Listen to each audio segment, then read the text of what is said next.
Every second that I breathe is going down in history. We are victorious, can't stop me. Maybe today we'll fight our battles, show you the way if you can handle it. You follow me.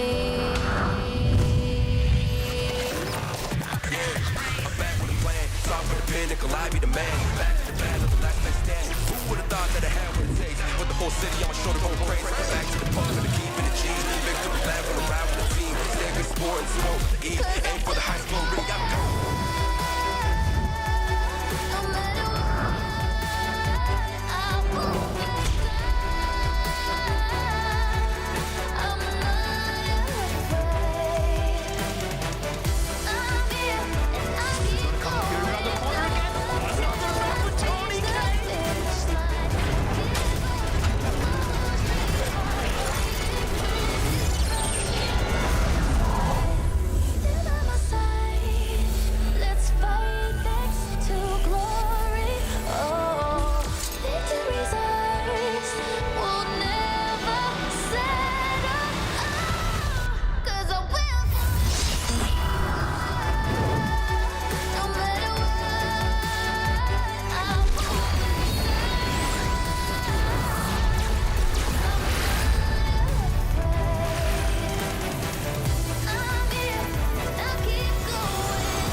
PMGC 2021 Grand Finals.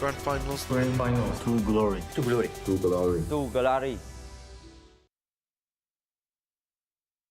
Every second that I breathe is going down in history. We are victorious, can't stop me. Maybe today we'll fight our battles. I'll show you the way if you can handle it. You follow me.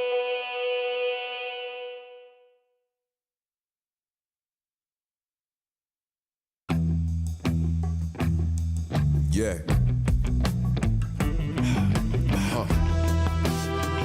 Ready? Strap up. Yeah. It's ready for what I'm pitching. Nothing but heaters is in the pick 'em off from a distance like. About to get the drop on. Roll up with the squad on. How you gon' survive when we ride? You can't hide on. Try to stall, but your time will come. We gon' ride it together better than riding alone. Stuck inside of the zone, but before we head home, I don't like with my scope, and there ain't nowhere to go. Yeah, if I miss, I don't quit, so best stay with the zone. Yeah, coming at you like I got nothing to lose. Hey. Clearly I might be missing a couple screws. Call me the handyman, cause I'm known for carrying tools. Hey. Ain't a problem that I can't fix, please don't get it confused. Yeah. 6 million ways to try, which will you choose? Many hope to stop our team, but we refuse. Act like you want it, bet y'all get it. Winner, chicken dinner is about to get barbaric. Can't call medics, I erase pain and walk it on. Meanwhile, these cowards are praying, we call it off. Never not at all. In it to win it, we'll keep trying. While the zone's closing in and we're watching this time flying. No loud sirens coming to save you, you better forfeit. Artists with the shotty, I paint a picture that's haunted. Pretty ugly, this ain't funny, but they nearly struck me too. They must be feeling lucky, straight anybody that move. About to hit these dummies, get them money before they getting you. Revenge is coming, take one of us, we'll take out your crew. Bring it back. Enemies ahead, about to put her in it, they chop. The survival of the fittest, the only mission that matters. My sharp as a dagger, my mama ain't raised a stacker. Coming in hot and heavy to break them and make them scatter. Made a batter that's ready for what I'm pitching. Nothing but heaters, listen to pick 'em off from the drop on 'em. Yeah, roll up with the squad on 'em. Hey, how you gon' survive when we ride? You can't hide over. Yeah, try and stall, but your time will come. Yeah, we got the drop on 'em. Yeah, roll up with the squad on 'em, and we going hard. You survive the night we ride. You tried to hide and run. Couldn't call, dog, your time is done.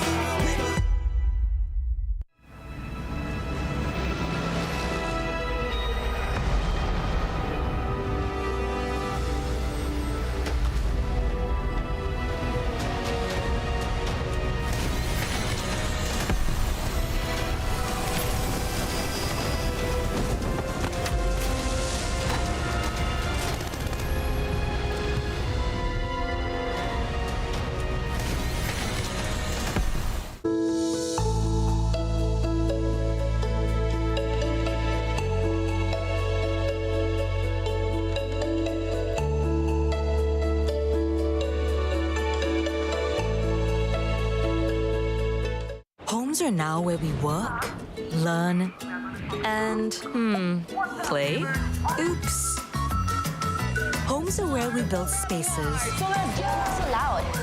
to call our own. Power on and beyond with Singapore's most trusted broadband.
saw the first light, the first steps.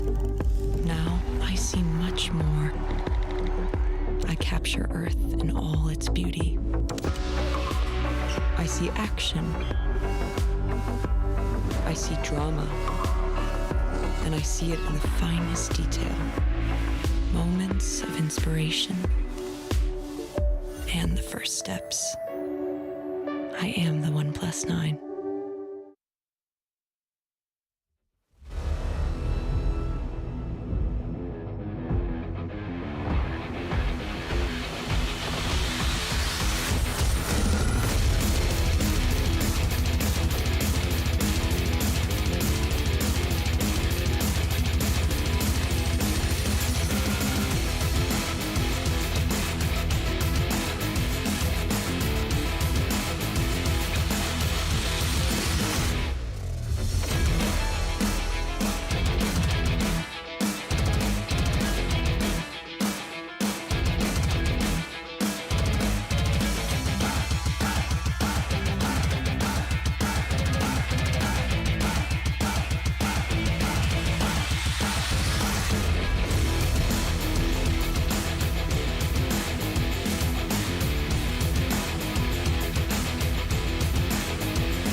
Hello everyone, welcome to the PUBG Mobile Global Championship 2021 Grand Finals.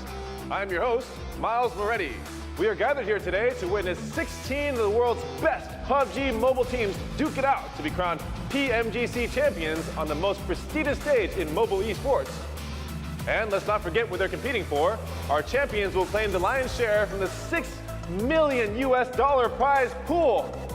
I think it's about time we meet our competitors. Ladies and gentlemen, please welcome your 2021 PMGC Grand Finalists. From the West, we have KAOS next Ruya, Natus Vincere, Furious Gaming, Alpha 7 Esports, S2G Esports,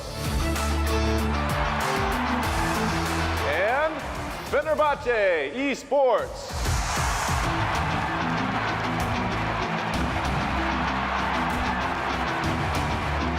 From the East, we have DWG Kia,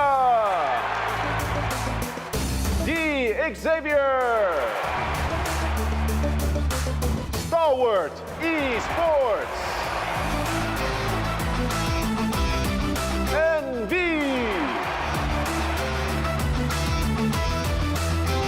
Nigma Galaxy,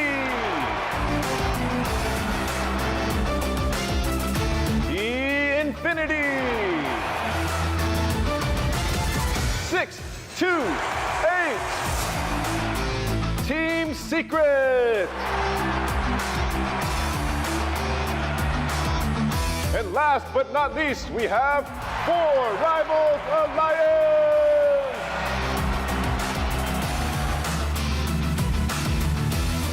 And by special invitation from the Battlegrounds Mobile India Series, GodLike Esports.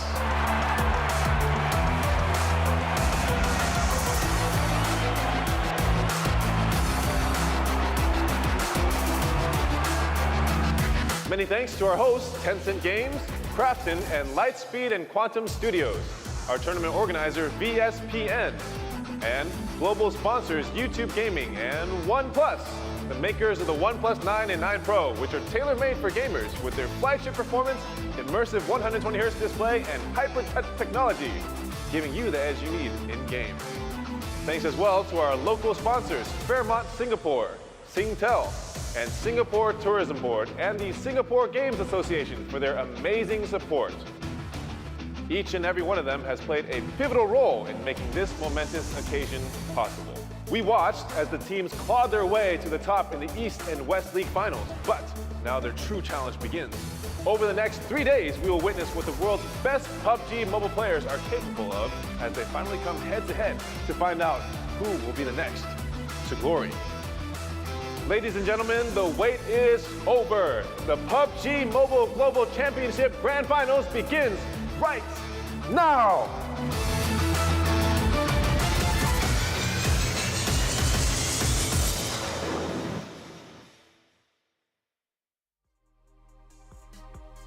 Thank you so much, Mr. Moretti. Yes, we are here live for the PUBG Mobile Global Championship 2021. It is the grand finals, and it's time to find out who our best team in the world will be. We got some special teams coming in from India. Finally, we're getting to see India come back into life here, but it is also time to not only introduce myself, as Mr. Moretti got to be the host there. I'm the, as guest host, I'm Jason Capney, as you might recognize me from pretty much any PUBG Mobile event ever happened.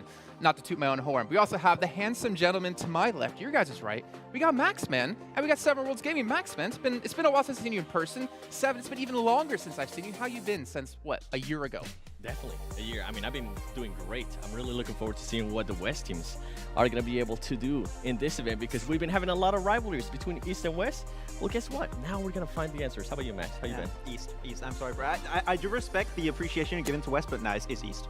I mean, that's the question, right? We always talk about East being the most dominating region, but what about GodLike coming in from India? Hey. My boys coming into this one. I'm curious to see if they can live up to the hype we always hear about them, but also more importantly, it's been over a year since we've seen them play here in an international event. But before we do talk early in depth about them, let's update you guys on what's happening throughout these next 3 days. 6 matches a day. Max, quick math. How many matches in total is that? That's 18. 18. Perfect. Woo! We did not rehearse that start. whatsoever. But of course, at the very end of those 3 days of play, we'll have our champion who takes home, what is it, $1.5 million? Biggest prize for a mobile game, of course, Esports for first place. 1.5 mil. You're coming back as a millionaire team by taking first place alone in this tournament. That's just never seen before, and that's a lot of pressure. I mean, 1.5 mil, I would feel a little bit stressed at least, yeah. I mean, that's like half of 7's day rate up at 7. I mean, we always get to talk about like kind of the format of the whole thing, besides the prize pool, which is ridiculous. The point system, for me, at least in this last year alone, has given us so many close finals, and I'm expecting it to happen yet again. It has been so great. I mean, so many things have come down literally to the final match, the final play. It can be just 1 point away. It can be one elim that separates the team. So it's going to be interesting to see if we're going to see that maybe here towards the end again. And noticing that maybe that 1 point could be the separation between becoming a millionaire and unfortunately not, or really even coming close to it. But we can see our participating teams here in this event. Remember, 16 teams. We have 6 coming in from West. We have 9 coming in from East. And we have that special invite for GodLike here. And I mean, off the bat, you know, Max, let's just jump into this. Which teams are you really looking out for to perform well in this event? I know, I did East, so of course I'm going to have to go for some of the teams from East. The 2 teams that have been extremely consistent, extremely strong throughout the entirety of the PMGC League stage for the Eastern region. For me, I have 2 in mind. It's both Infinity and also Stalwart. They're just 2 teams that were consistent. Their fragging potential is absolutely insane. And when it comes to closing off games, which not every single team out of these 16 teams can actually execute well, I think these 2 teams are just miles ahead of the rest and have a really big shot for that first place. Okay, well, Max, if you're talking about East Team 7, I'm hoping you're going to talk about a couple of West teams for us. You bet. You bet. I'm just going full on West, okay? I'm going to be supporting my boys. And with this one, I mean, the main 2 teams I'm going to be looking at, and especially shout out to Ruya. They were the champions, right, out of West. But I'm going to be looking at what Navi is going to be doing. I'm also going to be looking at what Alpha 7 is going to be doing. And the reason why I mentioned that, in case you didn't get a chance to see West, they were fighting every single match that we did in Erangel. Their rotations were very similar. So I want to see if now the time that they have had, right, if they're going to be able to readjust to that, if they were able to find different patterns of what Alpha 7 was doing in regards to Navi, and then what Navi was doing in regards to Alpha 7. So it'll be really exciting to see how they're going to be adjusting to, especially the finals. 3 days, 18 games. Yeah, exactly. And for me, looking at, you know, West in general, it was, the story of West was not about Alpha 7, obviously a little bit of redemption story, especially for Korea coming into this event, but it was the domination of Turkish teams, man. You had Ruya, you had S2G, you had Fenerbahçe. They really put Turkey back on the map where football has left this kind of giant hole. Yeah, I think before that we had every single Turkish team qualify from the European PMKL Championship into PMGC Western League stage, so really the Turkish representation right now is at an all-time high, but on this international stage now with teams from the East, can they compete? That's the big question to answer here. Well, speaking of competing, Damwon, our winners of East, coming in from South Korea, unexpected, I think we should say. No one would have guessed. The team who ended up finishing, well, in what place in East? They were 13th. Very low down. 13th place to come out first in the finals. Completely unexpected, but I think the real question for them here is, Max, can they do it again? Hopefully they can do so. I mean, we talked a lot about this one with Kalaris, especially on the East show, and we talked about how dominant the Korean region is as a whole, mainly in PC games. But mobile games, they were not there just yet, but they are stepping up big time. And you had a few individuals that would step up every once in a while. I'm thinking potentially back at Forest, who was stepping up sometimes, Sung especially, but now the entire team is performing at a really high level. If we see the same Damwon that what we saw in the league finals, I think they could be a really, really big hassle for all the teams in this lobby. So Damwon, if they can make it happen back to back, that would be a huge step up from the South Korean region. And 7, like this team, they were kind of a letdown in league stage. I mean, I'm not gonna be nice about it. They were definitely a letdown. We saw one chicken dinner early on coming out of Sung, who just snaked it to the very end and won a 1v2. But this team, if we talk about these marathon events, right, where you have 3 weeks of play versus these sprint events, which is just a finals, you're seeing here this team was able to step up like that, especially if you look at Nova last year, did the exact same thing. Yeah, and something that I really like actually about Damwon is the player Uni. The way he was able to confirm a lot of the damage that he did into actual elims. I mean, if you compare them, the second place person in regards to elims, he had 34 elims, 7,900 damage. Juni was in 3rd place with 5,800 damage and 32 elims. So those are kind of stats that it's going to propel your team immensely, especially if you maybe have a bad game. You can always count on Juni maybe being able to steal an elim, something along those lines.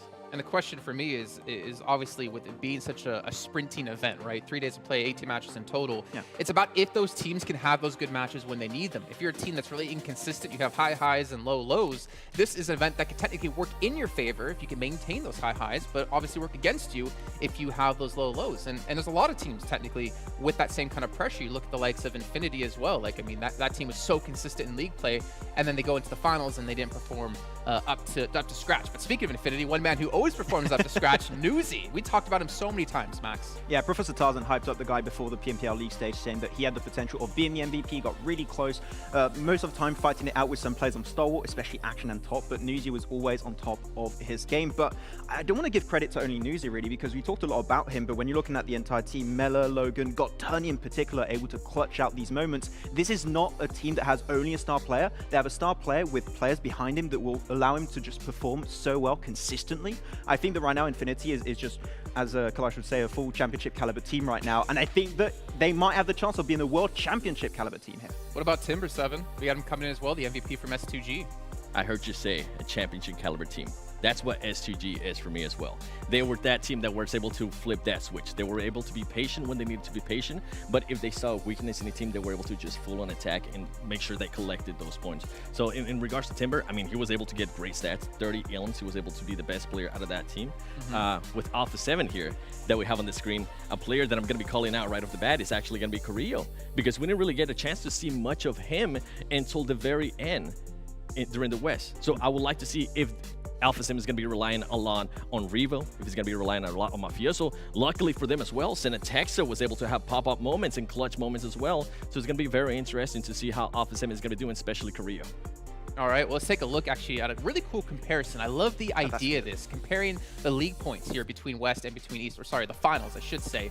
And we can kind of get an idea of like where the domination was. You can see a lot of East teams ranking above the first place team coming in from West. You see Nexria being the first team throughout there, but you have Damwon, DXavier, and Stalwart Esports ahead of them. Yeah, DXavier also coming in hot with those 5 chicken dinners, of course, coming into that one. DXavier with a big surprise, and I think a lot of people did not expect them to do that well after, well, I would say, a middling performance in the league stage of the Eastern PMGC.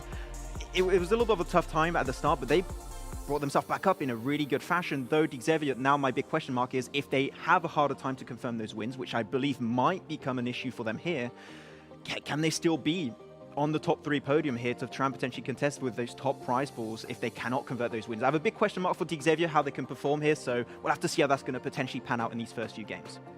All right, moving ahead, though, taking a look at who our most deadly players were when it came to the Super Weekends and the finals. And when we talked about him before, we got to talk about him again. Well, actually, maybe we shouldn't talk about him since we already did touch on him. Maybe we should talk about the man to our left here, Top. Stalwart Esports, a team, a championship caliber team, hands down. Every single player can pop off, but Top did so. Yeah. As I called him, a shiny Korea. Okay, we found a shiny Pokemon over there, it's fine. But yeah, Top and Action are the 2 players. Even though Action is not here, you still got to give credit to the duo that are just incredibly deadly, and Stalwart with Pika being the IGL long-range player, and Scry being the one to create opportunities for the team, finding those off angles and flanks to try and create a good opportunity for Top and Action to perform and get those frags. It's just so well executed every single time. I just love the execution, but on the other side, you have Kelsey here, 7, that is just with the synergy and the experience of Silas brought to the table as just able to step up big time. Yeah, and just the way they're able to put themselves in the map. They've been doing a lot of middle of the circle engagements. True. They're making sure that they always rotate to the middle. They're making sure that they also spread out a little bit. And honestly, with S2G, I know we were talking about this, Max, and I'm going to bring it up right now that we have a little bit of time, is I would like to see how that's going to be playing with the team of the likes of Nova, because Nova tends to play that kind of middle of the pack strat as well. And another thing that we need to mention as well between these 2 teams is SGG has been able to prove that they can play very passive. So who's going to be the most patient team and who's going to be willing to strike at the right time? Well, speaking of patience, I think that's something Max doesn't have, because unfortunately every time we do an event, he can never seem to get what he wants out of it in terms of in-game skins. We have the PMGC 2021 special set. It looks phenomenal. I saw Ocean posting over on Instagram earlier on today. Max, I mean, this thing looks sick. I'll, you know what? I'll try. I'll try and do some pulls tonight. I'll see if I can get it, but my luck has never been good, so it's probably not going to happen. But I'll give it a try. Yeah, you never got the Tesla, did you? Come on. I gotta bring it up. I gotta bring it up. I gotta make him feel bad about it. But to be fair, Neither did I, Max, so we can both be sad. I can give you guys some luck. I actually got it, you know. Maybe you guys can Lucky give me number some luck 7. and I can get the new skin. It's really, really cool. Oh, yeah. I've seen a lot of people posting about that one. Obviously, make sure to give us some follows here around the board on YouTube or at PUBG Mobile Esports. You have Facebook, you have Twitter, you have Instagram, you have TikTok. You have so many ways to keep up with all the action happening in PUBG Mobile Esports. Even give us a follow because we also post a little bit about it as well. I'm not going to promote us as much as I'm going to promote obviously these channels, but if you want to give us a follow, we won't really complain too much. Yeah, exactly. I wish mine was that easy. But also have the lucky draw going on for you guys as well happening. Also, you even have the PMGC tokens being given away. If you guys remember from the league stage, you guys watch at the time within the Esports Center over on YouTube, you get these tokens that you can use to unlock special items. And we also have a goal we're trying to hit, 1 million viewers. And we'll be giving out quite a few different prizes in particular. You guys are all going to be getting rewards. We'll see. We'll see if you guys are lucky enough. We'll see what happens. But you know what? Considering last year on day 1, we had 3.8 million concurrent viewers, pretty sure we're going to hit that 1 million goal. I think we're good. I think it should be pretty easy to get there. I don't know. We'll have to ask Blank if we are going to bring back Barky the dog for the viewership. I think that might be something to bring. No, you didn't do World League East. I'm sorry, you won West. I don't know what that is. Well, I mean, I did the cool side of it. All right, I did West with 7 and all the awesome group, also awesome crew. But to give you guys an idea what we're going to be playing and when, we're starting things off on Erangel. We're going to have 3 Erangels a day, 2 Miramars, and 1 Sanhok. So things will be getting hot and moist as well in the middle part of our day. Yeah. But I'm really interested to see which teams are going to have consistency across the most important maps of Erangel and Miramar 7. See, why you had to throw that one to me? I thought you were going to say Sanhok. I thought you were going to see Madness. I was thinking already of the hot drop that's going to be happening. Erangel. on Sanhok as well. But in regards to Erangel, I mean, I kind of have to go back to what I was saying with Navi and Alpha 7. It's going to be very interesting to see how those teams are going to be playing as well. Now, on the top, Thor Severny, they're going to have to worry about Team Secret if Team Secret does decide to drop there.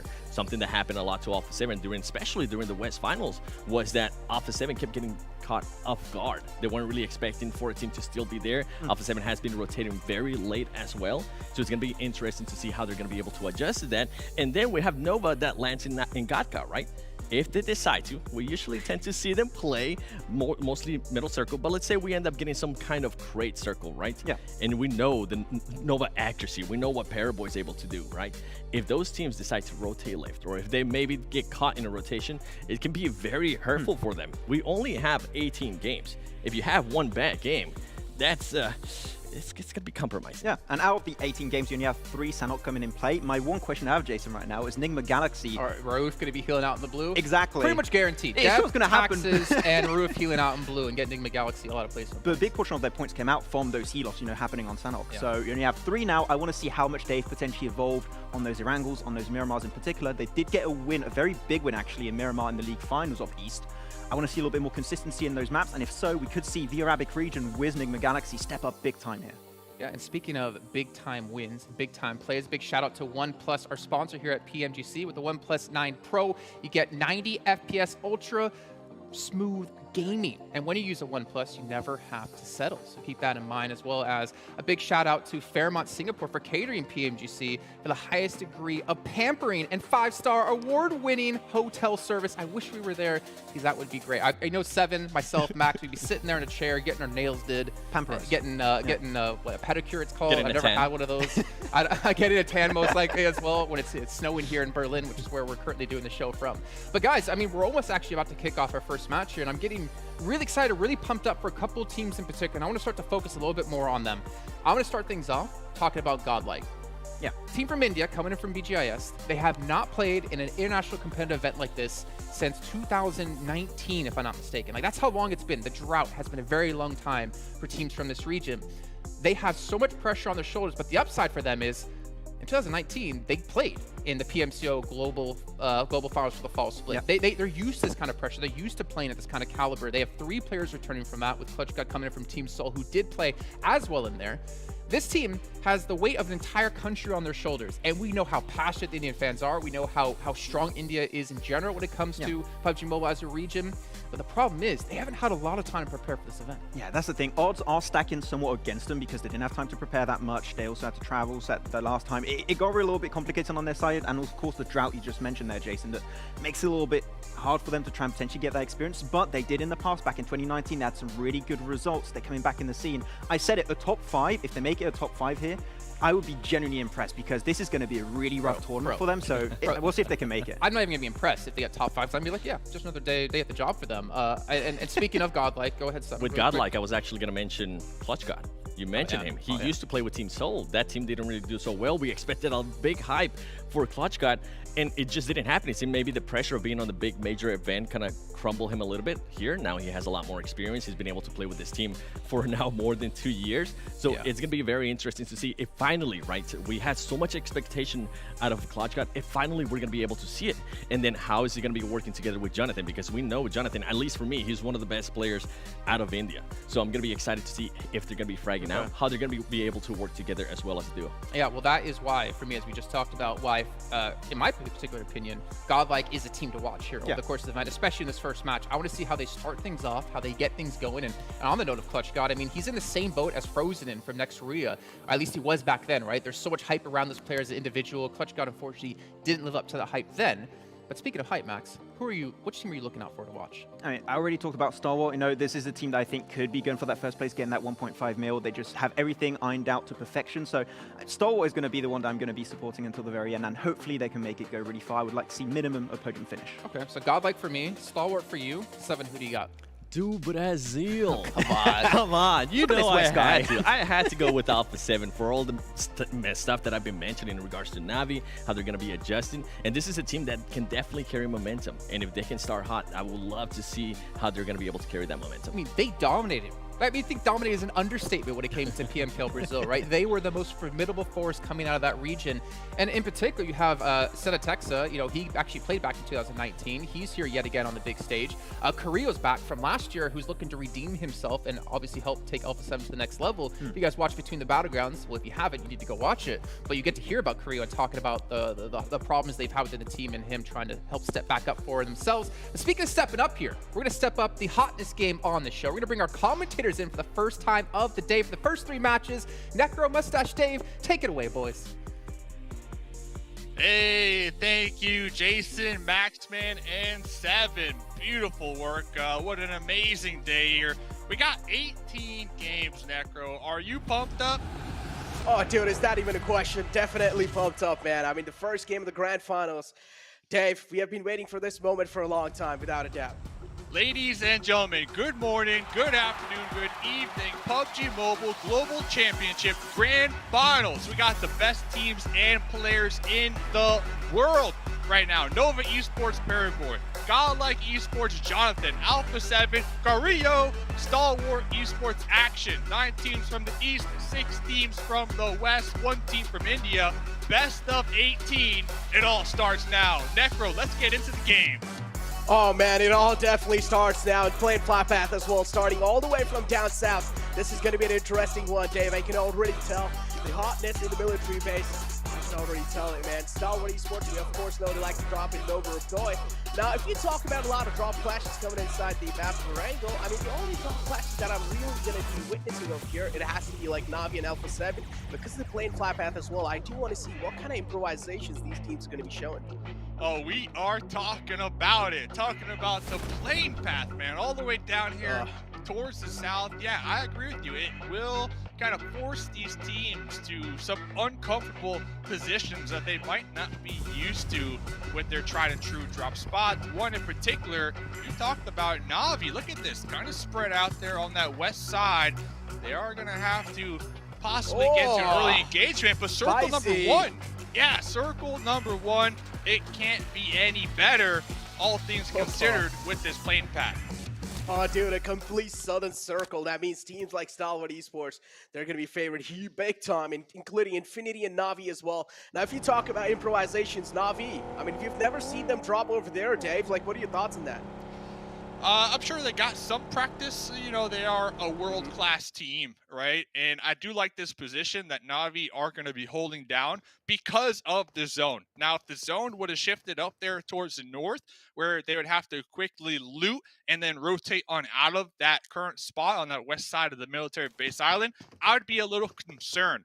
But now, I feel like they have quite the advantage because they can get that loot, and they could possibly, Necro, set up a beautiful bridge camp out there on that west bridge and possibly get some early game elim points here, which could, you know, do wonders for him. Oh, dude, that's definitely going to be doing a lot of wonders, especially trying to hold off a team like STG that's going to be trying to make it in on the left side of the bridge. That's going to be quite interesting. Now, if you talk about rocket starts, you know, if you talk about boosters on the overall rankings, you've only got 3 days to work with, 6 games each day. And now, if you talk about booster starts, STG has to be one of those teams that are really good in those couple of initial days. But if you talk about some good things, some good shots kind of taken on himself and 4 rivals, not really looking that great for now. One man taken down quite low, and he's also getting pushed on by CC. Yeah, looks like we got a classic 2v1 here. 4 rivals about to lose one. Oh, make that a 3v1.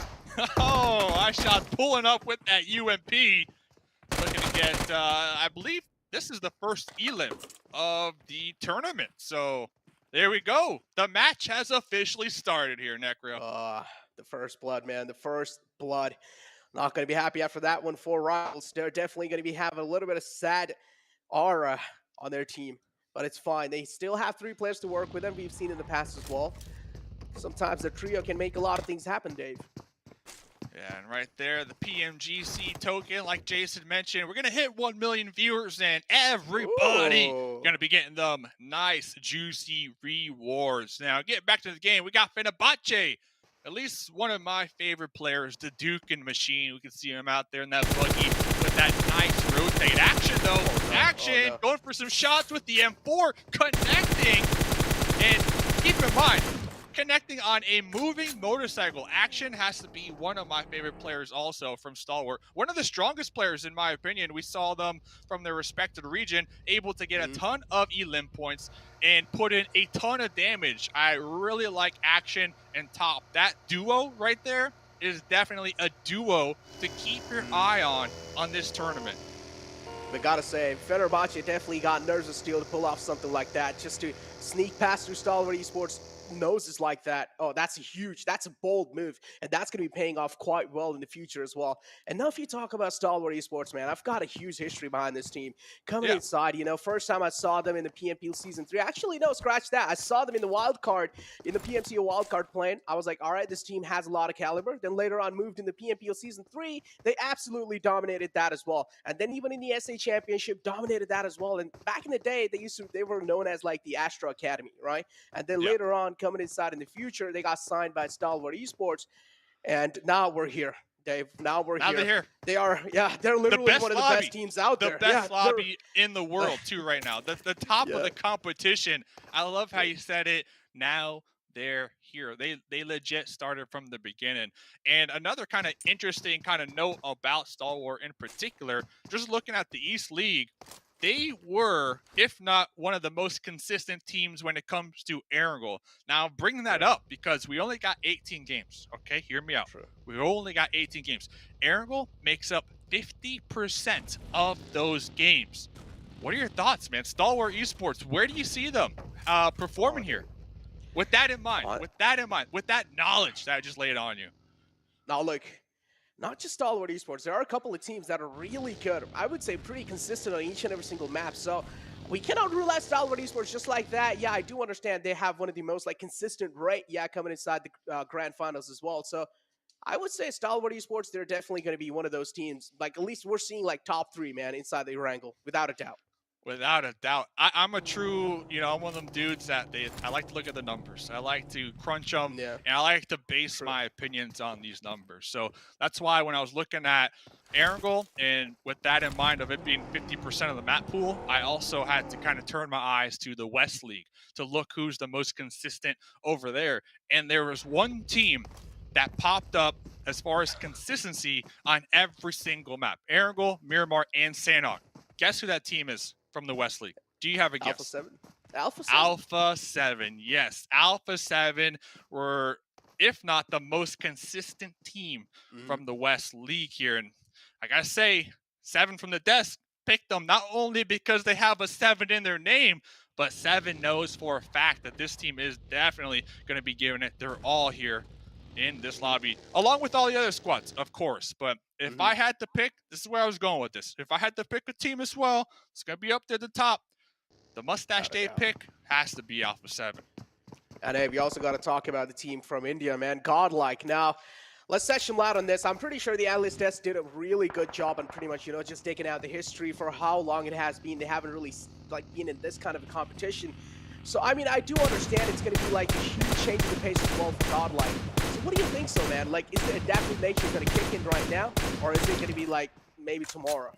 So, GodLike might not have a lot of time to really like hone down, practice, get comfortable. So I think it's not going to hurt them too much because I feel like a lot of teams have the same nerves, right, coming into today. And we can kind of see it. They're playing a little slower. They're not all just rushing to a spot, somewhat center, especially the teams up north. They're taking their time to rotate. They're just waiting to see where this next zone goes. So I think GodLike can kind of play that into their advantage, right? They know for a fact other teams are going to be playing slow, trying to get a little loose, a little comfortable. And I think day one, if I'm GodLike, I'm just looking for consistency. And what I mean by that is, constant placement points every single game with a couple elim points, right? Just get a good foothold on the overall leaderboard so that day 2 and 3, you can really run with it. Yeah, but from what I saw in the BGIs, Dave, is that GodLike is one of those teams that is really kill hungry, right? They go for those kills. They're kind of like an aggressive team, which is understandable. But yeah, as you mentioned over here, consistency is what really matters, and you need to go for those placement points as well. Just kills points isn't going to seal it. You need those placement points as well to try and make your mark on top of the leaderboard. But yeah, we also do have the next circle shifting in, and I do really like Fenerbahçe's position. Fenerbahçe. Straight chilling out there. We also got Furious Gaming making the swim. S2G are going to be braving it to send it across this bridge.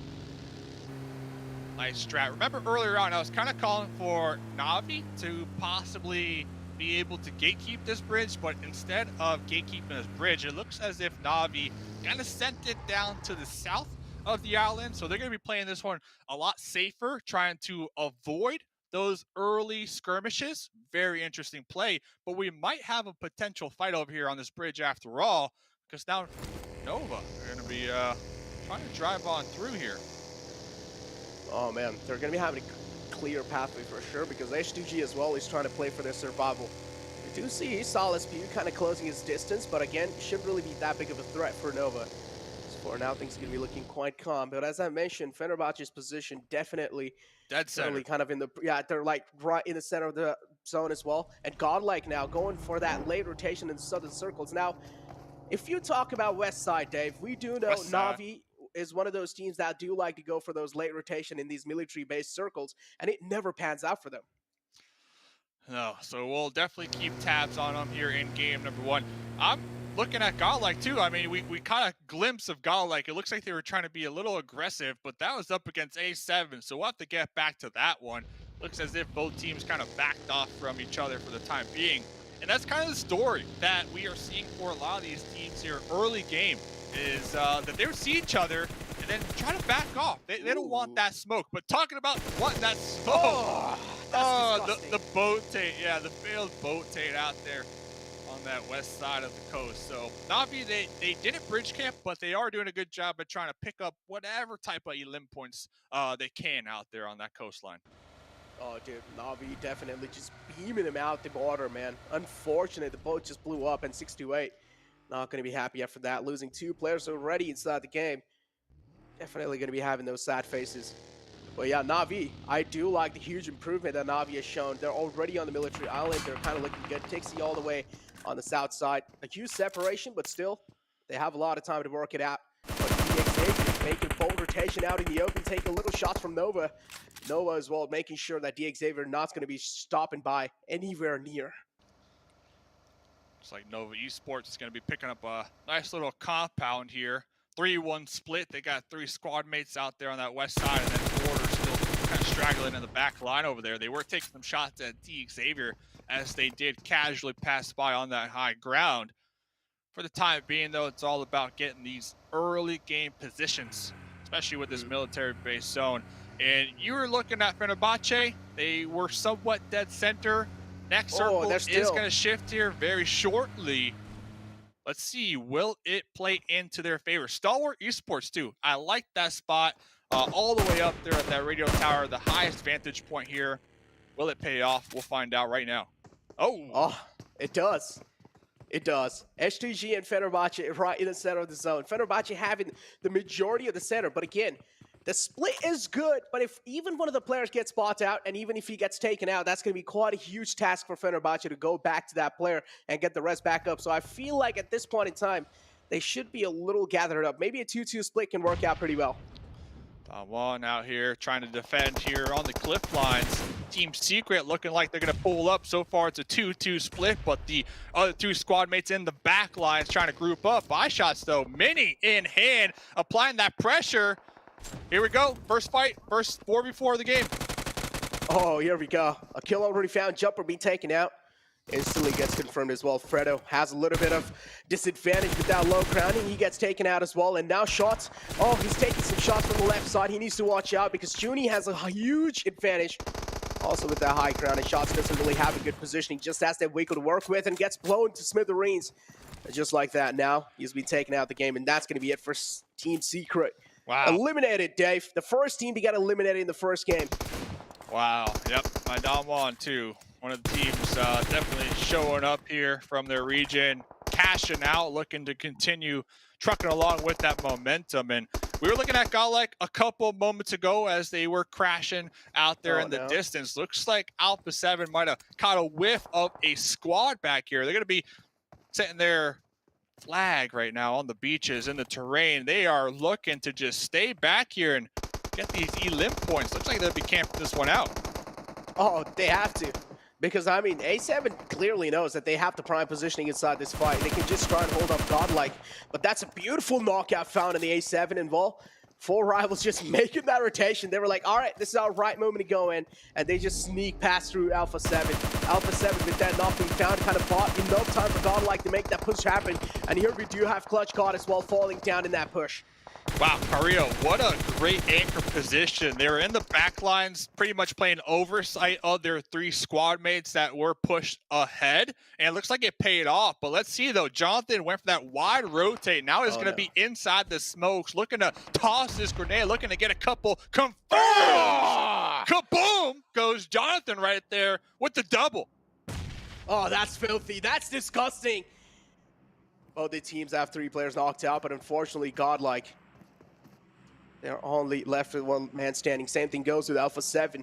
But now Jonathan gets Neo back up on his feet. That's going to be a sigh of relief for him. GodLike now.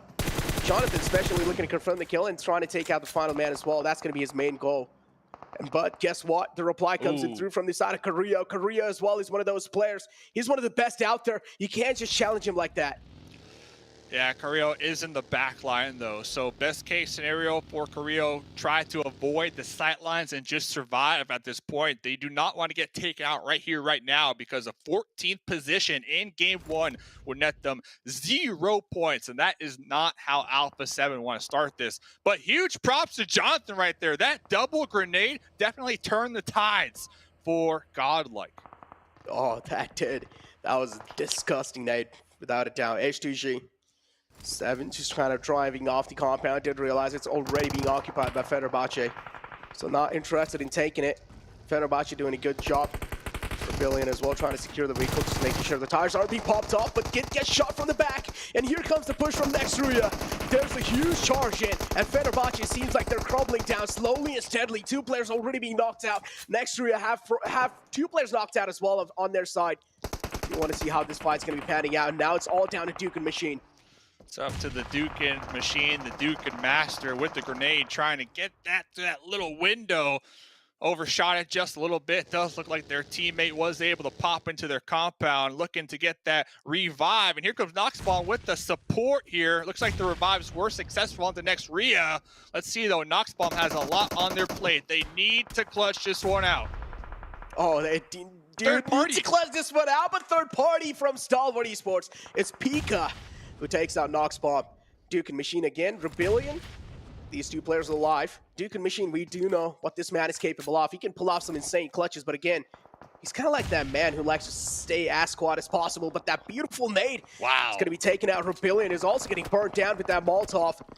That's not a good sign for Fenerbahçe. Things are slipping out of their hands. Yeah, next Ruya, they were able to get the full reset over here. 4 squad mates up, pretty solid compound. This building, this area, dead center. Let's see, Duke Machine back against the wall, getting collapsed in on right now. European hand, no chance. That drop shot. No chance right there. Next Ruya taking that compound from Fenerbahçe. Uzi is just too good in those close range. Just an absolute shredder. That drop shot as well, just in the mix. Oh, it's just kind of like a sprinkle of salt on top of it. But yeah, now we have Nigma Galaxy, another one of those teams that I have definitely eyeing out for. Nova as well, having pretty decent positioning inside here. Hamoudi in the front lines of Nova. King and Paraboy just trying to hold him off at bay. Really do enjoy what Nova Esports have been doing this whole game with these splits here. So now they're going to be separated for the time being. But Don1 still out here just destroying the edge right now of the play zone, hugging it. 5 elim points so far this game here. Necro, talk about starting strong. That's exactly what they are doing. And if I'm not mistaken, that's pretty much the same story that they did during the East Final Championships. They started early with a chicken dinner and 19 elim points over there in those finals. And from there, they just maintained it. So if they can get that same start here, Don1, we might be looking at a possible championship top 5 team. Oh man, the next circle shift is going to be just such a huge thing, right? It's going to be moving out in the open. Trust me, it is, and yes, it does. And now the only teams are in. They have a couple of components on their name, but they're the only going to be the lucky ones. Don1 Gaming seems like they're just getting absolutely demolished by Na'Vi because Na'Vi has huge high ground. With the high ground, they have also gotten a huge advantage over Don1 Gaming. So Don1 Gaming, they will need to try and take care of Na'Vi if they want to make it out of this tricky situation. And for that, they will need to find another knockout that will buy them enough time. But the nade from Tixi will keep Sung down. Ooh. They need to clean this one up quick, too, if you are Don1, because you are about to be pinched from Nova Esports from behind. So hopefully they have their head on a swivel and they don't just get sandwiched here. Oh, man, Tixi is still just looking to inflict pain. And I do also see Nova kind of closing their distance onto them. And yes, Nova is looking to third party this entire situation. Paraboy in the front has a nade cooked up. And this nade might just be $1 million nade, but no, instead it was a little underhand. Just kind of understandable. Did not really make it up to the mark. 4 is still knocked down for Don1 Gaming, including Junie. Fabian, I can just imagine this man's nerves right now. They're probably rattling. And just like that, Don1 Gaming as well get eliminated. Done. And Na'Vi, they do have the high ground, but they also have that little dip in the terrain up there that's really helping them keep their sight lines low from Stalwart in the back line. But after that one push, they were able to get a couple of elim points, and they started to pull back because they recognize that there is another threat downhill. And that little dip that I was just talking about, it might be their demise, actually, because Stalwart, they reposition, and now they have sight lines on that dip. So Na'Vi, nowhere to go. Oh, Na'Vi, definitely nowhere to go. They did get themselves a decent amount of elim points, if I'm not wrong, from that previous fight, but still, now, because the circle moves out in the open, they will have to move from cover to cover. And just like that, not enough cover, indeed. And Nova going to be catching a little glimpse of Na'Vi. Xavier as well, if I'm not wrong, it's just going to be it. He's trying to just survive for as long as possible with those meds, but not going to be able to make it for that long. Mela gets his game spot from the back, and it's going to be Xavier who does that. See ya. 7 teams to go. Nova Esports, we can see right there, 7 elim points. Stalwart Esports, 6 elim points. So Nova, they've been playing that west side. Stalwart Esports have been playing that east side of these zones. They're about to meet here very shortly.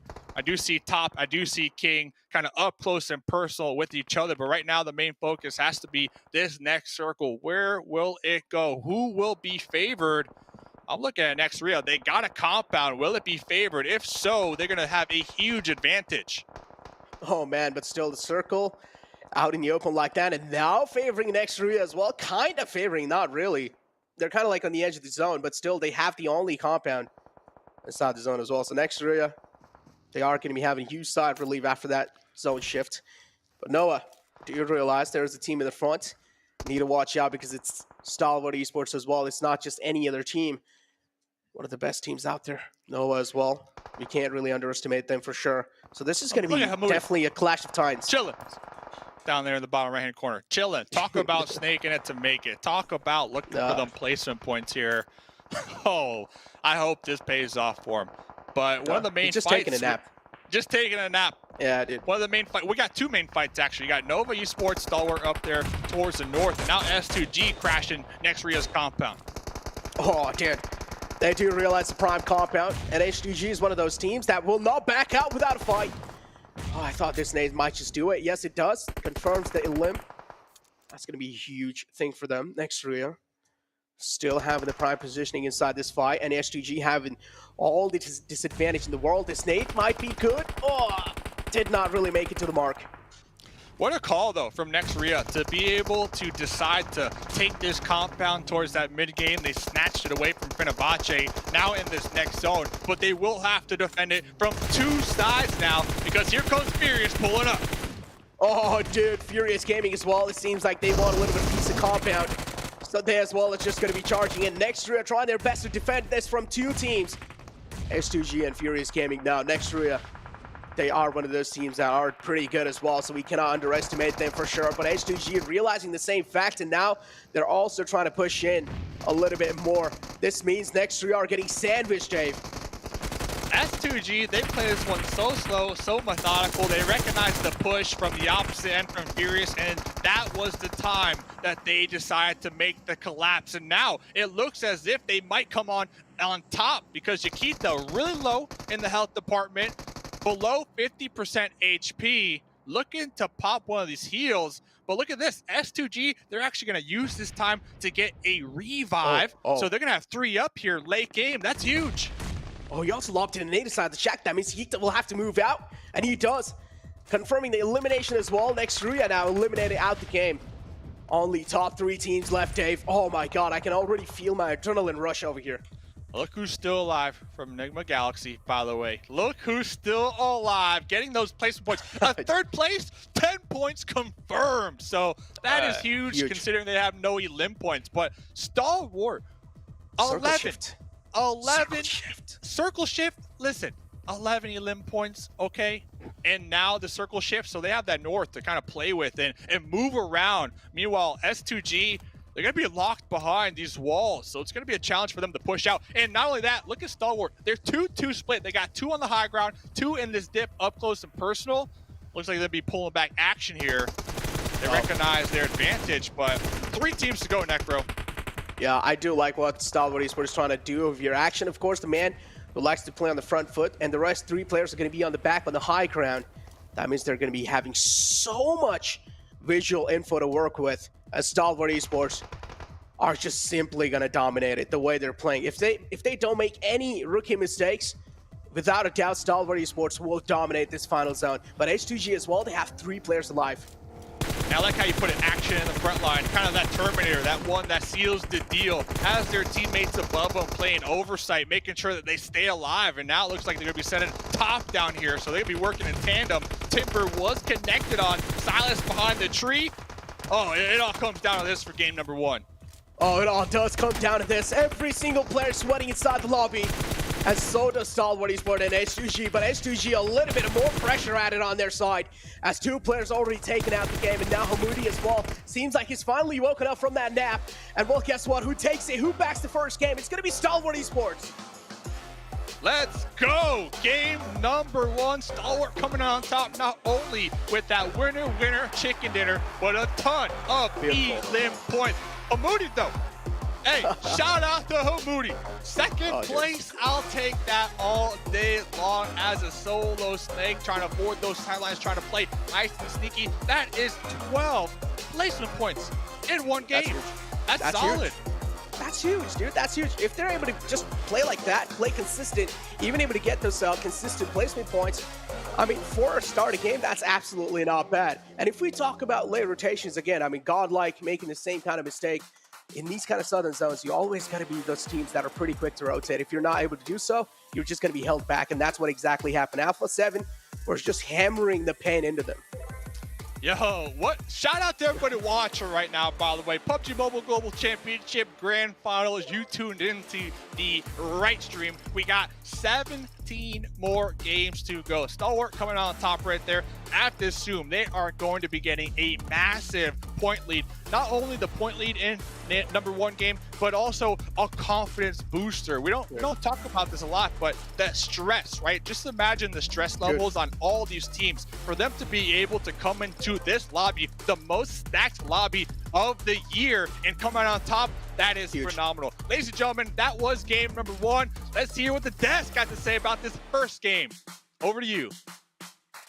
Well, you know what we have to say? I think Maxman was wishing we were doing predictions, not teams to watch, because he gets a prediction right. But let's be honest, boys. The guys from Mongolia coming in, taking a chicken dinner with that many eliminations, they've proven they've shown up to play. Yeah, I mean, this is the reason why you have to look out for this team. They survive until the very last minute as a 4-man squad. They got themselves 14 eliminations on the very first game that they came to play here, Seven. They came here to play big time. The way they were able to eliminate 4 rivals. I mean, 4 rivals that they were trying to pass that bridge, and Stalwart Esports were just able to hold that ground, hold that bridge camp. And then as soon as they were able to do that, the next circle popped up and they moved right away. So their communication is on point, and this is something that you were telling me, right? Yeah. They don't miss in regards to anything. I was actually really surprised too that how they were able to beat Nova. I thought maybe King from Nova was going to be able to surprise them a little bit.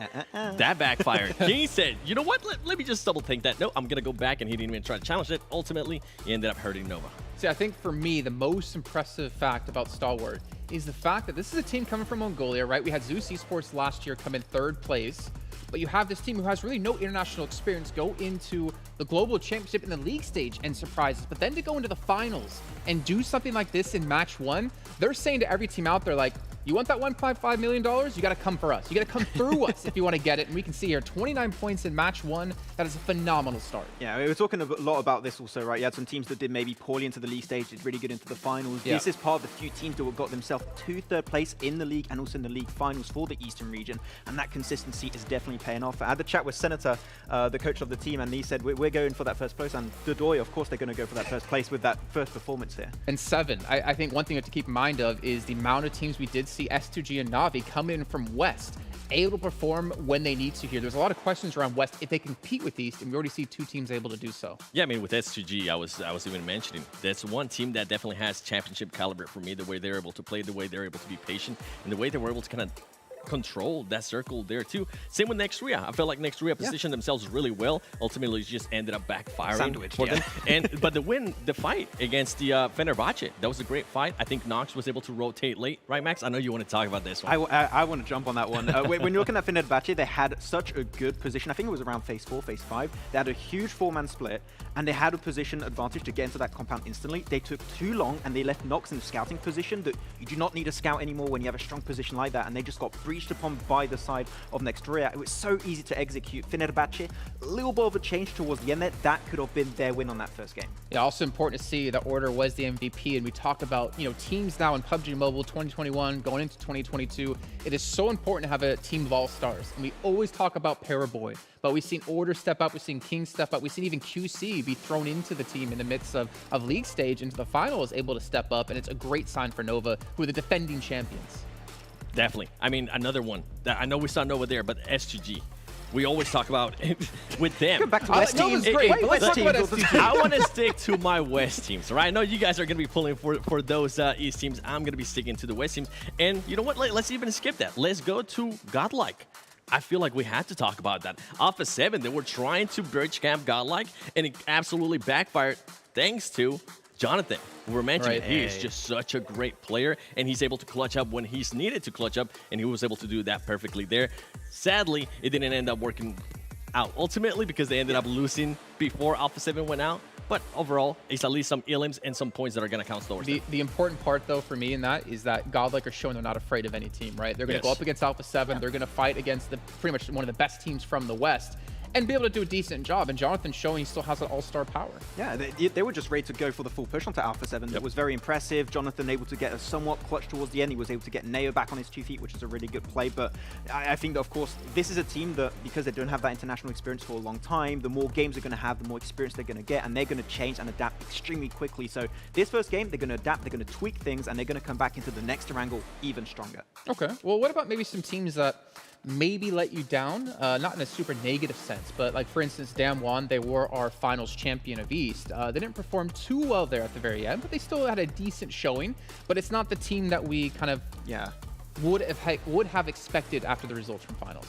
Damwon is an interesting one on this game because they were trying their best to go for the swim rotation. They were trying to avoid the bridges, which is understandable, right? Because you have so many teams that have as a speciality to hold the western bridge or the eastern bridge.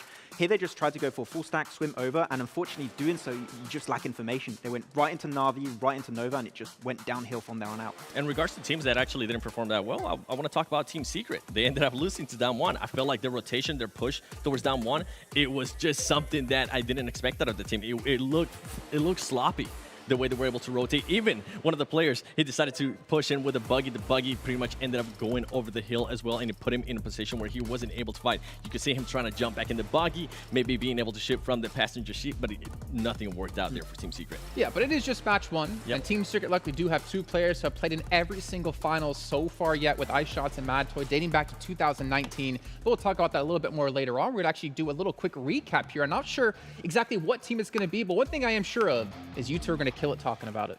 That looks like the Kendi, man. I feel bad. I was like, bro, there's snow on the map. What's going on right now? But no, we're going to be having a little quick recap about what's happening so far. And the team I think we're going to be focusing on, we're going to see which one are we focusing on. I think it's S2E. I think it's Stalwart. Yep. Stalwart, yeah. Okay, so their usual drop that's going to go into Nova. Of course, having that sort of Nufka finish from the very get-go made it a lot easier. You don't have to cross those bridges. No need to cross that river. You're going to have a very easy time to get there. But the one thing I love, Seven, and we talked about that extensively during that game, was how they were not willing to push that compound early on because they knew that was going to be hot waters. That was going to be super contested. Just hold the northern side, wait for the circle to close off when all the teams already took that fight, and then you go for the push towards the end to get that win. Just their timing right here. This is the main one that I wanted to talk about. Just the way they were able to surprise 4 rivals right there, being able to execute that so well. And something that I actually wanted to talk in regards to Stalwart Esports is they ended up with 14 illums, right? When we go to their healing, they only had 14 healing, and we saw them take so many engagements. That speaks volume of their positioning. They're being able to put themselves where they want to be. They're being patient as well, but when they need to strike, they're definitely striking. So Stalwart Esports, I mean, after that one game,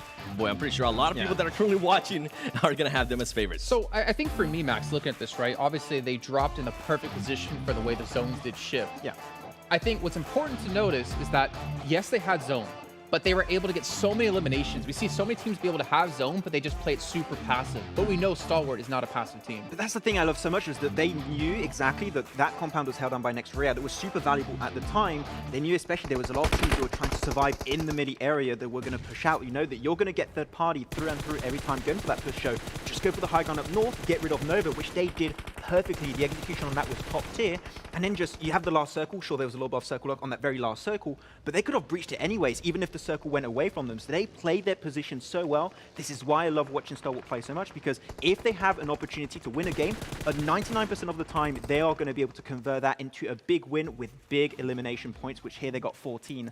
Big step up here. And I mean, just going off base what we saw there, I really wish King from Nova Esports would have been able to take the fight.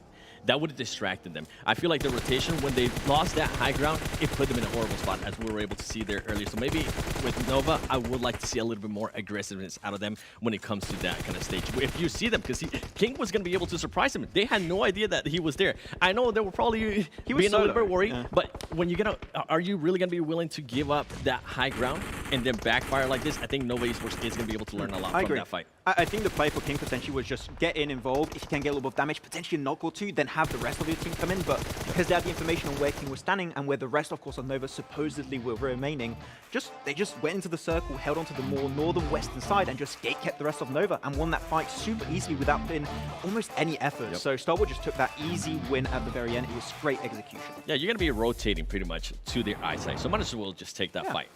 And don't put yourself in a curious situation where you're going to be losing the high ground and you're not really going to know where they're going to be shooting you at, because they're able to just pretty much pop up, hide, move around, and be able to pretty much eliminate you. And I'm looking at Stalwart, and we've always talked about Infinity when it came to East League as being one of the most consistent teams. But if you looked at the results, right, of some of these teams, we looked at Dam1, they finished first in finals, they finished 13th in league stage. Xavier finished second in finals, 14th in league stage. Stalwart finished third in finals, third in league stage. On the other side for West, next Ruya, first in finals, 9th in league stage. Na'Vi, second in finals, 12th in league stage. Stalwart has been probably one of the most consistent teams we have seen across both of these little mini events we've had within league stage, and they're showing that they still have that consistency now going into the grand finals. Yeah, I would not even say one of the most consistent. I would say the most consistent. Again, two third positions back to back in those two stages is really insane. But hey, they started off, as I said, I talked with Senator. They're going for that first place. They want to be that first place team at the end. They want to be called the world champion, and this is a really good start to doing so here, Seven. Okay, well, ladies and gentlemen, we're gonna be heading to a short break where we get things ready to go for our second match of the day. But don't go anywhere. We'll be back soon for some more PUBG Mobile action.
I saw the first light, the first steps.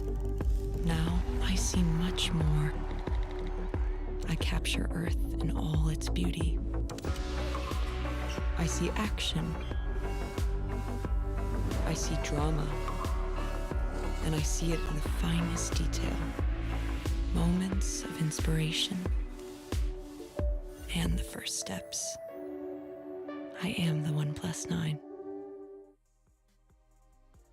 Welcome back, everyone.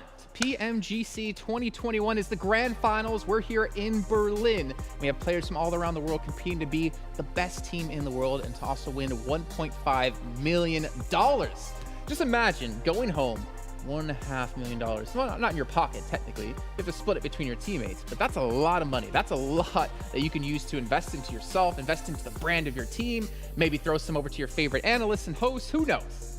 You're thinking about investing? I'm over here thinking about just buying some skins in the game. I really want that Scar-L. It looks so sick. I think 1.5 mil would not be enough for me to get any skin. I would just be so unlucky every time. That does sound like your luck, to be fair. We are going on to a second match, though. It's going to be heading over to Miramar, and we've already had a little bit of a discussion while we were in the break, and a couple of teams we're looking out for here, in particular when it comes to maybe early clashes. Max, you want to go ahead and start off that topic? I'm going to be looking at El Pozo. Of course, we had scrims and everything happening. Maybe those things changed, but I'm expecting maybe a final Pozo between Nigma Galaxy and Alpha 7. And we know that Alpha 7, they love those hot drops because they pretty much have hot drops technically that could happen on every single map. So intrigued to see if that's going to actually happen or not, because Nigma Galaxy, early fights, not really their speciality. So I think that they might try and avoid it as much as possible. Another one to look out for that I know it actually happened. I want to add one to that list that you're putting out. Is going to be next Ruya. Next Ruya usually tends to land there as well. They did end up changing it because they had so many engagements with Alpha 7 and Alpha 7-1. But I wonder if at this stage, more than likely not, but you know, I am being a little bit hopeful. Maybe next Ruya will decide to land there and be like, hey guys, nice to see you again. That would be funny, actually. But I feel like most teams want to avoid running into each other early on, especially in day one of the event. But I mean, we can see here our damage dealers from the first match, and Action and Top both of you making their way through. But as we saw, Order was the MVP. So usually, as I think it was Kalaris who noticed it during East League, is that like even when Nova was not doing well, even in the week they didn't qualify for the Super Weekend, Paraboy was still the big standout player competing with the likes of I think it was like Newsy at the time, like of the teams who were in first place. We're seeing Order step up and taking a look at the limbs. I mean, this isn't too surprising. Yeah, not too surprising. We're going to see Top. We're going to see Action being up there. Scry typically is not the one that's going to be getting most of those eliminations, right? He's the one that's trying to set up initially Top and Action, but he's just had apparently great opportunities every single time. So while not strike, while just like, you know what? I'm tired of you guys not talking about me. I'm going to step up. Not seeing Pika here this time, but 7, really impressive stuff from Stalwart from Mongolia. Definitely. I mean, just going back to what I was talking about earlier, for them to be able to get that win with the amount of engagements that they were able to have, for only have to heal up 400, that is just so impressive. I feel like it's a big understatement. I'm hoping viewers at home will be able to keep an eye on that, because that just talks about their positioning. They're being able to put themselves once again just in a great spot, making sure they win those fights and making sure some other teams kind of don't even want to fight them. Nova just decided not to fight that, and I'm still kind of scratching my head. But another team I do want to talk about is Navi. I feel like Navi played that so well. They were nowhere near their usual landing spot towards North George. They decided to drop right there on the military, and they did a beautiful 2-2 split. A beautiful 2-2 split where we were wondering, I thought at one point maybe they were going to just try to go to the bridge camp. They decided not to, but they were able to hold off a lot of teams. They were able to be opportunistic to get some elims as well. And they were able to hold off damn son. Damn one. There you go. Damn son. That was it was actually a really good hold, right? Because they had such a good high ground opportunity. While also, I believe it was maybe Tixie on the lower side. It was just trying to make sure that they were pinning down the entirety of Damwon. It was good execution, but unfortunately that third party from Na'Vi, from Nova actually, it made it just a little bit more tricky at the end. But good execution still from Na'Vi, just got a little bit too hard there. Yeah, a little bit difficult indeed, but they still have more matches either way. And before we can really drop into our next match, I want to give a shout out to Singtel, providing PMGC with Singapore's most powerful 5G network. And speaking of that, I mean, Na'Vi, they're going to need that powerful 5G network because they have a lot of pressure on their shoulders. I'm going to call them out in particular. 7, every time we ever talk about Na'Vi going into these big international events, there's always so much hype around them. We always talk about how good they are as a team. And I'm sorry to say this, but they kind of always let us down. I 100% agree with you. Thank God, I didn't want people hating on me. Disagree. No. It's just always a big hype, and something that this team definitely lacks of, and this is something that we're kind of looking at before the show started, is this is a team that it's not really able to carry momentum really big. If they get a win, they're not able to end up backing it up with another win, or maybe able to back it up with the top 5. It's always a roller coaster with them. If they do pop off, they end up popping off, but I would love to see a little bit more consistency out of them, whether it's in regards to elims, whether it's in regards to placement points. I just want to see consistency and just carrying momentum. So would you say then for you, Na'Vi is your team to watch in this match? 100%. Okay. Because they were just so impressive. I was really, really surprised at the way they were able to play that last match. Okay, so we got Na'Vi for 7 on the end. 7, you're not 7, you're Max Man. I'm 8. Damn. Yeah. You're 8. Who's your team to watch? I kind of gave up on 4 rivals when it comes to getting potential wins. But no, they're going to do it right now. They're going to make it happen, okay? I don't know when, but I'm going to go with this game. Let's go, 4 rivals. Well, you're brave. I went with Stalwart Esports to see if they can maintain that momentum for the first match of the day. And speaking about maintaining things, we're going to maintain our casters here live, back on the air. Mustache Dave and Necro, take us away. Damn, son, already game number 2, dropping in hot. Necro, Dave on the mic. Miramar, what a game number 1. Necro, though, already in the Miramar match. Oh man, here we go. The Deserty lands a Miramar, and I do want to see what's going to be happening on such a massive map already, because we talked about some drop clashes coming in El Pozo, and well, 2 of the big teams out there, man. What are your expectations, Dave? Yeah, we're looking at El Pozo, Nigma Galaxy, A7, and then Monte Nuevo down to south next Ruya. So there could be some early clashes. Not only that, Hacienda, right? Hacienda del Patron. I believe GodLike like to go there, STG like to go there. That's a big one. there's a lot of what ifs. I know we had practice, I know we had scrims, but the big thing is that was then, this is now. This is when everything matters. This is when it's all on the line. So with that in mind, can a team realistically afford to hot drop another team to risk the potential of getting 0 points here? That's the question up in the air. That's what got me thinking as well, because now we also know that you don't really have a lot of games to mess around with. You cannot just try out some new strats completely and then maybe, you know, try and work things out. But no, another Southern Circle inside the map of Miramar. These are quite rare, Dave. As rare as it gets. I'm just trying to soak it all in. Because we get circle number 1, there's some water in play, and yeah, this is Miramar, go figure. But up there to the north, I'm still looking. We got ST, we got 4 rivals, S2G, like all these squads are still hot dropping on each other essentially. Oh man, they just don't care. They want the early smoke. They don't care. And well, guess what? Yep, I'm pretty sure they will probably get the early smoke. Unless if Nigma Galaxy just do not want to give A7 what they want. A7, of course, is one of the most like aggressive teams out there, and they're not going to be backing out from a fight without any kind of like, you know, they would at least want some elim points on their name to start the day off. And A7, they are out for blood without a doubt. H2G for now in Hacienda del Patron, they have gone to full control of that side, so seems like somewhere down line, GodLike has backed off from there. Hit that subscribe, by the way. Notifications on. That's you know, guaranteed you can get it done. Shout out to all the viewers, by the way. I was watching a ton of people watching right now, a ton of people cheering for GodLike in the YouTube chat, and a ton of people cheering for Stalwart Esports. So I'm looking at this game though. You're kind of touching on it. The redemption, like Alpha 7. I called Alpha 7. 7 called Alpha 7. Last game, couple elim points. We saw them on that bridge camp on that east side. Didn't really play out in their favor. And I'm looking at Alpha 7 because I feel like game number 2 needs to be their game to really come back, I want to say. Get that momentum, those juices flowing so that they can play their confident play style that at least I'm used to seeing from them in that West League. Yeah, exactly. I mean, if you talk about Alpha 7, the first thing that comes up in my mind is that aggression they show, and also the the consistency that Alpha 7 in general have, right? They're just like one of those teams that do not like to back away from the fights, but at the same time, they do manage to get decent amount of points for themselves each and every single game. So, just quite understandable. Alpha 7, this is what they're known for, but I do want to see what exactly, like, what kind of things are going on for GodLike over here, because we did not see them in Hacienda del Patron. GodLike, I'm not gonna lie. Last game, I was extremely impressed with that grenade from Jonathan. Oh, Jonathan went for a nice little rotate to wrap around their teammates to kind of get that off angle, while 3 of their squad mates were in the front lines, kind of taking that fight with Alpha 7.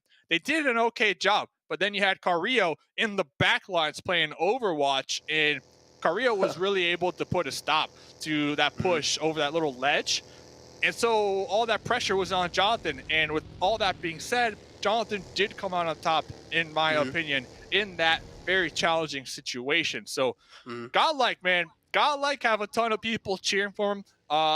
They're at the biggest stage right now. They got a lot to prove. They got some teammates that do have that world experience, I believe the desk was talking about. If there was kind of that wild card to disrupt the lobby, and let me get your take on this, I feel like it's GodLike, right? GodLike can be that disruption to the lobby. And the reason I'm saying that is because we had East League and we had West League. 9 teams from East League, they're playing here. 6 teams from West League, they're playing here. So those teams are kind of familiar with each other, if you get what I'm laying down. They kind of know each other's habits somewhat. So they have a big advantage when it comes to that. Who they don't know the habits of. They don't know the habits of GodLike. Yeah, you could have watched them, you know, but you don't have that in-game experience against GodLike. So I really feel like GodLike could be that wild card factor with some of these teams. Yeah, definitely. I mean, just that one game slipping out of hands, it's fun, you know. You can completely afford that one game. But as you mentioned, GodLike can definitely be that wild card factor. And if they are, it's going to be one of the great, like one of the biggest like storylines without a doubt. GodLike, they dropped over here. They did not want any kind of early fight, so I do like the improvisation coming in from their side. Water treatment is where they opted to drop out. So HTG as well, early rotations. A lot of teams, they do not want to waste any kind of time. And GodLike, we are seeing them make those late game rotations happen, which is quite questionable. Most of the times they don't really work out, but maybe they have some kind of like backup plan building through. Not that, just looking at BGIS, GodLike, they tend to favor when they get into these skirmishes, kind of a 3-1 split where they got one of their teammates up in the front lines, really keeping that pressure on. Meanwhile, they separate their other 3 teammates to cover that one squad mate in the front line. So they got all angles pretty much covered. And I feel like that's kind of one of those new metas that we're starting to see. Alpha 7 kind of did that a little bit in the West League. It paid off big time for them. So I'm really cheering for GodLike and just their overall momentum that I have to assume they're feeling right now. They have to be pumped to be playing in this lobby. So Miramar, okay, let's get into the game. Looking at all the players, we didn't lose anybody yet. So that's a good sign for the players here. Almost, 7 minutes into the game. A lot of early rotates. Anything sticking out to Necro? Anything that Necro sees is like, oh man, what's happening there? Or is this all things, another day at the office, big chilling? I mean, one more classic thing that I'm seeing, Na'Vi again going for those late game rotations. This is what we're really like known for. But yeah, as you were talking about that 3-1 split, now it's pretty good when it comes to the individual team fights, right? But if you get third party, now we casted the West Side, Dave, and we do know how many third parties happen in West Side. And 3-1 split, I feel like they're most vulnerable, especially when a third party happens. Especially if you have the one player separated out in the open, if he gets taken out, the rest 3 players, they're also kind of separated out from each other. And if you get third party in that situation, Dave, you're pretty much screwed. Yeah, somewhat. And to me, it comes down to map knowledge, like knowing the terrain and knowing what sight lines you might be exposed to, right? Not only that, the spacing in between your split. As long as your spacing isn't too far from each other, for example, to add to your point, if one of your teammates gets knocked down, as long as that spacing isn't too far, you should be able to get the pickup, right? If you are safe to do so, of course. So that's another thing to keep in mind. And GodLike, just watching BGIS, a lot of the fights that they were in, they were aware of the terrain. They took these nice fights when they would push out in the open, where they knew for a fact what angles were covered, which angles weren't covered, and if those angles weren't covered, they had a teammate covering it for them, if you get what I'm saying here. So GodLike, I'm telling you, I'm a big fan of GodLike. I am really happy that they made it here, and I think they could really disrupt this lobby. Dude, I myself am a huge fan of GodLike. You know what they say, hashtag they'll say GodLike, and that's what I'm going to say as well. But yeah, for now, the circle shift as well, kind of going to be moving down south again, a little bit tilted on the right side, which is completely fine. That means there is going to be a lot much more free compounds for other teams to try and take it. But yeah, now, as you were also talking about the kind of like separation, you should not really be separated from each other a little too much. And I feel like for that is a perfect example has to be Stalwart Esports. I just like how they like adapt in each and every single fight, right? It's not like they don't separate a little too much in these fights. It's like they do that, but if only they have a clear knockout easy. Like if they're sure that they're going to be getting this knockout, then only they will make that huge separation happen. Unless they just try to like keep themselves separated, but not too much. Yeah, Stalwart Esports, another prime example that we saw last game. Every time we would look at them, they either had a 2-2 split or they had a 3-1 split with action in the front line. And that reminded me a lot. We saw it, not to be too biased here, but from North America, when Coops got invited onto the Knights, that was exactly what they did. And that played out big time for him up until a certain point. But Stalwart Esports doing the same thing here with action. You got that front line gunner, the one that seals the deal. Just make sure that they stay alive. Not only that, but top always opening up these engagements for him. But talking about opening up these engagements, yeah, Nox Bump. Dude, did you see that tracking right there? Well, that was the 1-2 dirt nap out here. Oh, if I am the player dying right there, I'm saying, I'm yelling he's a cheater. I'm yelling. There's no way. You know, it's just, that's just me if I'm playing the game. Oh, damn, son. That's why I'm yelling. If I get taken out like that, like they were full pedal to the metal right there. Oh, my God. What a nice shot there. And this is Fenerbahçe. Last game, we saw them. They got heated. They got crashed upon. Didn't work out in their favor. And if they would have won that fight, they would have came out big time because that compound was solid. So a lot of these teams, they're looking for that redemption, I feel like, in game number 2.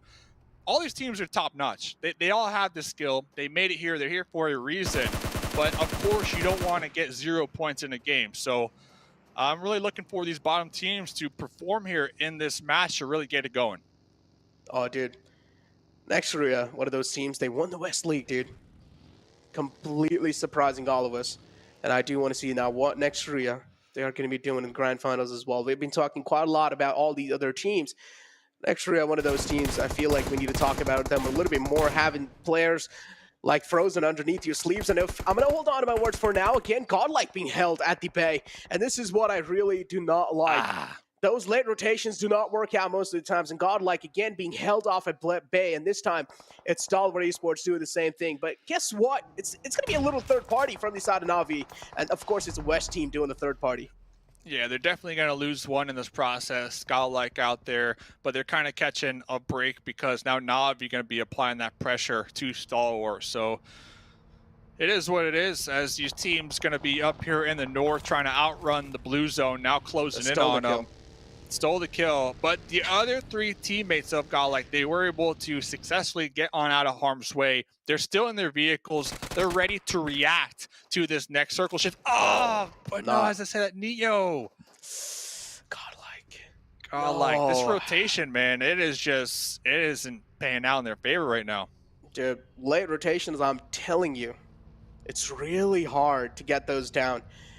Late rotations most of the times do not really work out, but for now, Na'Vi, they're looking pretty good. Another one of those teams that do like to rotate pretty late, but in the previous Erangel game, I did like the adaptive nature from their side. I did like it was kind of like a huge change in the pace that we saw from how Na'Vi played back in the league days, but now Stalwart Esports, that's a huge spray from top. Connect quite a lot of shots, but I also do see Download Gaming going against H2G in the kill feed, but oh my god, Gitson barely made it on the other side of the edge. And look at the different play styles here. Na'Vi, they see the next circle shift and they prioritize sending it, trying to get a better position in that circle. Meanwhile, Stalwart, they aren't worried, right? They're playing this one slow, they are relaxing, and they were able to get a couple shots out there on that Na'Vi rotate. And it just goes to show, at least to me, the confidence right now that Stalwart, that they have the ability to play slow, that they're not going to let these zones kind of dictate their movement. They're not going to let these zones apply pressure on the bigger picture gameplay here, game plan that is, that they are coming in here with. Oh, dude, the game plan, as you mentioned, they're also going to be rolling out some like secret cards, I'm pretty sure, on the day 2, and I cannot wait for that. But yeah, Team Secret now, quite close to the players of H2G. There was a fight going on between Download Gaming and H2G. Couple of casualties, we did witness those as well. Download Gaming as well, short 1 player. Same thing goes with H2G. Team Secret, do you realize in the front, there is a team. They're also taking things quite slow. Stalwart Esports, again, they're just tailing Na'Vi around. Action. Down there. Tixie. No. Able to, look at that tracking, by the way. The gyro right there from Action. But yeah, I guess Stalwart Esports, you can also say they're a little more comfortable in this situation when I'm talking about that pressure from the zones, because they do have 29 points from last game. We can see the leaderboard right there on that right-hand side, compared to Na'Vi with 1 elim point from this game. So they're going to have 8. So that mental game, man, it is going to play a factor here for a lot of these players and their decision-making for sure. Mental game. Always an important factor. Big tournaments like this. And Action just trying to blow Tixie's vehicle. Did bust out a tire, so Tixie now will have to move out in the open, trying to pop in feet, trying to dodge those shots. But not enough movement indeed, and Top is going to be finding him. Tixie goes down. Tixie eliminated out the game. That's not really good news for Na'Vi. Na'Vi left with only 2 players alive. And you can just see the concentration right there on Top's face as well. I think I saw a little sweat drip from their forehead right there. Like, that is how tunnel vision they are. I love the player cams, by the way. I love that we get to see their looks. I love that we get to see their grips that they're using. And just that determination. Next zone goes up, so hopefully they're a little more determined because they are on the opposite end. So Stalwart Esports, they are going to have the challenge to reposition now in this new circle that did once again favor the south and favor the water. Oh, did you see the split from Infinity as well inside the zone? They had like all 4 players separated out, and as soon as they realized next Ruya is closing in, they just retreated back. Now they have a 2-2 split. Both these compounds are being acquired by Infinity, and Infinity have the prime positioning inside the zone, including Nigma Galaxy. Now they can try and play this off as safe as possible, or else they can try and rack up some kill points that are the teams that are trying to make it inside the zone. Team Secret though pretty close to Furious Gaming. Or I guess I gotta say Poppy Potro is pretty close to Team Secret. Yeah, if there was a player that can really clutch this one out, Poppy Pocho is that player. There we go. Popping up with that UMP. Surprise! Exactly what they're saying. What I want to see now is some type of support, though, from the back lines. Maybe send one teammate down there in the front lines to help support Poppy Pocho, but it looks like the 3 teammates are going to remain up there in the hills playing that oversight position. Oh, they're just the scouts right now. They're just giving so much information to Poppy Potro. They're kind of like they're his eyes behind the sight lines. But look at Jumper. Jumper recognizes what angles are currently going to be occupied. He knows for a fact that the south, the wall is going to be the perfect cover. And Furious Gaming, the 3 teammates on the hills, they don't have sight lines behind that hill. And Poppy Procho, well, got caught slipping. And HDG, they're just like, all right, don't mind us, guys. We're just making our way through. We're peaceful. We're friendly. Just got some free safe pathway out of that miserable situation. Yeah, now again, Furious Gaming, they have 1 man down. Poppy Potro is a huge man, and you do want to make sure he's back up on his feet. Down 1 Gaming. Seems like they're charging up on DXavier. Lamborghini's position, is it compromised? That's the question. And I'm pretty sure it has to be at this point in time. Fabian just cooking up an aid. Wants to lob in right outside. And yep, just Stalwart Esports as well, rolling out on the sidelines, but I'm not really sure. I don't think so they're going to be challenging a fight. No, they're zooming by. They're looking to reposition. They're looking to get into the circle. So DXavier back against the wall. 2 squad mates right there trying to defend this compound up against 3.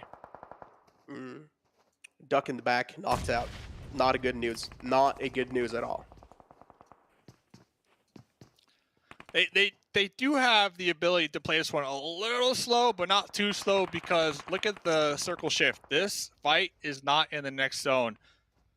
And looks like Frankie going to be popping in that Bucky trying to reposition. That could be risky. But Silas, Silas, I saw Silas cooking the grenade right there, trying to toss that one out onto Pika, but Pika did not allow that to happen. Hopefully they can pick up Action, though, because look at this. Action crawling on their knees, but Action has that M249. The squad wiper, so that can come in clutch. Next zone, once again, Nigma Galaxy. They picked that compound on the coast, and look at this. I have a feeling it's going to play out in their favor, because where else can it go? Not only that, it's on a main road, so you have to assume some teams, they might rotate on that main road for quick access. And look at that. Yes, they do get the circle shift. So Nigma Galaxy easily looking at a top 5 if they can defend their compound. Oh, they're chilling. They're chilling big time. Unless they're just going to be witnessing a huge wave of teams coming in out of their compound, just trying to ram their vehicles right onto it. I'm pretty sure that's going to be happening in the future. For now, DXavier, Frankie being taken out. Lamborghini's the man. And certainly, this time is not as quick as his name. Instead, taking things a little slow, being as cautious as possible. Popping that medkit as well. It's taken down to 70% of HP. And Lamborghini, I do understand the only man alive, has a lot of pressure, but guess what? Strikes at the right time. Not only that, as a solo here on Miramar, you got a lot of dips, you got a lot of terrain to work with to try to avoid any type of sight line. So maybe they could solo snake it and come out on top with some additional placement points. Fenerbahçe out there in the distance. They are going to have to reposition here very shortly. Parabor, though, look at that. Another teammate on the field. M249 out there in the open, looking to get some nice shots on out. But Lamborghini did reposition. They saw the water, and they said, YOLO, sending it straight to the water. That's a good play, though. I like that play a lot. That is indeed kind of like the safest route you can take inside these kind of zones. But A7 looking to take out the man in the close. And it's going to be Couture from next Ruya. Easily being taken care of. A7 now, they also need to make it inside the zone. So the pathway in the front is going to be a little exposed, but it's fine. They've got the vehicles covering their back. Senatex and Mafioso, they're going to be making their way slowly inside the zone. Infinity as well. As I mentioned, they had a really great positioning until the zone moved away from them. But still, they can try and hold off the teams that are in the back, including Nova. But Jimmy's the only man alive. Yeah, still pretty solid position, though, all things considered. I think a little bit of it is in the next circle, and we saw they have those different levels of terrain to work with. So as long as they can make sure nobody surprises them from behind, they should be looking ahead, looking downhill. And as long as they have some vehicles to maybe work with, they are looking pretty solid, in my opinion, especially with 4 up. Oh, they are looking really solid. Team Secret right on the edge, including Stalwart Esports. This game definitely not as good as expected, but Team Secret for sure. Even though they're hurt, they're not down yet. They're still giving a huge fight to all these teams in the lobby. 2 players alive. Shot should be back up on his feet in no time. A7. Carrillo taken out. That's not going to be keeping A7 settled. They need to make sure Carrillo's going to be back up on his feet. And next, Ruya is the one trying to hold him off at bay. Yikta going to be confirming the kill on to Carrillo. Barely alive on a sliver of health, but Yikta still charges forward, and he is getting taken care of. Yeah, charging downhill like that. No real option because the next zone did shift. So what is that this pressure? circle? Yep, that pressure just God. added on top of that one. So Mafioso happy after that elim, looking to loot some crates, looking to get some additional meds, re-up on the ammo, and then pretty much reposition to Senatexa, who I believe has a pretty solid snaking position out there on that road. As long as they can avoid the sightlines from Nigma Galaxy, who have been, we have to say, they have been big chilling this whole game. What a position they called out, and what a position they claimed early on here. Exactly, but I don't like the split coming in from Raouf. All the way separated out. I understand it's a 3-1 split, but still, in these kind of moments, you're not supposed to separate out, and that's what exactly I was saying, because soon there might be a lot of charge-ins, and Raouf, he does have the buggy underneath the water, but he got spotted, taking a lot of shots, and oh no! Steps out the buggy in the nick of time, but Infinity, here comes a charge-in through from their side as well. I did like the Raouf play as long as they don't get taken out here, because to me that's like the insurance policy. You send one into the water because you know water's in play, and you make sure that they stay alive. Meanwhile, use your numbers to your advantage. See, we need to see Freak, we need to see Lord, we need to see them be putting in that pressure to make sure that insurance policy in the water does stay alive, and they weren't able to pull that off here. Oh, not anymore. The insurance policy gets taken away from them. Unfortunate. Team Secret, but still, Nigma Galaxy, they have the man advantage inside this entire situation, and they can always turn it into a victory. Unless, again, they don't make any kind of rookie mistakes. Team Secret, Shots the only man alive, but all it takes is that one little mistake, and Shots will get a huge chance to try and bounce back. Another huge game, too, when we're talking elim points for these top teams. Alpha 7, I saw 7 elim points. Nigma Galaxy, 8 elim points, so they were able to really use that position, that compound in their favor. As Lord gonna be pulling up here, grenade, cooking it, looking to toss it. Let's see, will it be successful? Oh, Freak also going into water? I don't know about that one. I don't know about that one. Yeah, that's a questionable play from Nigma Galaxy. I don't know why they did that. Trying their best to take out Shots, and finally a nade connects on the Shots. As we mentioned, got him, a huge got him moment without a doubt, but now it's a 2-on-2 situation, and A7, they thrive in these moments. They do. Let's see, getting shot from the SLR. Now, just think about it. If they would have kept Freak alive, they would have had a 3v2 right now. But instead, Freak went into the water. Don't know why. Now they're down to just a 2v2, and this is Mafioso and Senatexa, 2 of the most consistent players from the West League. Oh, using that bus as a movie cover as well. I do like what Hamoudi is trying to do here, but if Nigma Galaxy played things a little bit more safer, this wouldn't be the outcome. Yeah, they're too taken down a little bit too low. Up. Yeah, as you mentioned, 2 grouped up. There needs to be a little separation. There needs to be a little bit more info gathering, and I do like what A7 are doing. Senatex are trying his best to give as much as visual info as possible to Mafioso, and Mafioso slowly and steadily sneaking around the ridge, making sure his presence isn't being sensed by Nigma Galaxy.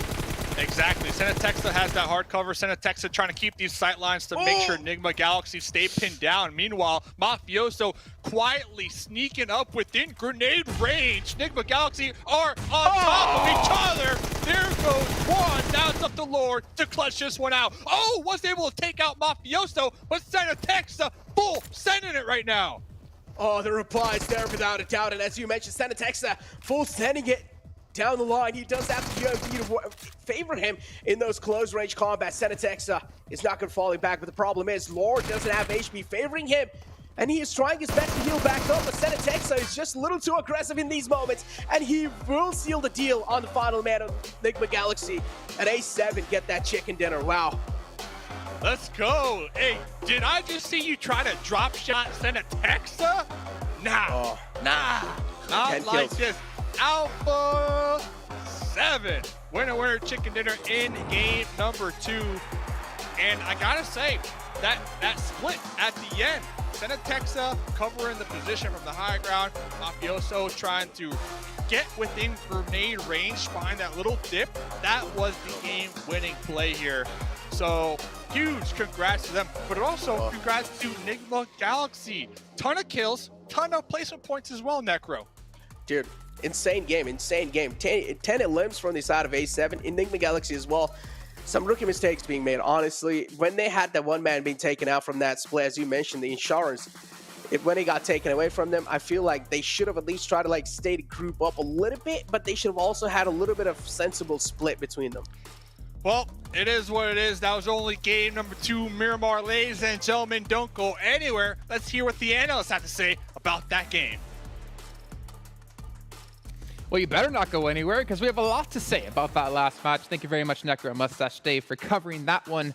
I can already see out of the corner of my eye, 7 extremely happy about Alpha 7, taking home a chicken dinner, taking home a good amount of eliminations, but also for Senatexa, he played last year here at PMGC, or the first year at PMGC, well, PMCO, Fall Split Global Finals, let me get the entire name out there. He played back then, and he's shown he's got what it takes to compete, and got what it takes to get them victories. He's been one of the most veteran players out of the Americas, and I mean, he's showcasing it. He's actually continuing to improve. He's not just being stagnant, he's been able to improve. He's now becoming a clutch player, as we were able to see right there for this team.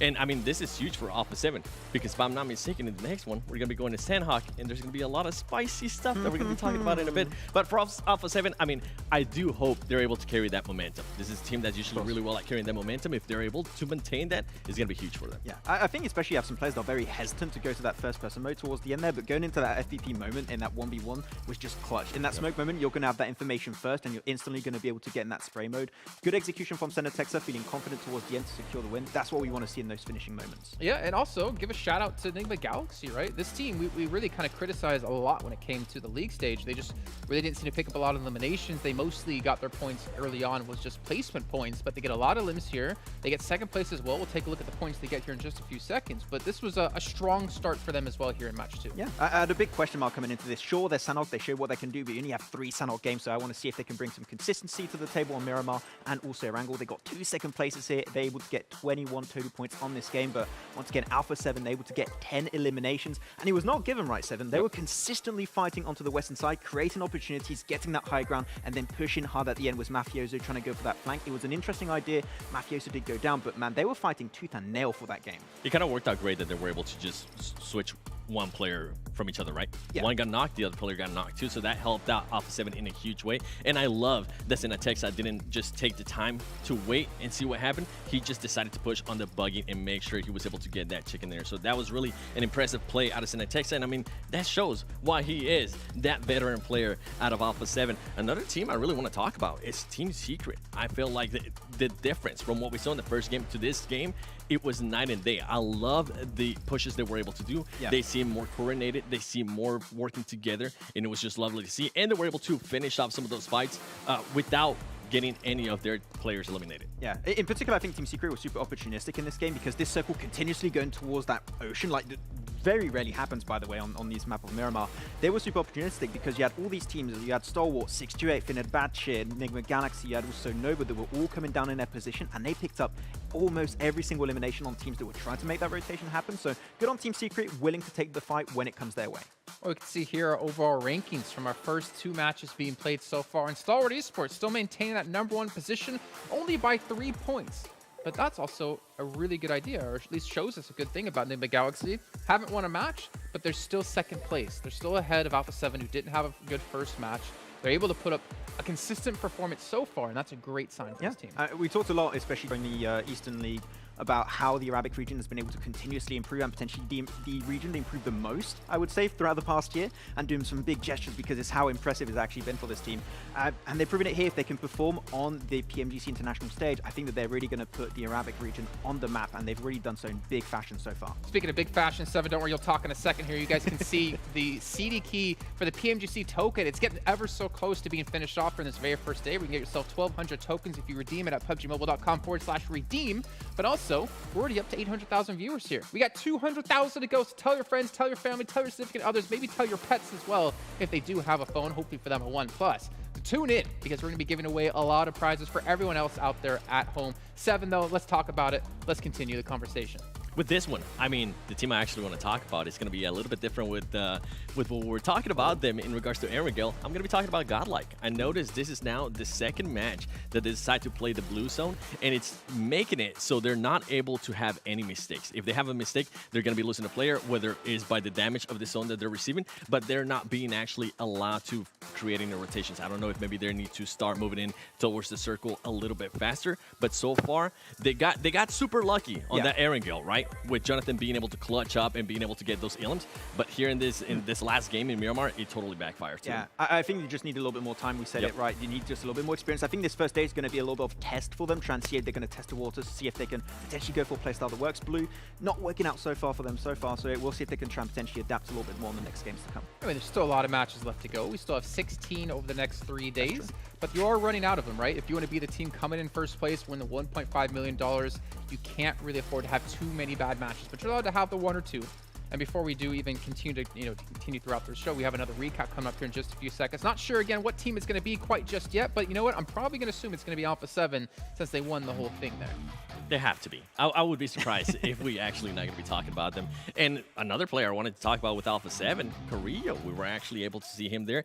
It got super close to the point where he got knocked, and this is something that we were talking about before this show, Max. It was how they are so used to just sending out Ruya to scout for them, because he's usually one of the main fraggers for that team, right? But it can also backfire, because if he gets caught in a peculiar situation, you're going to be losing a player of the caliber of Ruya. Luckily for them, that didn't happen in the last match. Yeah, we were a little bit scared, potentially them losing Korea could hurt their chances of getting these big wins pretty significantly. But the cool thing is that now SIXTWOEIGHT has that fragging potential, right? And he has been coming in clutch, especially in that finish gun in that FPP mode.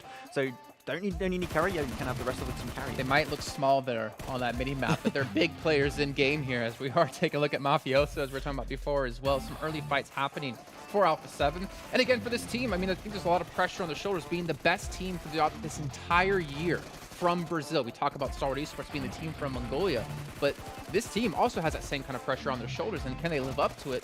Well, I mean, we're seeing they're starting to do so, and they're able to do quite well in 3rd place. Yeah, I mean, and not even Brazil is actually, sorry, I'm going to go back to Alpha 7, is actually their best team from the Americas. They were definitely the most consistent team out of the Americas. Destroyed Americas.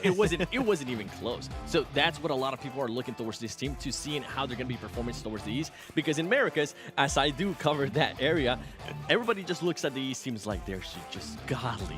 They cannot be touched. But now, I mean, for Alpha 7 to be able to get this chicken dinner here in the 2nd match is going to be huge for them. Yeah, it's going to be great. And we're actually going to be seeing the exact execution towards the end of that game. It was SIXTWOEIGHT, it was Mafioso. SIXTWOEIGHT, towards that end moment there, waiting onto the backside and trying to allow his teammate, which is Mafioso, to actually get a little bit closer in. So I think that position, going for that 1-1 split, was perfectly executed. Those smokes were greatly played from Nigma Galaxy, but when you get close, you just throw a few nades, and that's pretty much done and dusted. Mafioso, unfortunately, does get knocked, but then it turns to the 1v1. 1, and then that great FPP play from Senatexa was just clutch at the end. And that's what I was talking about. Senatexa wasted no time in making sure he went for that push. As soon as Mafioso was already getting knocked down, Senatexa went for it. And right here, this is something that you were talking about, and I personally use it when I play PUBG Mobile myself, Max, is I like to switch to that FPP view, especially in this close quarter, because it's just going to give you such a huge advantage. As you can see right there, Senatexa being able to clutch up, and he is becoming that clutch up player, which is great. We've been talking about teams having just more than one superstar.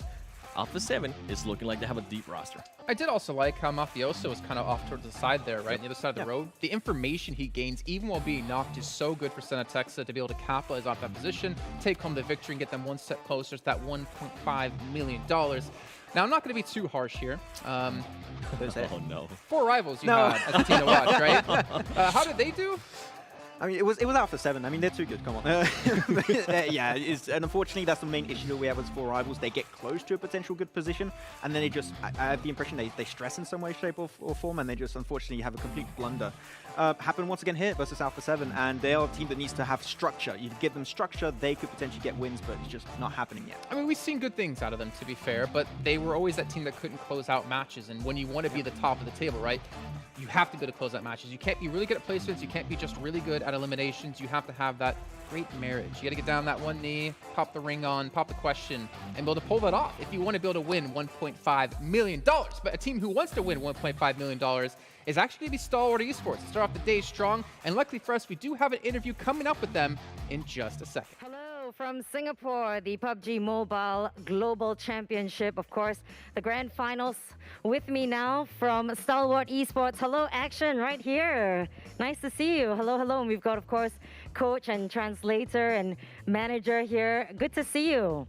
Nice to meet you. Thank you. Thank you for being here. A few quick questions, a quick fire round. You guys have been very competitive in the first 2 games. How did you prepare for the grand finals? Эхний 2 тоглолт маш мундаг байлаа. Тэгээд Grand Final юу бэлдсэн бэ? Ер нь бол тоглолтынхаа юу тактикийг бол ер нь хэлж болохгүй. Тэгээд бид нар энэ тэмцээн дээр ер нь хамаг чадхаараа үзээд заавал чемпион болохыг гэж байна. Okay, he say he not want to tell the tactic of our game. Of course. But he say we can try our best for coming to champion. Now, you guys also played well in the league stage. So in your opinion, what's the biggest difference between the grand finals and the league stage so far? Okay, so league stage-ийн тоглолт нь одоо ингээд league stage grand final хоёрын тоглолтын ялгаа нь юунд байна гинэ? League stage-ийн тоглолт grand final-ын тоглолт нь ер нь бол grand final нь дэлхийн бүх шилдэгүүд цугласан гэж хэлж болно доо. He say is different because grand final is all the team in the world, 21, the best team in the world. So league stage is only for each team, right? Right. And this is the biggest difference. That's right, of course, the sizing of the teams.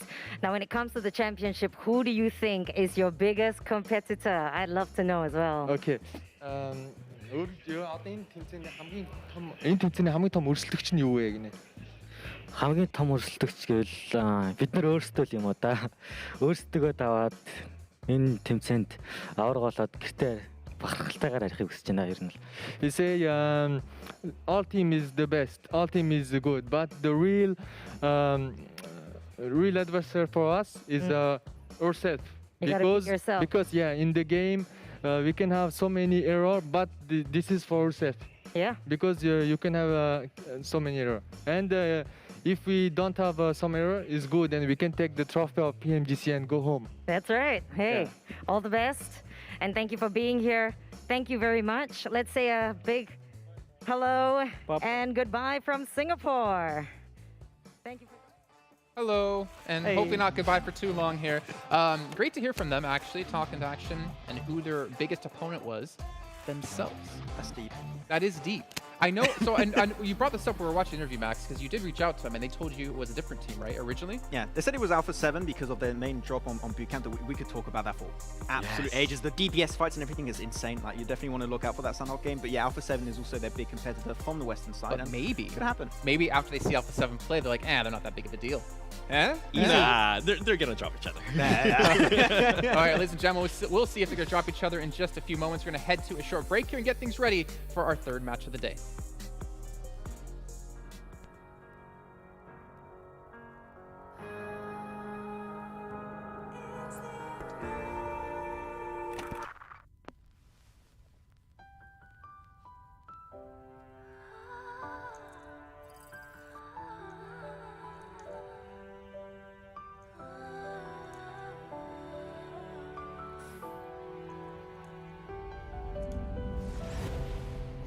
second that I breathe is going down in history. We are victorious, can't stop me. Maybe today we'll fight our battles, show you the way if you can handle it. You follow me. I'm back with a plan, start with a pinnacle, I be the man. Back to the battle, the last man standing. Who would have thought that I had what it takes? With the whole city on my shoulder going crazy. Back to the pub and the keep in the G. Victory lap on the ride with the team. Stay with sport and smoke with the E. Aim for the high score ring, I'm done.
PMGC 2021 2021 Grand Finals. Grand Finals. Grand Finals. Grand Finals. To glory. To glory. To glory. To glory.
And we are back. We told you it wasn't going to be too long of a break, and it wasn't indeed. And we're ready to get into our next match of the day as things are to get very moist on... I love that word. He loves the word. It used to freak him out, but he loves it now. I'm glad to hear that, Max. But things are get really interesting when we get over to Sanhok for multiple reasons, right? We have potential hot drops. Yep. But also, if we look back on East, we've had so many, or two teams in particular, be so consistent in how they play, but also their style. Nigma Galaxy, Maroof, Heal in the blue. Infinity, just place top 3 every time, because that's what they seem to always do. Yeah, it's the Infinity playstyle coming onto this one, right? But the one we want to talk about especially is going to be that hot drop. Yes. That hot drop is going to be insane. It's going to be going through in boot camp. It's going to be Alpha 7. It's going to be Stalwart. 2 teams that currently both got a win right now, and they're going to fight it out super early in that game. And in the scrims, they made it happen. It got close a lot of the times. Who's going to come out on top? I don't know right now. Which gun was it? Which gun was it? It was the DBS. Yes. You know it. It's DBS fight in boot camp. Hell yeah. That's all. I mean, the thing is, right? Do you legitimately think we're gonna have a hot drop though? Yes. Yes. But the thing is, why would you risk something like that again with so few matches to be played? And you know, if you lose that one match, or you go out early in that one match, you could be ruining your chance to win a $1.5 million. So. Yeah. Okay, so with Alpha 7, that's pretty much their main Sanhok gameplay that we have seen for all year. I don't think I've ever seen him drop anywhere that is not Sanhok. And I mean Bootcamp and Sanhok. And the reason why I say that is because they love to go towards the mountain a little bit south of Bootcamp, and they just like to gatekeep and dominate that area. Yeah, it's a really good position to go for, but that's the thing. There's a clear opportunity for Stalwart to do a very similar rotation also to get access to that high ground hilltop. Just go trifecta. I mean, it was Reject who used to play that position every single time in Sanhok, and they would have a good amount of success in that position. Trifecta is not contested right now. If this fight goes wrong for one of these 2 teams and you want to try and catch up on your next 2 Sanhok games, Trifecta is a go-to area for one of these 2 teams. The thing is for me is that this is the least played map. Yep. Least played battleground in the entire event. You play it 3 times throughout these days. Being one of those teams who can be consistent and pick up points so consistently for me is like such a really cool thing to see. Typically you'll see teams, I mean, Erangel is the most played map, period. Every team should generally have a good understanding, but for some reason for me, in my head, Infinity always have it figured out. And I don't think we even figured out what the reason was, but they're always so consistent on a map that is coined as being the most difficult and RNG map out there. Yeah, I think the main reason why you see this team perform so well is every single one of their players is able to frag out big time, and having 4 players that have that big fragging potential in a fight where you could have third parties happening, you need to all have that potential. Even if you're an IGL, or even if you're support, that fragging potential is actually huge and is what enabled them to get these, as you mentioned earlier, right, Jason, those top 3 finishes very consistently. So I think that's the reason for their success, but you have other teams from the western side that have that fragging potential, so it's not going to be all that easy here. And one of those teams is actually going to be S2G. So during our West League, we had a lot of encounters in regards to hot drops between S2G and Ghost Gaming. Ghost Gaming is nowhere to be seen here, right? So now S2G is going to have that extra time. Oh my. Damn. Now S2G, damn son. Now S2G is just going to have that extra time to be able to loot, to be able to figure out which way they're going to be rotating. And I think it's going to play in their favor. If we do get somewhat of a northeast circle, it's going to favor them big time. Okay, well, speaking of favoring you, can help you guys improve your own gameplay. The OnePlus 9 Pro, you guys can pick up that one with its ultra smooth gaming at 90 FPS. It can help take you to the next level, and you never have to settle when using OnePlus. That's how I improve my gameplay. If Max was using that phone, he probably would have qualified for PMCO. Yeah, you know I had to bring it up. Come on, every PUBG Mobile event, it's literally in my contract. I'm allowed to rip on Max for not qualifying for PMCO. Yeah, I tried. Okay, You did try. The bots were too good. To be fair, the reason I won't play against Max is because I don't want to lose to him, because then I lose to someone who could even qualify for PMCO. Ooh. Yeah. Wait, I need to look through. Okay, we're starting early. Okay, they're ripping in, but yeah, I mean, yeah, of course. Yeah, of course. It's how it's gonna go. I didn't even try. Seven, please. No, I didn't even try. Listen, I am the #1 bot in PUBG Mobile. Okay, don't even try. Oh, that was you in PMCO. Okay. Okay. Also, shout out to Fairmont Singapore for catering with the highest degree of pampering here at PMGC. And really quick, we have to get into our teams to watch as well, because this, for us, I think is a really interesting one, because we're really diverse in our selections here. I'll start things off. I went with the Infinity. As kind of mentioned before, this team has been kind of the most consistent team I've ever seen in PUBG Mobile history on Sanhok, the most difficult battleground out there. So that, for me, is why they're a team to watch. If they want to place top 3, if they want to place first overall in the event, I feel like they need to have those performances, those strong performances on Sanhok. Max? That's a big surprise. I think you never picked Infinity in like the history Never of PUBG have. Mobile. First time. He's never done that.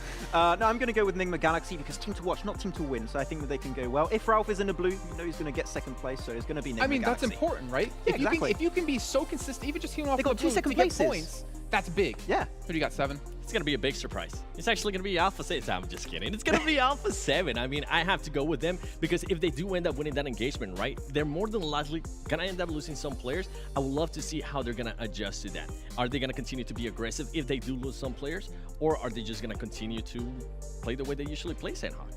Yeah, I mean, they're obviously the pride and the hopes of West, but it's time to hop into our next match of the day. So let's throw it back over to our commentators here for the last time of the day. We got Mustache Dave and Necro. Yo, Maxman. Hey, Maxman, what are you taking notes on, man? What you writing down? Let me know. Game number 3, Sanhok, of course, 7 representing Alpha 7. That's a big if for me, Necro. The reason I'm bringing that up is because we are predicting a Alpha 7 Stalwart Esports boot camp clash here. That's huge if they do pull it off.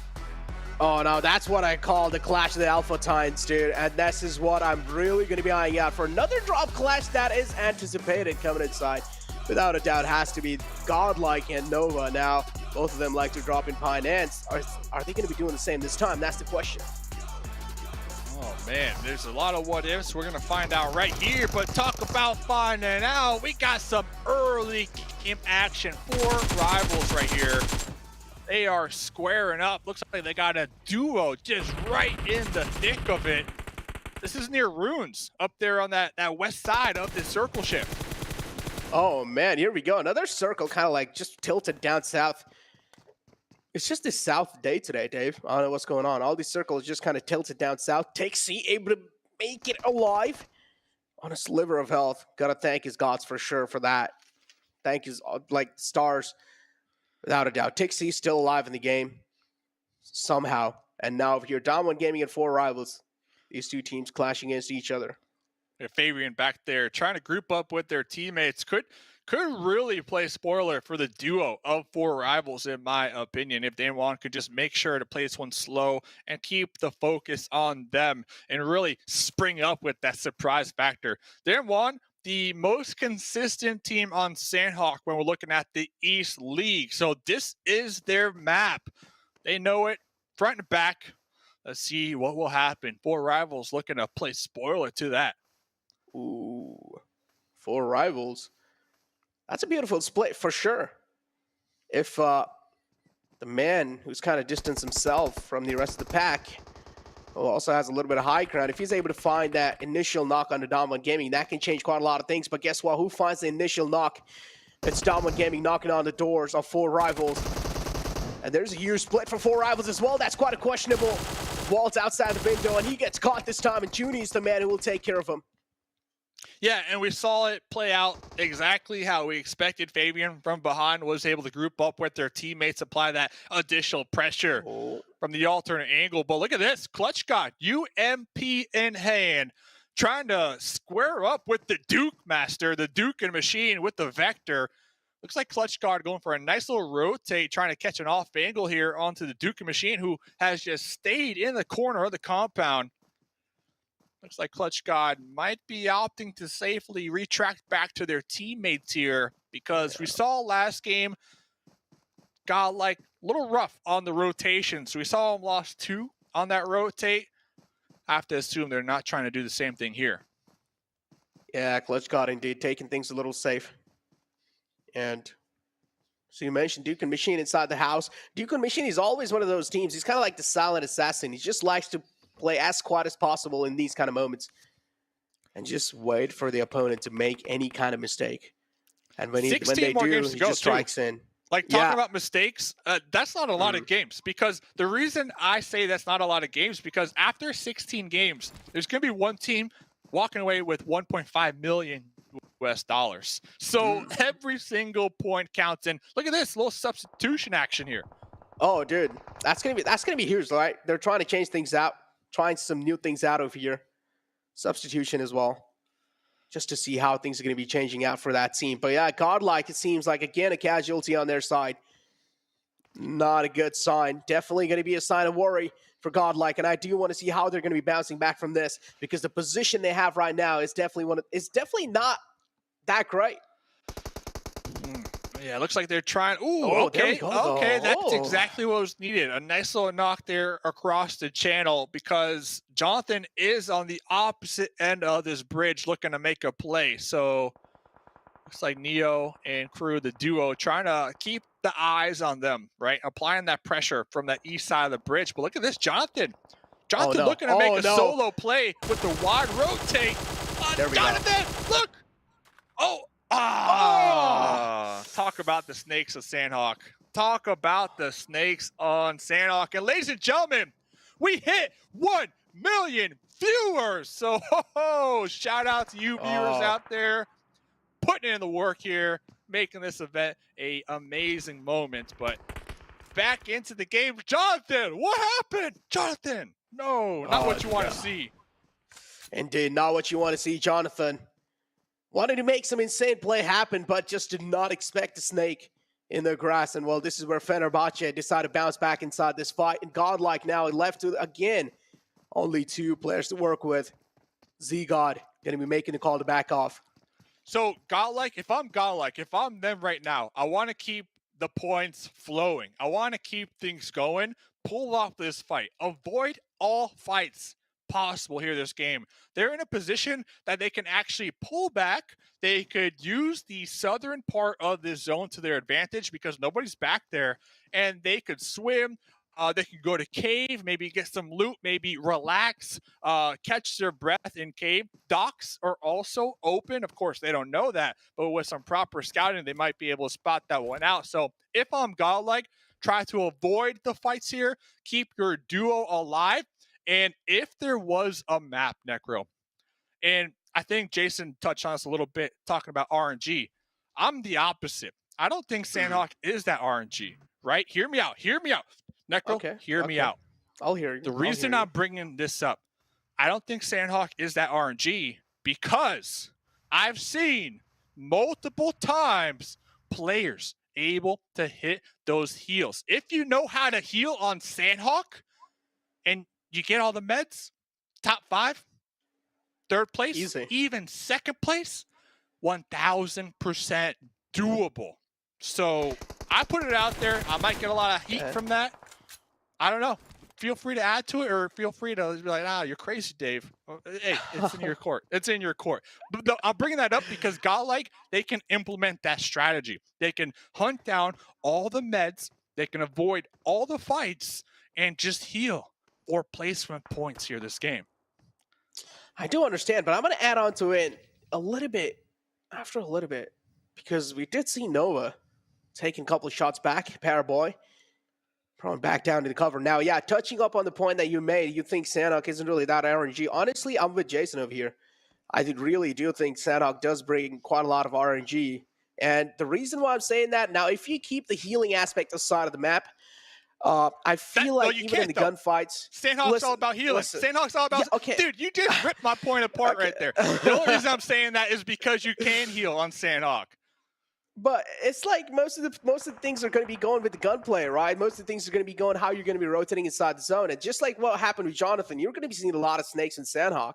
And this also means this brings kind of like RNG inside. And if you talk about the zone shifts, they're also quite drastic on the map of Sanhok. That means if a zone is favoring a certain kind of team, if they're able to play it out to perfection, that has to be the team to pretty much take it. And Sanhok, this is what it's really known for.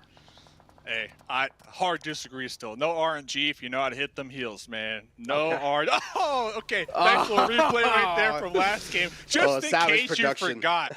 That is savage. If you get caught slipping, we will replay it. And we caught right there Navi with the boat tape. My man, Navi looking to get into the zone here. Down one, we saw them. They lost one early on, but they did pick up 2 elim points. And I'm touching back onto them because they were the most consistent team when we look at Sanhok performance-wise from the East League. I do understand. Yeah, they were really consistent, Navi. But again, in the final days, I feel like last day was where Navi decided to really like bounce back, and that's where they got like themselves 2nd place in the overall rankings. This proves quite a lot about Navi. This speaks quite a lot about Navi as well. But if we talk about the Super Weekend days, Navi did not really deliver as expected.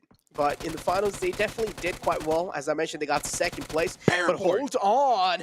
Paraboy strikes in. He's the silent assassin this time. Forrest goes down from Dam 1 Gaming, or Damson. Could this be the start of their Paraboy show? You know, Paraboy, one of the best players, hands down, in the game. I'm sure a lot of people can agree with me. Nova Esports looking to really defend their title here. Pairboy, nice little knock right there with the UMP. Panam, they are going to keep that to themselves. So they're just going to hold it down for the time being and hope that Papa Blue continues to bless that. Looking for the solid placement points. Stalwart Esports also north of that current position. So we might have two Titans here clash very shortly. But besides that, it's a lot of individual plays here, a lot of individual knocks erupting all over the map. And just to touch up on that RNG factor in Sanhok as well, Dave. Oh, he's coming back to it. This is where I'm going to throw a curveball at you. He's 16 teams in the game. 16 teams in the game. One player from each team just doing a heal battle. That means he's going to come down to RNG hoping that maybe Premier God, that hoping that, okay, I'm going to get top 5. Just hoping. This means it's a RNG somewhere down the line, right? You're just hoping. All it comes down to is just a little hope. That means it is RNG. It is a part of RNG factor. If you know how to hit the heals, man. Okay. I've seen it too many times. I've seen a team just go out, look for the heals, pass it off to one player. They've been practicing the heal strat for a whole year on Sanhok. So I'm just saying, RNG, I took that. I threw it out the window on Sanhok. And we are going to be playing only 3 Sanhoks. Sanhok will make up 17% of the map pool here for PUBG Mobile Global Championship Grand Finals. So I feel like this map in particular can really change the tides for certain teams that haven't been performing that well. And I believe they can do that by healing for points. I'm sticking by it, Necro. You can't change my mind, man. Okay, dude. You know what? You can't. I'm just gonna give up. I'm giving up. Can't. I'm giving up. I'm just gonna let the viewers decide, and I'm just gonna let the analyst desk decide who are they gonna be favoring in this kind of a little debate that we're having. But yeah, Fenerbahçe in the sights of next Ruya. Nox bomb kind of separated out, and he's also knocked out. Is the res gonna be possible? That's the question. If the res is not possible, Nox bomb being taken out, that means Fenerbahçe only left with 2 players to work with, and in the map of Sanhok. Oh, it's going to be quite tough to make it out alive. One last thing to mention about that. If we see a player heal this game, get solid placement points, point proven. Easy as that. I'm going to leave it at that. We'll see what happens. That's how it works. We'll see what happens late game. If we see 1 or 2 players healing and they go from like a 10th place to a 3rd place, I'm dropping the mic. I'm walking away, and you owe me a sorry in the DMs. All right? I'm going to leave it there. I'm going to leave it there. So getting back into the game, though, looks like GodLike, they did swim to the docks. They did get some loot, and then they swam right back to Camp Charlie here. So we're waiting to see where this next zone goes. Look at the Infinity, though, all the way up there. They're in there. Look at SIXTWOEIGHT as well, just taking their time in rotating inside the zone, all the way from the left side. Did not want any kind of smoke with any teams. Just playing things as safe as possible, playing for their lives. Next Ruya. Just trying to inflict some pain on Fenerbahçe. I mean, Fenerbahçe are already crumbling down. They're on their knees. But next, I just want to wipe them out of existence. Hopefully not too soon. 16 teams alive still on this Sanhok match. 13 minutes deep. So you play for 13 minutes. You get taken out right here, right now. 0 placement points. Like, that is rough. And when we get past the mid to late game, things are going to erupt. Pairboy, driving behind the coop, still alive, able to avoid those sightlines by a smidge and group up with their teammates. Next Ruya, still looking pretty good in the position they found themselves in. All 4 players alive, also have a decent compound to work with. Now, what I'm really worried for over here is going to be Fenerbahçe. And somewhere down the line in the future, if the circle moves pretty close to Fenerbahçe, there's no way in hell Fenerbahçe aren't getting charged on. And to hold the charge, to hold down the fort, Fenerbahçe just doesn't have the man number. So this is where a little bit of struggle is going to be seen from the side of Fenerbahçe. And I do want to see, are they going to be going for that sneaky play? This is what Duke Machine is really known for. Or are Fenerbahçe going to be trying to fight back? But I'm going to hold on because Stalwart Esports, they might just be caught out in the open. Yeah, I agree with you on the Fenerbahçe point. And kind of looking at Alpha 7 here, I'm somewhat surprised that Mafioso did take those shots because looking back, at Sanhok. Alpha 7, their team, they like to lay down the trap on Sanhok. And what I mean by that is they snake it out. They always have one player scouting the enemy, and they wait for the enemy to get past the initial front liner, and then they all pop up and hit them from all angles. So I'm a little surprised here that Mafioso did decide to kind of spoil that element of surprise here. But we shall see if it will pay off still, because Stalwart Esports are still going to be pressured out there on the edge of the play zone, and Papa Blue is slowly closing in right now. Blue Zone, as you mentioned as well, slowly and steadily closing in. Godlike, it seems like for now they are settled inside Camp Charlie. Again, now the med strat that you really like, Dave, at this point, Godlike can definitely try and go for that if they have enough amount of meds. We'll see. You keep bringing up the med strat, man. I'm telling you, I'm right. Don't worry about it. All right. So Order out here. Oh, we saw Order right there in the kill feed.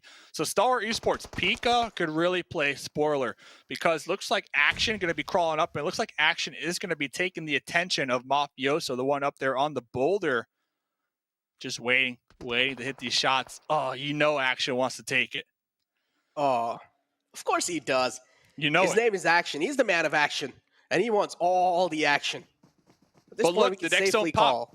Next zone pop. So that's going to like change up this plan totally for Stalwart Esports, who were possibly looking to push uphill slowly and take the fight with A7 up there. But now all those teams in the north, they need to send it down south somehow and survive.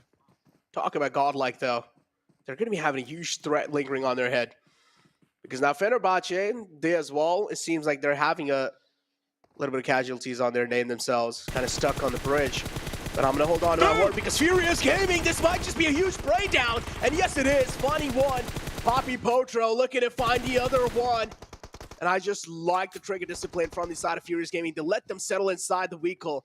And when they found the right moment to strike, they did. Very questionable play from S2G. 4 squad mates.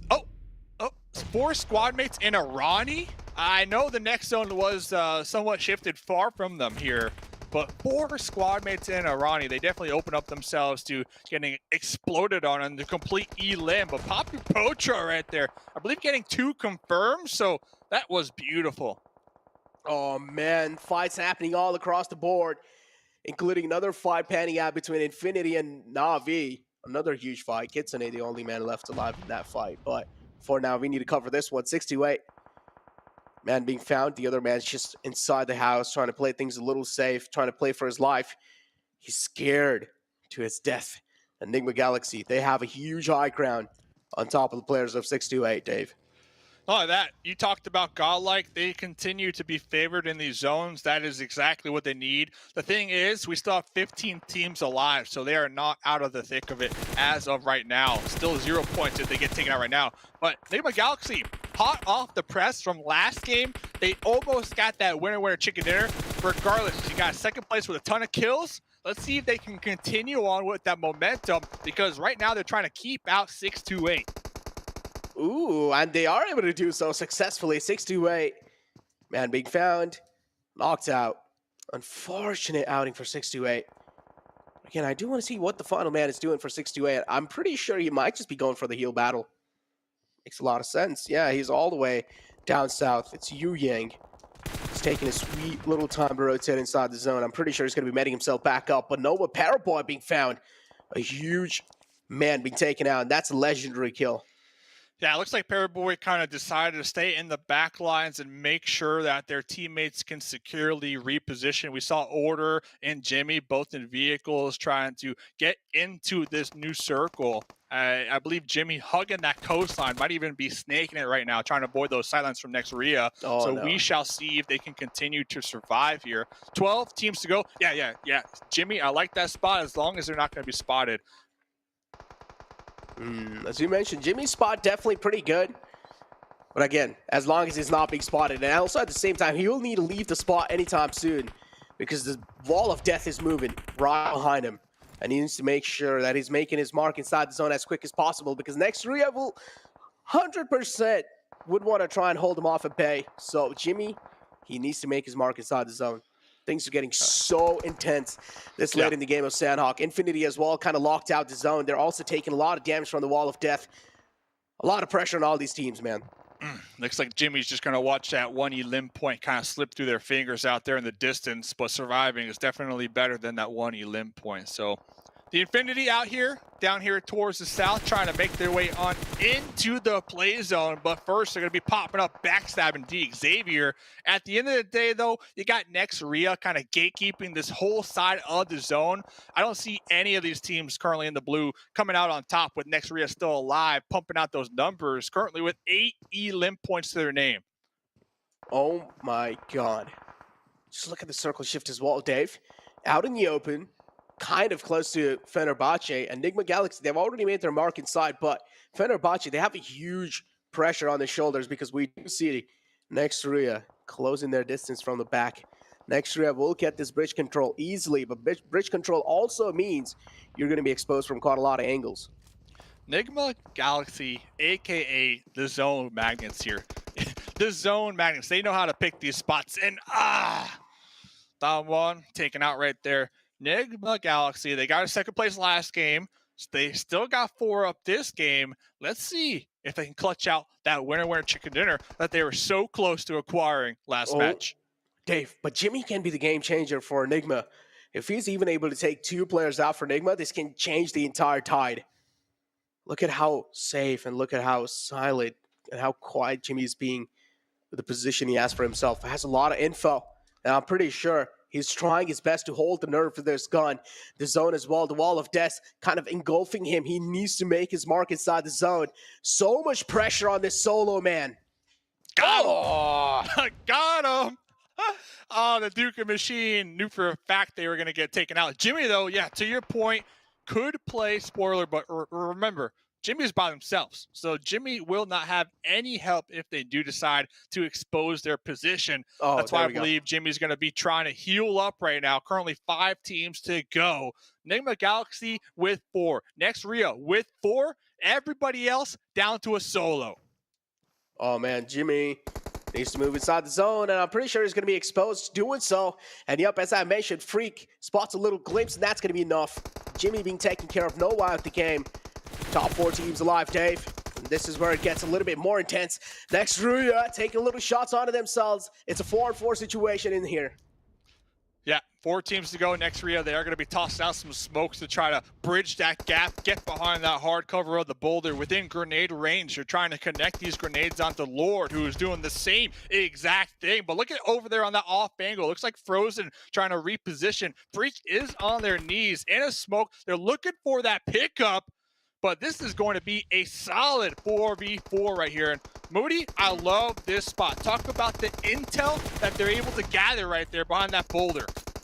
Oh, man, but the pressure's on next Ruya without a doubt, because Nigma Galaxy, they just seem that they have so much confidence, also a little bit of high ground to work with, and they're able to turn it into a victory without a doubt. And now it's just down to the Infinity and Xavier, and they're just going for those heal battle. Okay, Dave, please. I do not want to hear it. I do not want to hear it, Dave. Just stay quiet, please. Hey, talk about the heal. Xavier, Infinity. That's the strat, man. You're down to a solo. Just heal it out for these placement points. And it pays off big time. I'm telling you. Look at the points. They're going to shift so much on the overall leaderboard because the 3rd place is 10 points and the 2nd place is 12 points. So this is exactly what these 2 squads needed here for the overall. Oh, man. Exactly what these 2 squads needed. And finally... Oh, dancing. Finally, the final man is going to be falling down as well. And yeah, Nigma Galaxy, they just know. Yeah, they're dancing at this point. Just throwing a little bit of moves as well. You know, just... yeah, this is the victory dance right there, ladies and gentlemen. And Nigma Galaxy are going to be your winners of the map of Sanhok just in no time. He only has 2. Now the final first aid is going to be utilized. Shout out to Freak right there. Nigma Galaxy, they got a 2nd place last game, a bunch of kills. They got 8 limb points this game, and a winner chicken dinner that nets you 15 points. Nigma Galaxy, they are straight slaying it here so far on day number 1. And with 3 more matches to go here today, I have to assume the team, Nigma Galaxy, their mental, their confidence right now has to be at an all-time high. Oh, it has to be, without a doubt. I mean, the zone as well, as you mentioned, favoring them, and this is the exact reason why they won. Again, I mean, Dave, here also kind of my point got proven, right? I mean, the zone got gifted Nigma Galaxy. All they needed to do was just make their mark in there. They did easily. All the teams that were outside the zone couldn't really make it inside the zone in time because there was just so many guys watching each other out, and Nigma Galaxy were easily able to conquer that game of Sanhok. The thing is, I don't know how much you can say it was gifted, because now this is two games in a row where they picked the position very early on, they held it down, and they rotated accordingly. And then they just ended up with 4 alive late game. Like, there's just too much luck out there to say, oh, they're being lucky, compared to, like, this is planned in advance, in my opinion. But regardless, we'll see what will happen in the next 3 matches. Necro, it was a phenomenal match of Sanhok. Let's hear what the desk had to say. Will they rip me on my my med strap take? Let's find out. Mustache Dave, I can never rip you. Thank you, two gentlemen, for putting on a phenomenal cast, actually. Phenomenal match, phenomenal casting done by you two gentlemen. Enigma Galaxy being phenomenal over the course of this entire event so far. I don't know if it's just Mustache Dave and Necro luck, but Enigma Galaxy 7, I believe you said second place game 1, second place game 2, chicken dinner game 3. Is this the team with the region, as Max said, has been the most improved this last year, who's going to take home $1.5 million? It definitely has. I mean, remember last year, PMGC, right? We had Zeus, came out of nowhere. This could be it with Nigma Galaxy as well. And not only just the second place, I'm also very impressed at the amount of ilims they've been able to get.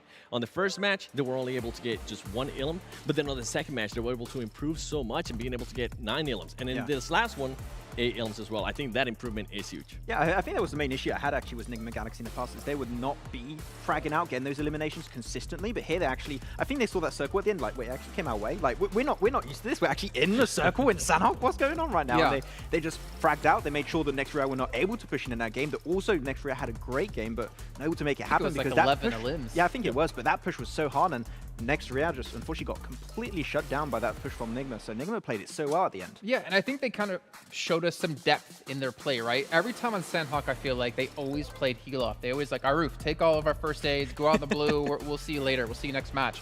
But they actually showed, hey, if they can play towards the zone, they can do fairly well. They get themselves 8 eliminations, so 23 points in total. They were second place going into this match. I guarantee you they're going to be first place coming out. But also, next Ruya, as you mentioned, Max, 11 eliminations, but also Infinity. Again, showing how consistent they can be on a map like Sanhok. Yeah, they were playing on the eastern side of the bridge. Of course, that circle at the very end, I think it was phase 8, that went over to the western side in favor, of course, of Nigma Galaxy, as you saw in that game. So they just understood, okay, we're not going to make that cross happen because we're not going to have that third party. It's not going to work out. Give all the first aids over to Gothani and heal off. I think he had maybe like around 10 first aids towards the end of that game, but they were still trying to get those eliminations early on. Was a little bit lackluster in terms of eliminations, but still able to get a top 3. You talked about it earlier, right, Jason, how they can consistently make into the podium finish is because of their adaptability. No matter if they have to go aggressive or heal off, they are going to go for the right play 99% of the time. And team that definitely got some points that needed it was for Rivals. They ended up, I believe, with 7 points, and it ended up being 6 out of those points were ilim. So I think that's huge for them. It's definitely gonna kind of break off that downslope that they were on. And another thing, as we are seeing the MVP right here, Nihat, can we talk about Max? The hot drop that we were hyping up for the longest time, and just how correct Jason was as telling us it wasn't gonna happen. I'm the analyst now. You're gonna make me cry. let's be honest, right? There is that potential for hot drops, but realistically, it just shouldn't happen right now because it's too risky. Yeah. It's their usual playstyle, which is normally drop boot camp, go to the southern position towards boot camp. They didn't go for that exact spot, but it's very close. They just cut away the middleman and just made sure we're just going to drop in that position, get the loot there, and remain in that position for a big portion of the game, which worked out pretty significantly at the start of it. But unfortunately, as we saw, they didn't make it to that top 3 podium finish, though. You talked about it, Jason. First place with 57 points going to be Nigma Galaxy. How consistent are these guys right now? This is not what I expected. Yeah, it's kind of the opposite of what we saw to them. Remember, they had 47 points at the end of the very first Super Weekend. Out of 15 matches played, 47 points. They've already broken that in 3 matches here in the Grand Finals. I think that really is a testament to how much they've improved here since the league stage, but also more importantly, that they are a formidable force. You know which other team I'm looking at here Alpha that 7. I'm getting a little bit worried about? No. Navi. Yes. Yeah. Navi. And going back to the main reason what I was saying earlier is this is a team that's not able to carry momentum at all. And with the currently downslope that they're playing on, this is reminding me exactly how they started off West League. And we haven't even played some of the other Erangels. I am very interested to see, now that I know Alpha 7 is willing to adjust, now that I know they're willing to not put that ego, I mean, I guess 1.5 million will do that to you. But it's going to be interesting if Navi's going to be able to take advantage of that. Also, shout out to D Xavier. I think we gave him a lot of criticism in the finals of like maybe not deserving of that second place finish, but hey, they're currently in top 8 at the moment. And also for you guys at home, not only are we talking about players getting rewards and getting victories, you guys have already pulled off a big victory here for the entire stream. We have hit the 1 million viewers. You can see the token, see the key at the very top of your screen. Head over to PUBGMobile.com/redeem to redeem those and get 1,200 tokens that you can use to buy yourself some lucky things. But anyways, we still, maybe tomorrow, maybe we'll bump it up. Maybe we'll do like, if we hit 2 million live viewers, Maxman will shave his head live on stream here. I got Clippers back at the hotel. Yes. Maybe we can make it happen. Yes. Oh, we're not going to do that. Oh, no, I'm all for this. We can try to make it work. We'll see if we can talk to Tencent. It's already halfway there. It's fine. Just got to get rid of the rest. I mean... Is that a yes? You're going to do it? No, don't. I'm helping you. Don't say anything. Yeah, there we go. That's best. That's best. But what about some other teams? Maybe surprises, maybe letdowns. We were talked about Navi a little bit. Fury's Gaming. I'm actually really surprised with this team. This is a team that relied heavily on their chicken dinners as they were able to back up. And I'm going back to the West right here, PMGC West. They had 2 chicken dinners, and those 2 chicken dinners with 19 ilms. They rely heavily on that. Remember, Max, we were talking about that. And right now, so far, I mean, they started off the day pretty well in that Erangel, but so far, nothing's working for them. And if they want to be that first place team, they just can't be relying on hopefully getting a chicken dinner and hopefully trying to get 19 ilms, because the way the lobby is right now, I don't see that happening. I think they had, what was it, 46 eliminations in 3 games where they got the chicken dinners. You take those 3 games away, they don't qualify for this tournament, right? So we need to see more consistency. The games that are not happening, if they can get maybe 3, 4 eliminations here and there, a few extra positioning points, that is the type of consistency that will allow you to potentially get closer. And when you get those big games, that's going to forward you up in potentially the top 3, top 5 positions. So we need to see a big step up from Furious, because right now they've just been a little bit too silent, in my opinion. Well, I could throw another one at you. We're talking about a team who might not have qualified without those 2 big wins with eliminations. What about 628 from PEL, qualifying in the very last match of the entire event? They're currently bottom of the table at the moment. Yeah, that was like the Yu Yang, but we haven't seen much of Yu Yang and all of his 628 so far, unfortunately. I'm going to pay close attention to them next game, because they just go out super early and they just get taken out outside of the circle. I'm going to look exactly what's going wrong, because it's just nothing's sticking right now. Well, I bring them up also because we were talking over dinner yesterday. We were talking about like teams we expect to do well and teams that could be the underdog that could do well, and 628 was your choice. Yeah. I mean, I'm not trying to bash on you in whatsoever, but what I'm saying is like they're really having a hard time right now, which is surprising because teams from China are so strong. But you know what? We'll get into that a little bit later on. We do have a recap coming up at you here in just a few seconds. And again, I'm going to assume it's going to be our victors. I'm going to assume it's going to be Nigma Galaxy. And we'll see here in just a second if it's going to be happening. I would love to see how they're going to be. You went from really smiley to serious really fast. I'm waiting. I'm waiting to see that rotation, all right? I was paying attention close to the hot drop at the start of the game. It didn't happen, and then he just kind of fell down from there. Also, STE and Alpha 7, I feel like maybe hot dropping each other might have been the play in that last one, because it didn't really actually end up working out for them. Oh, man, you got me. We saw you real high there for a second. I was hoping. I was ready for that recap. It didn't happen, Jason. Get off that box. We know now. Hey. We know it's there.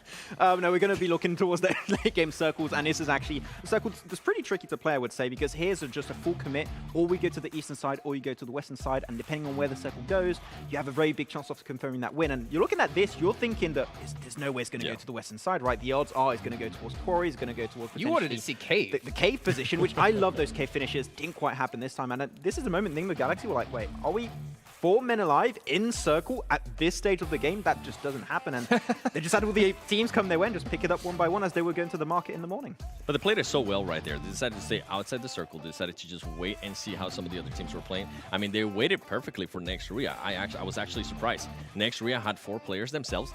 All of a sudden, I blink and they're gone. Yep. In a matter of just 1 second, Max. Yeah, though next Ruya, if you want to say one thing that was really strong from them, they went for a fantastic push onto Fenerbahçe. I think we're holding a big portion of that bridge, so they knew they had to commit to that position. They held it well. They made sure that, for example, Infinity could not make that cross happen, but when it came to pushing on a position that was already locked down by Nigma Galaxy, they had that little high ground position, that little hilltop. In third-person mode, you know that position is going to be even more valuable, and they could not make things, make ends reach at the very end. So yeah, Nigma Galaxy able to make it as a 4-man, get themselves a win with 8 eliminations on top of that. If they can make this happen on other maps, maps too. They already got themselves 2 second places. If they can get wins on now Miramar and Erangel, I'm going to be pumped for the Arabic team because they might be able to make it in first place here. I can definitely see it happening. We're not seeing it here, but during this game, I was looking at GodLike. Remember how I was talking about that was the team that was kind of rotating late. They got blessed with this circle, but it seemed like they just weren't able to take advantage of it. They did only have 2 players, as we saw Jonathan being able to just kind of get caught as they were rotating. But I was hoping we would be able to see a little bit more. It seemed that they just, once again, they waited too late to be able to position themselves for the next circle. So hopefully they'll be able to acknowledge that and start changing it. Oh, I can really see the POV here coming out. That spread from Nigma Galaxy just made to make sure there was no angles from which next Ruya could actually enter from. That is good. They went for, I think that was a 1-2-1. Yeah, there was a 1-2-1, and they were just making sure they had all of that position locked down and then got turning, trying to make it in. The emotes, of course, in class because you know that was in the back. It's so funny because normally the coin or the foot, the shoes on the other foot, the coins flip this in the other hand. I don't remember the saying. Usually it's like Infinity who's like in the zone waiting to finish off the game, and Nigma Galaxy are out there healing. But this time it was the Infinity out there healing, and Nigma Galaxy just sit there dancing, waiting for their victory, waiting for that chicken dinner, and obviously waiting to potentially take home $1.5 million. But we still have so many matches to come, right? We're only at the halfway point of the day. It's 6 matches a day until we do have our victor across 3 days, and we're going to find some other teams to step up. I feel like, yes, we're seeing some consistency at the top. We've seen Infinity do relatively well. We've seen Nigma Galaxy do relatively well. Alpha 7 as well. But I'm telling you, at the end of the day, things will be shifted up. Yes. Not because I know the script, not because I know what's going to happen, because I did read it again. You read it again. I learned how to read. But it's more about there's still so many good teams. And there's still so much action to happen. But it's coming up after a short break. We'll see you guys in just a few minutes before we get into our 4th match.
Homes are now where we work, learn, and, play?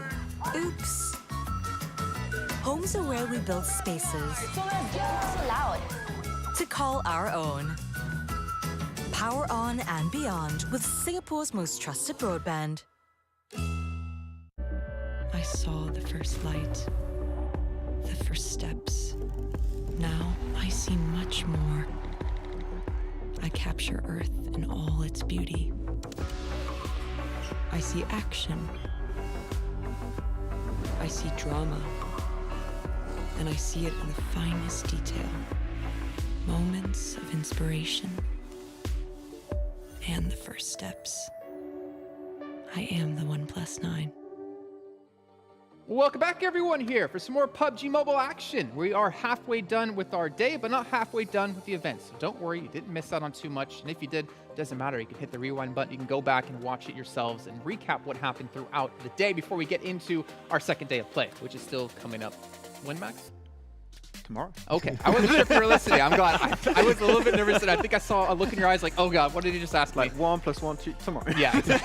Well, we do have Erangel coming up next, so we can see here a quick little recap of our highest damage dealers in the last match. But you actually see, I mean, you have Z-God in there coming in from GodLike, you have Nihat coming in from next Ruya, you have no one from Nigma Galaxy actually there, even though they had 8 eliminations. Because they wanted to play the blue. That's the thing. They wanted to play the blue, but things did not go as planned for them, and it's fine. It worked out great. They had 4 players, got themselves a chicken dinner, exactly what you want to see. Though we didn't talk too much about GodLike in this game, I like the initiative to try and go for Camp Charlie. It's not positioned as super common to play early on, right? And you saw the circle continuously going down south towards that cave position, which I hoped it would have gone. Unfortunately, it didn't quite towards the end, but they lost 2 players early on, but it was a good idea. It's a position that they took a risk, and it almost paid off. I would like to continue to see the changes, though. Yeah. This is really interesting. You can see like the breakdown of points actually between the teams. I mean, Nigma Galaxy, they have a lot of placements and not a lot of eliminations here. I think it was only 19, but 19 actually, to be fair, is still a ton. But anyways, you guys at home who are watching, when you watch PMGC, you know every single time we get to the grand finals, we have a lovely little video and an announcement of what's coming up in this next year. And we have James Yang yet again coming in, the director of PUBG Mobile Global Esports, to tell us what's in store here for 2022. We had our predictions of what the prize pool is going to be. We'll see which one's going to be right as we take a look at this. PUBG Mobile fans across the world, I'm James Yang, the director of PUBG Mobile Global Esports. Well, we've already seen 5 amazing years of PUBG Mobile action. Today, I'm here with you to announce some exciting and amazing news. Let's jump into them. From 2018 to 2021, we have continued to build the PUBG Mobile Global Esports ecosystem. In 2021, we started 7 new pro leagues to cover all regions globally, and also started PMGC 2021. The overall ecosystem building is completed. So I can say PUBG Mobile Esports 1.0 is done. Now it's time to move on to the next phase. This year, we start PUBG Mobile Esports 2.0. The goal of 2.0 is to make this ecosystem pyramid bigger and stronger. The first step in 2022 is to enhance the local regional layer for amateur and semi-pro to be more solid foundation. With a stable base, the structure cannot grow, as you know. There are many changes and upgrades, and you can find the details in our upcoming news and posts. But the key change is from our previous format of PMCO to PMPL twice per year to PMNC and regional cups to PMPL once per year. Various tournaments, including PMCO, PMCC, and even major third-party events, will have qualifying slots for the relevant PMNC in 11 countries and regional cups in 8 regions. This is the overall esports schedule in 2022. The noticeable thing is, PUBG Mobile is honorably selected as the official medal spot in both the Southeast Asia Games and Asian Games. The pro players will represent their own country, and it will be a great honor for these talented pros. The tournament pipeline in pro is similar to this year's, but as you have seen, semi-pro and amateur pipeline has changed much.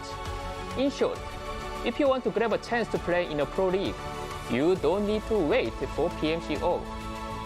And to top this all off, the 2022 total prize pool will be even bigger than 2021's. We'll be announcing the prize pool later, so look out for that announcement. Another important step for PUBG Mobile Esports 2.0 is to make the ecosystem stronger. We'll start a franchise model in the second half of 2022, first in Southeast Asia. Our franchise model will be different from other existing models. It will be lighter and more open. The detailed information will be shared soon. So that's all we have for now. let's go back to the thrilling matches of PMGC 2021 Grand Finals. A time to enjoy. Winner, winner, chicken dinner. Yeah! I don't know about you guys, but James Yang is looking ripped. Oh my God, I need to get like his personal trainer, his workout plan, his diet plan, because he is looking strong as hell. But also, we saw the prize pool is gonna be bigger than this year. So at least $14 million. Man, it's already insane to think that just first place team in this tournament is going to get 1.5 million. If it's increased even more, it might be like 2 million for next tournament. That is insane to think that mobile esports has grown so much, especially PUBG Mobile. And man, next year you better get in. That's some big money. more lives will be changed. That's for sure. Oh yeah, I cannot wait to see the breakdown next year. But for you guys at home, I'm gonna remind you once again that OnePlus, our sponsor here, the OnePlus 9 Pro delivers ultra smooth gaming at 90 FPS. Make sure to check them out. If you don't have it, well, Max, maybe you could have qualified for PMCO. Maybe I could actually be decent at the game if I pick myself up one of those. Max, this is... I'm sorry. I'm breaking everything. It's cool. This is why we can't have you in the middle. We can't have you near anything because you're just going to break it. Yeah, he's going to go back behind the trophy to hide. But also Singtel for providing PMGC with its amazing high-speed network as well over in Singapore. They were helping provide everything we need here at PMGC to make this all possible. But gentlemen, we're about coming into our next match of the day. Our teams to watch. I'm trying to remember who I chose. I'm gonna guess my own choice because I don't remember what I chose. For me, I think I went with Nova because they were looking pretty good in match 1. Okay. They were picking up a lot of eliminations. I think they had 8. And I think that's why I chose them. Is it? Is it? Did I choose go? Nova? Okay, good. Hey, All right. So I might not have actually chosen. They might have just like, okay, we got to change it real quick. We got to help them out. Make it look good. All right, Max, who do you got? I went with Na'Vi personally. I think that they have blinders on right now and they're just very focused on fights. I want to see a little bit more awareness. So if I want to see a team step up on the Erangel match, which is where they typically have some really good results, I think it could happen now. I went with Furious Gaming. I think we're past now. This is going to be past now, the halfway point of the first day. I really don't want them to be relying on just getting those big chicken dinners with those big illims. It's not going to happen, especially with the way we're now seeing how this lobby is playing out. Hopefully Furious Gaming, they'll be able to kind of snap out of the downslope that they're on right now. I mean, to be fair to them, right? They are playing against the highest caliber teams they've ever played in their careers. I mean, playing in West, obviously really good teams there as well. But now you're playing against like the Chinese teams, the Eastern teams. Things become much more difficult. And for them, maybe day 1 won't be their jam, but maybe the time they have between day 1 and day 2 to recoup, figure some things out, maybe they will have a big step up in day 2. Yeah, I mean, they're trying things out. They even use the sub, right? They use they're subbing players in and out, so they're actually trying to find what sticks potentially. So they're trying things, maybe use rotations, their macro, their micro. So they're going to try and adapt, right? You still got 2 more days of play after this, but the thing is, one bad day could be already your chances of being in the top 3 podium already out of order. So you need to have a big step up in day 2 and day 3 here. Something that a lot of West teams are starting to notice, and something that I noticed in the last game too, is you cannot miss your shots. And I'm going to call out Mafioso. Mafioso was able to miss some shots. He had the height advantage. He had the cover too. But the SC player was just able to realize that. He was able to locate him and actually cause damage on him. And Mafioso didn't end up doing anything. So for this team, especially from the West, if you see an opportunity, you have to take it and you have to make sure you're definitely hitting those shots. And one man that knows everything about height advantages is going to be him here on the end. Let's actually bring in our commentators, though, for the first time here in the PMGC Grand Finals. John Allen and Blank, the men, the myth, the legends. Thank you, Jason, for that lovely introduction. I'm just still hyped from that James Yang outro, man. I was having a good time. Whoa, okay. We're going to I'm a US now. Let's go. I'm going fast. I'm getting into PMGC 2021. And I'm happy to be here. And you know, Jason's completely right. If there's anyone who knows about height advantages, it is 7. With that box, it gives him unparalleled power on that desk. He's looking good. I like the Furious Gaming pick. You know, it wouldn't be my first pick, but looking at West overall, John, honestly, they were a cool competitor for me. And I think that they have some potential. Just haven't seen too much of it yet.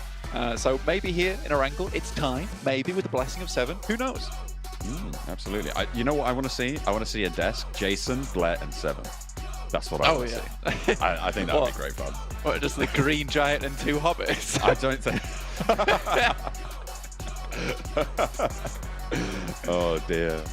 Oh, absolutely. I would greatly enjoy that. I think that would be a great time. But I'll tell you what else is a great time. Blank, this playing path, very central, pretty kind to everybody on this Erangel drop. I mean, we did have that sort of milli circle last time. It was cruel. We'll see a little bit kinder times this time. Yeah, people didn't like that. And I think one team that played that out pretty well, and I'm going to give them credit for it, was Down One Gaming. You know, they head down to Cliffside, picked off Shaq, and then got a really nice squad wipe. Used that ability and that time to cross the actual river between Sosnovka, well, more like the channel between Sosnovka and the main island, and got on. Obviously, it's not ideal, but I think we were discussing this, John, and you made a really good point and said that, you know, it was the right play in the moment. Unfortunately, the right play doesn't always result in a win, unfortunately, but I do think Down One's still making those right plays. However, their overall caliber of team fighters in this lobby has been elevated a lot, just having Western here. We know West is an aggressive region overall. Whenever I've actually casted or watched games from the West, there's usually eliminations going on in the first minute most of the time. We're seeing that a lot more frequently here in the PMGC Grand Finals that we didn't see in East League. Yeah, so maybe it's being a little bit forced onto those Eastern teams, and the question is, can they adapt to that? Can they change around it? But for now, I mean, Nigma Galaxy repping the East fairly strong, I have to say. I mean, their points total's great. We've had a couple of criticisms as to, you know, how they've gotten those points, but you can't argue with the results. Yeah, exactly. And just how beautiful this PMG Scar L skin is. Ooh. You know, the circles have also been equally beautiful coming through for the guys at Nigma Galaxy. You can see that in just that stat total we actually saw over on the desk, in which case a lot of their placement points is the grand majority of the amount of overall rankings that they've been able to put in here, John. You know, their eliminations aren't too high. We saw that over on Miramar with that crazy southern shift down towards the coast side, where they practically just stayed in that shack, in that compound the entire time. But I do think that that play means a whole lot just in terms of the game there. I think when you look at it, like, not being able to win that game says a lot about Nigma Galaxy. Now, they're a team that, yes, I'm still a fan of, and I love the way they play Sanhok, and finally they come away with a first place rather than a second place there, but still there are things that are wrong with this team. Not to say that right now that first place isn't deserved. A lot of the games they have played correctly, second into a first, it's nothing to shake your head at, really. So what you're saying is, if you were to get those PMGC player cards, you wouldn't be necessarily choosing Nigma Galaxy at this point. You would summon maybe some of the other PUBG Mobile teams to collect them, to go and win some of your battles? Yeah, obviously, what I'd say is I'd put Ralph in defense mode, and I would put Top in attack mode. That's the way it would go around, honestly. But I do think I would probably summon Ralph. That guy is a genius of Sanhok. He really has the numbers, the strats all worked out. Mainly the numbers in terms of the first aid kits that he's usually holding. But, you know, that is something that we'll leave for another day. We do have a total of 1 million viewers watching right now. So thank you so much to everyone at home. And yes, it is a big wow, John.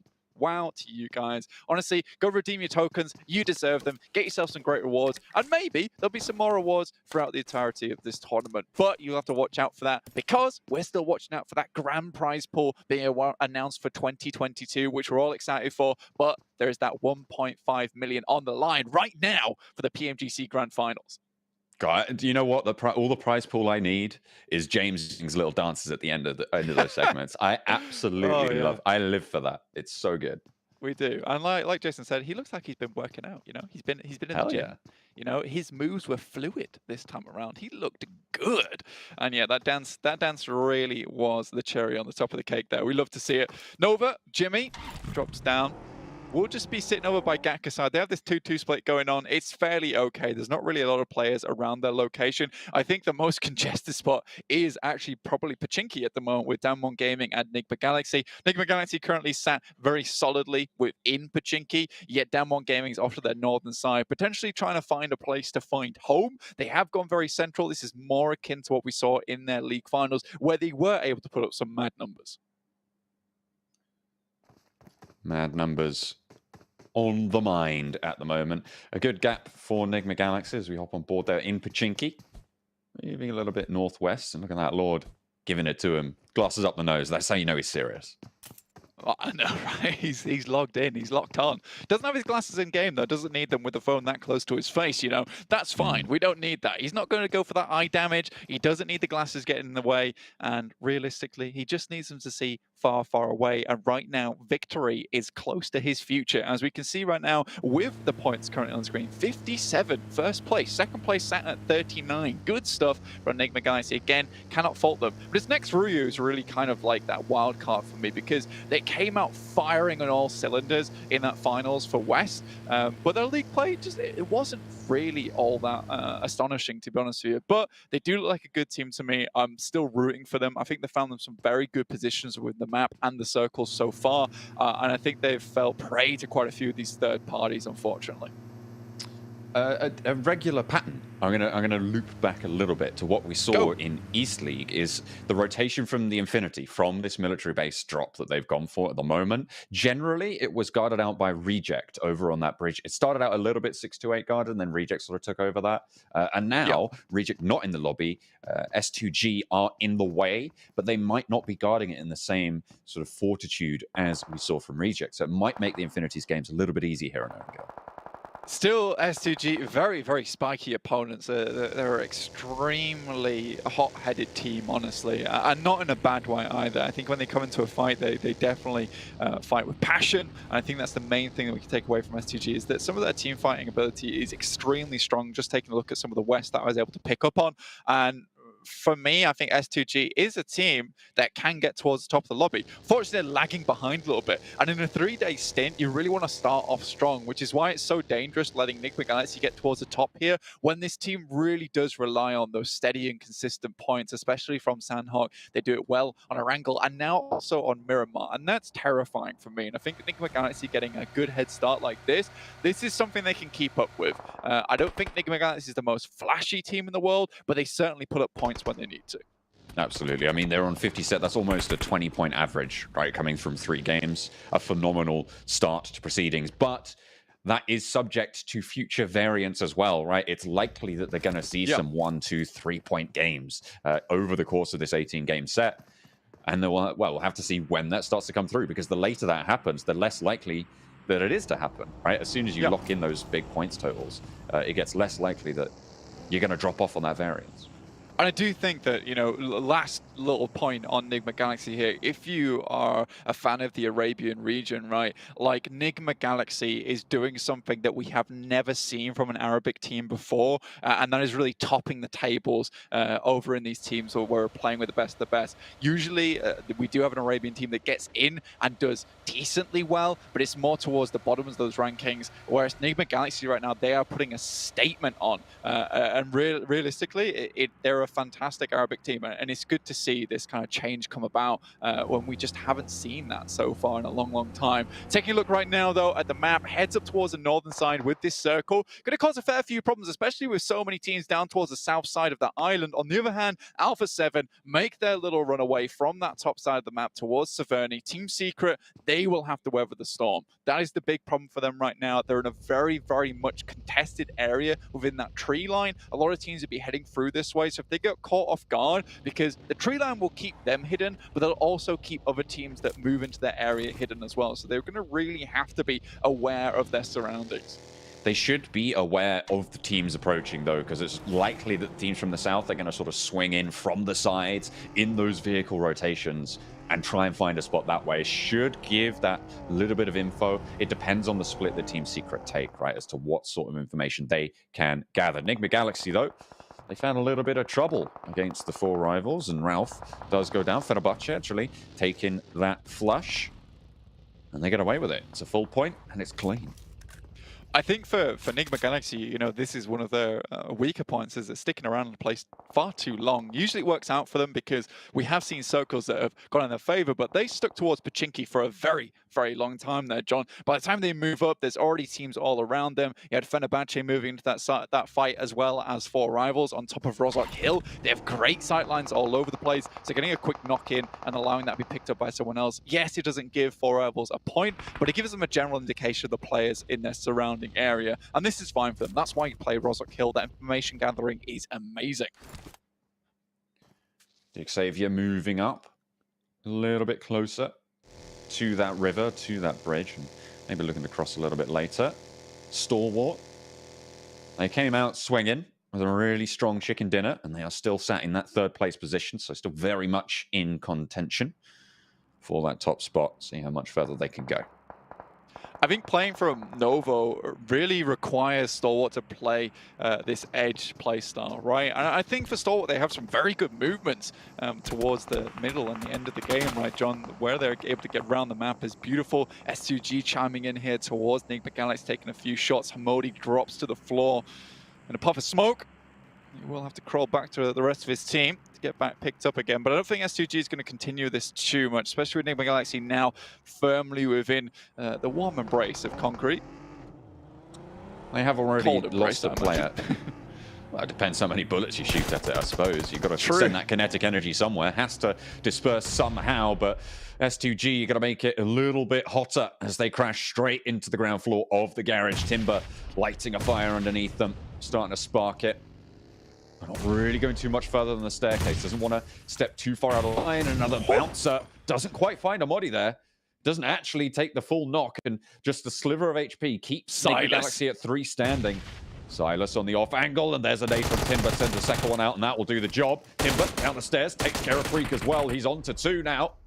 And he turns around now. It's just Law to deal with. Silas in for the backup. Rip 7 healing up in the sidelines, but it looks like Nigma Galaxy's reign might be coming to a stop just now. Silas around the wall, but it's teammates working together. S2G take down the top dog.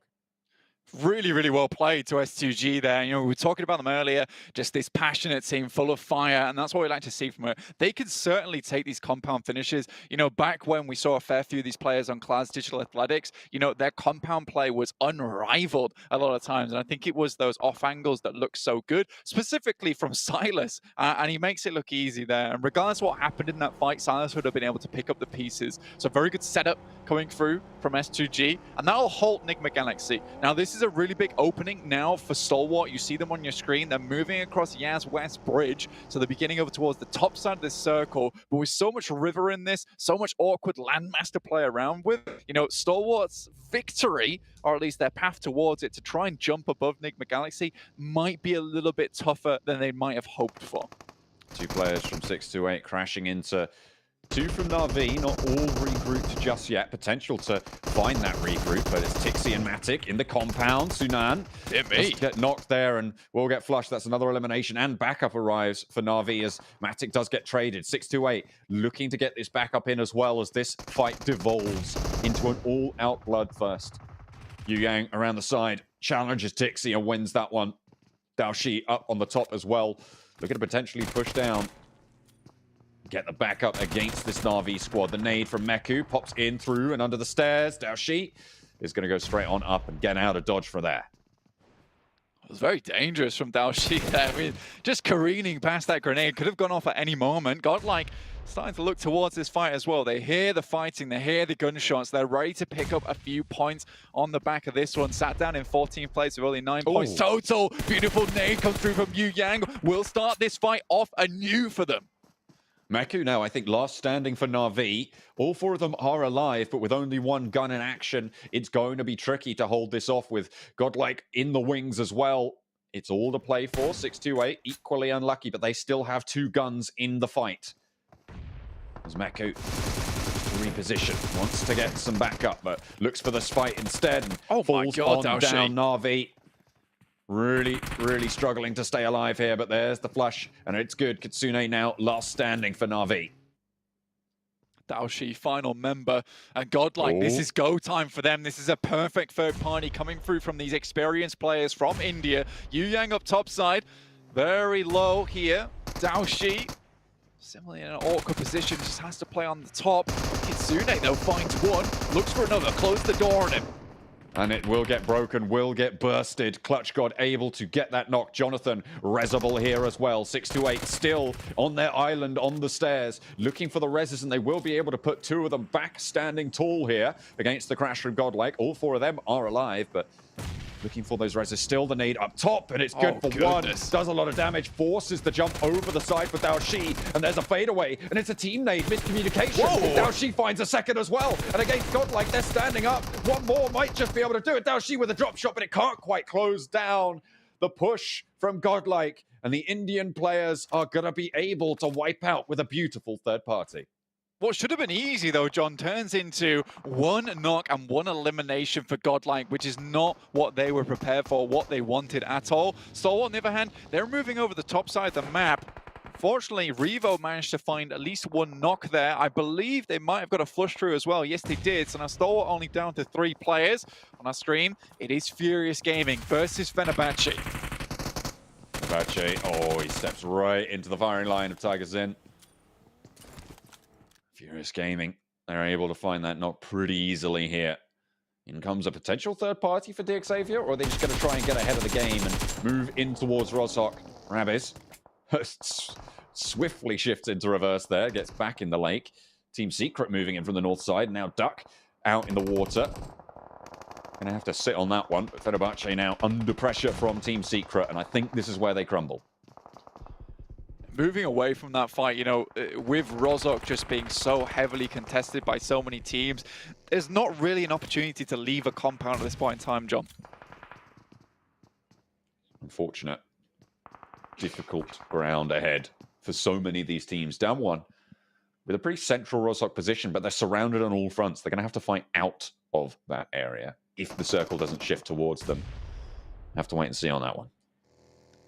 I mean, for down one, finishing league finals up towards Yaz's side, you know, being able to play that one out in the concrete, in the jungle, you know, you'd imagine down one's really kind of perfected at this point in time. Their movements were crispy clean, so I'm hoping to see some of the same coming through from down one, but it's Fenerbahçe somehow makes the 180, gets at least one from Ice Shot, but Team Secret will secure at least a position here on the eastern side. 4 rivals up towards the warehouse, on the top side of Rozhok, so have some high ground to play around with here. The real question for me is when this next circle hits, because depending on where it goes, things could get real fishy real soon. If it heads up towards that north side, you know, you're going to see a lot of fishies in that water. Don't doubt it for a second. Absolutely. We are just waiting for this shrink, really. Nobody wants to make this move. Stalwart at the moment on the northern shore, 3 players alive, pretty close to GodLike, who also have 3 alive. But then you've got Alpha 7. They're going to be the arbiters on that northern edge, should it come down to that. We'll have to wait and see. This is a winning position here for Alpha 7. You can't quite see it on your screen right now, but they're off to that northern side, that northern coast, and they can play downwards from here and just pick up parties that are trying to move across the bridge, across the water. So yeah, it really, really all does depend on this, because Alpha 7, yes, they couldn't get into Rozhok, but they try to go for a gamble here. Unfortunately, does not pay off as we see the circle hit down towards that south side. A little bit more awkward, but it does see some teams safe. Down one gaming, S2G, 4 rivals. We're going to be seeing that shift come up on screens in just a second there. A South Coast shift. So now the crossing on the cards for GodLike, Stalwart, and Alpha 7. Nova, I feel like, actually in a pretty decent spot to stop this. The question is, what can they do to stop this descent from Alpha 7, from those teams on the north? It's a bit tricky. The Infinity, though, they move immediately. They know they need to get into these buildings. They were right on that south side, playing the edge from Sosnovka military base, and now they can at least get a little bit of respite ahead of them. Unfortunately, teams see this come through. A lot of eyes are over towards them. Logan takes a fair few shots. GodTunny goes down completely. EXCLUSIVE, not really sure what they were doing. You know, there is a gamble, and then there is kind of putting yourself on the right of the edge of the coin, right? It never works out. It's so precarious playing this position because they were playing for both Rozhok and the northern coast. And realistically, playing here, I don't think it was the play. 4 rivals looking to pick up the points from the fish, casting the line out wide. Nova, Stalwart, GodLike, all in the water here. There's the crash. Zikot just sends in right behind Nova as well. A bold choice, but really, you don't have any other option. Scry extremely low, will go down to the water itself. Pika, final player remaining here for Stalwart. Sees Clutch God off in the distance, zooming his way down towards the water side, but realistically it's this eastern side of the map that we're all looking towards at the moment. So much space on the western side though at the moment for next Ruya to try and make their way in. They're in the same vehicle. Clutch God and Paraboy, they're in the same vehicle! Oh, Clutch God takes him out! Oh my goodness me. What a way to go. And then Pemburu finds the third party onto that fight. Goodness me. Kind of like Jurassic Park mode with Clutch God just scraping the top of the vehicle off with his claws and then sending the M4 in afterwards. Paraboy goes down to something they never expected there. Now Nova down to just 2. That's an awkward ending for them in the waters. Down 1 though, still sitting strong. Team Secret trying to make their way up the building, but it is uphill, and Down 1 will know it's coming for the time being. Like I said, Down 1 get DXAV kind of playing the game of having your cake and also eating it, right? So we'll see what they can get done here. Right now, they are able to hold off Furious Gaming, who are really struggling on this eastern side with the help of Team Secret sending a few shots their way too. A lot of nades being traded now. Xavier suffering. I'm looking next to Ruya's position right now and thinking they're on the outside of this town. If the circle shifts out to the west, they might just be quids in, but they'll have to hope for that shift to come on through. Everybody duking it out now. Team Secret, this core against Down 1 Gaming. This could be the decider for a really strong team position. Yeah, this is an elevated position on the map, and we'll see where this next circle goes. Does head over towards Down 1 Gaming's position, but Jumper's making it work at the time being. They've found their way into the building. Forest tries to go off against a few. Now Fafian remaining on the ground floor. Song comes in too to try and help out a little bit, and Team Secret crumbling. Excellent crossfire set up there from Forrest and Fabian. Sung on the backup, as you say, and Jumper left out in the cold. The res is possible for Down 1 Gaming, and they might just be able to hold on to this position. Ice shots pretty much a goner here. Not much you can do, as Forrest looking to get res as well. Oh dear me, what just happened there? Nice Molotov from Jumper, takes down 2 at least. It trickles down from the stairway, the fires like lava. They are going to burn away. And now there's 3 players alive for Down 1. How much more does Jumper have left in the tank? Juni suppressing those angles, stopping those cheeky little shots. GodLike eliminated in the meantime. On the eastern side of the circle, it's still a bloodbath. Jumper left, last player alive as Nova go down on that shoreline. Stalwart still in it, and Alpha 7, the only team to make a clean crossing. Well, I say clean, 2 of them have gone down already, Blank. Massive surprise from Pika to be able to make his way across the river there, all the way on that northern side. Alpha 7, like you say, trying to make their way in, but with only 2, not looking too likely. 4 rivals still holding down this warehouse position. Nice elevated ground for them to play from. 2 spots that they're holding, slightly dangerous if they take a couple of knocks, but I don't think they're in any danger as of yet. Jumper still under pressure from Down 1, the last player from Team Secret.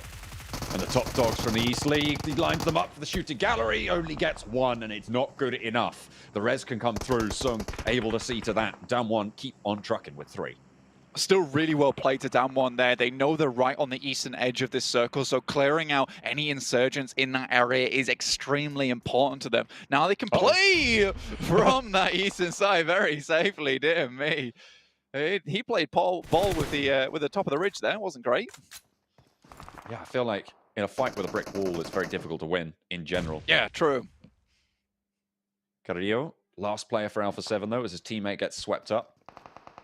Pika on the off angle needs to be maybe worried about that as well. But Pika doesn't want to make a peep. For him, this game is extremely important. Already in 7th place. Stalwart sat in 3rd at the moment. Every point counts right now. Remember, this is a sprint in the grand finals. Carrillo almost finds 2 there. 4 rivals left, a little bit worse for wear, but it says 2G going against next Ruya. Next Ruya, they are suffering, but all 4 of them are alive. 2 knocks go their way, but S2G lose 2 players full. A flush comes on out, and this, as you can see on the right side of your screen, next Ruya, a team that is vying for that top spot. The longer they go on, the more Nigma Galaxy have to worry. Going out early, not good for them in this game. Not at all. 4 limbs right now for S2G. Next Ruya sending some nades into that building. Problem is, next Ruya is out of the circle. So S2G kind of have priority here, and the fight has to come to them. Down 1, still extremely happy at this spot that they've managed to nick. Obviously, they're down to 3 players, not the best in the world. The Infinity somehow able to scrape their way through. Still, they're playing an uphill battle. See how far they can go. Still, for Down 1 Gaming, it's one of those tricky things of taking a fight with a 4-man team. They've got the smokes out, but it doesn't look like there's many meds on board for the Infinity, or at least all the boosters are gone. Not in action. Infinity nading over towards Down 1. Trying to bombard, and in goes next Ruya, and it's just easy pickings for them. Look at that. S2G down and out. 4 rivals. Ooh, go a little bit too low over on that north side, but they will be able to deal with Stalwart down to 4. Orman knows his hand. One of the biggest damage dealers coming through from the east, and he's got one of the biggest damaging guns in the game. Let's see what he can get done with it. I do think that Down 1 has a nice clean sweep on that eastern side, though, to look across here. The Infinity very much out in the open. It just depends how aggressive do Down 1 Gaming want to be. There are still nades been sent over to their position, so you would have thought that Down 1's going to play it a little bit cooler. 4 rivals, though. It's been a long time coming. And it's sad that Max hasn't predicted them for a chicken dinner, didn't get a single one in the East League, and now they're looking for one here in the Grand Finals. I mean, what a place to do it as well. 4 rivals go for the crash. All 4 of them survive it. They will weather that first phase of the fight, but now is the hour that they will start to struggle. And there you go. The knocks start to come through thick and fast onto the team. Now 2 players standing as the building being held out effectively by next Ruya, with the third parties from Down 1 and the Infinity all looking this way. 4 rivals burning on up, and blank. I don't think Max would have wanted to predict them now. Not at all. And this is the problem with 4 rivals. Their execution is shoddy. No one is tipping them for that. Next Ruya will be able to rebuff them there. Not sure what 4 rivals were thinking. They played so patient for so long, and then all of a sudden, felt like an adrenaline shot had been shot into their veins in that moment. They were ready to go, but go to hell they do. Now it's Down 1 Gaming versus the Infinity, as well as next Ruya. The Infinity able to still hold on this ridgeline, but like I said, those meds are limited. Fabian, but beautiful nade over the top jump. I think everyone's meds are limited at this point. Blank nades have been flying for so long. Another nade actually does a lot of damage to Logan. If Sung can land another from this garage, it might be just that double knock, a crucial position, but Logan goes down as well, looking for more, and Down 1 Gaming swing out wide. Godtunny needs to be careful on this ridge line. The nade gonna suppress them back just a little bit further, but Godtunny is on the fight. They're worried about the smoke. They haven't cleared this ground, but the swing is good. It's well principled here, and out wide he goes. Sung now knows the position, stops that res coming through, looks for the damage over towards Godtunny, peeking around the side of the vehicle, but not quite finding the licks. And Mela goes down in the meantime. Next Ruya still crunching down from the top side. Down 1 Gaming swing. Really well played to Down 1 Gaming, holding off 2 teams at the same time right now. This is why they're playing it slow. They know they have to deal with next Ruya next, so they can't let them get out of this building. The smokes have been laid down at the moment, John, but can they keep these players concealed for much longer? Logan gets up, but Godtunny goes down, and it's a 1-2 punch to take down the Infinity. Down 1 Gaming from South Korea, looking to take on next Ruya, who, by the way, second place on the tables. Nade. They're going to be happy with this. A nice nade through the window. Doesn't matter really the result for next Ruya, but they do want more. Down 1 Gaming, though, too strong here in Roshok. 1 kill goes their way, and they're looking for the last as well. The sprays are out wide, and Fabian looks to put the nail in, but he's on the swivel. Frozen finds 1, looks for Sung as well, and he gets it done. Next Ruya, no way did they make that happen. Down 1 Gaming fall at the final hurdle, and somehow, some way, the team from the West jumped the tables. Frozen's got ice running through his veins in those final moments to make a clutch like that happen in the Grand Finals. It is not easy, ladies and gentlemen, to make that one happen, but the smoke keeps him at bay. That was so well done for KAOS Ruya. Honestly, Frozen, what a champion in those final moments. And they were fighting through thick and thin there towards the end versus S2G, plow through them, then plow through 4 rivals. And to finish it off versus Down 1 Gaming, goodness me, what a flop at the end there. That was so unfortunate for Down 1 Gaming. I mean, it felt like that. I mean, I was pretty much, I was speaking about it like they'd already won. I know. They already got that knock. They had 3 players alive. It was 1v3. He was out in the open. And it felt like they just didn't have that comms on. I mean, you saw them earlier in that map, just on that spraying into that smoke, like they didn't know anyone was there. They didn't check it. They didn't play at the end. But it felt like those comms were maybe not quite on board right at the end. They're a little bit chaotic, maybe getting a little bit too far ahead of themselves. But credit to Next Ruya. I mean, they had a tough game in that one. Yeah, fantastic stuff from Next Ruya. Honestly, great use of smoke. Let's see what the desk has to say about this one. Let it go, boys. You can't hold him back anymore. My boy Frozen, we've talked about him so many times over the course of this year, being such a dominating force in Turkey. And I'm so happy to see him come into his own here at the PMGC Grand Finals, coaching things out 1v3, getting Next Ruya their first victory here on the board. Guys, I'm so happy to see this, and I'm so happy for Turkey as well. Yeah, I think they had so much time at the end they could have built a snowman almost. Like, it was just a really good opportunity for Frozen. And the Turkish God, to be honest, he's been the player that we continuously bring back. If it's not Solke, it's going to be Frozen X, right? And he's just able to get himself that great finish towards down one. And took, what was it, 1v2, I think, towards the end there to make sure he secured that win. So great execution. The elevation was lost on down one. They got to take that box away from 7, apparently, if they want to win that elevation again, because they just didn't have it there.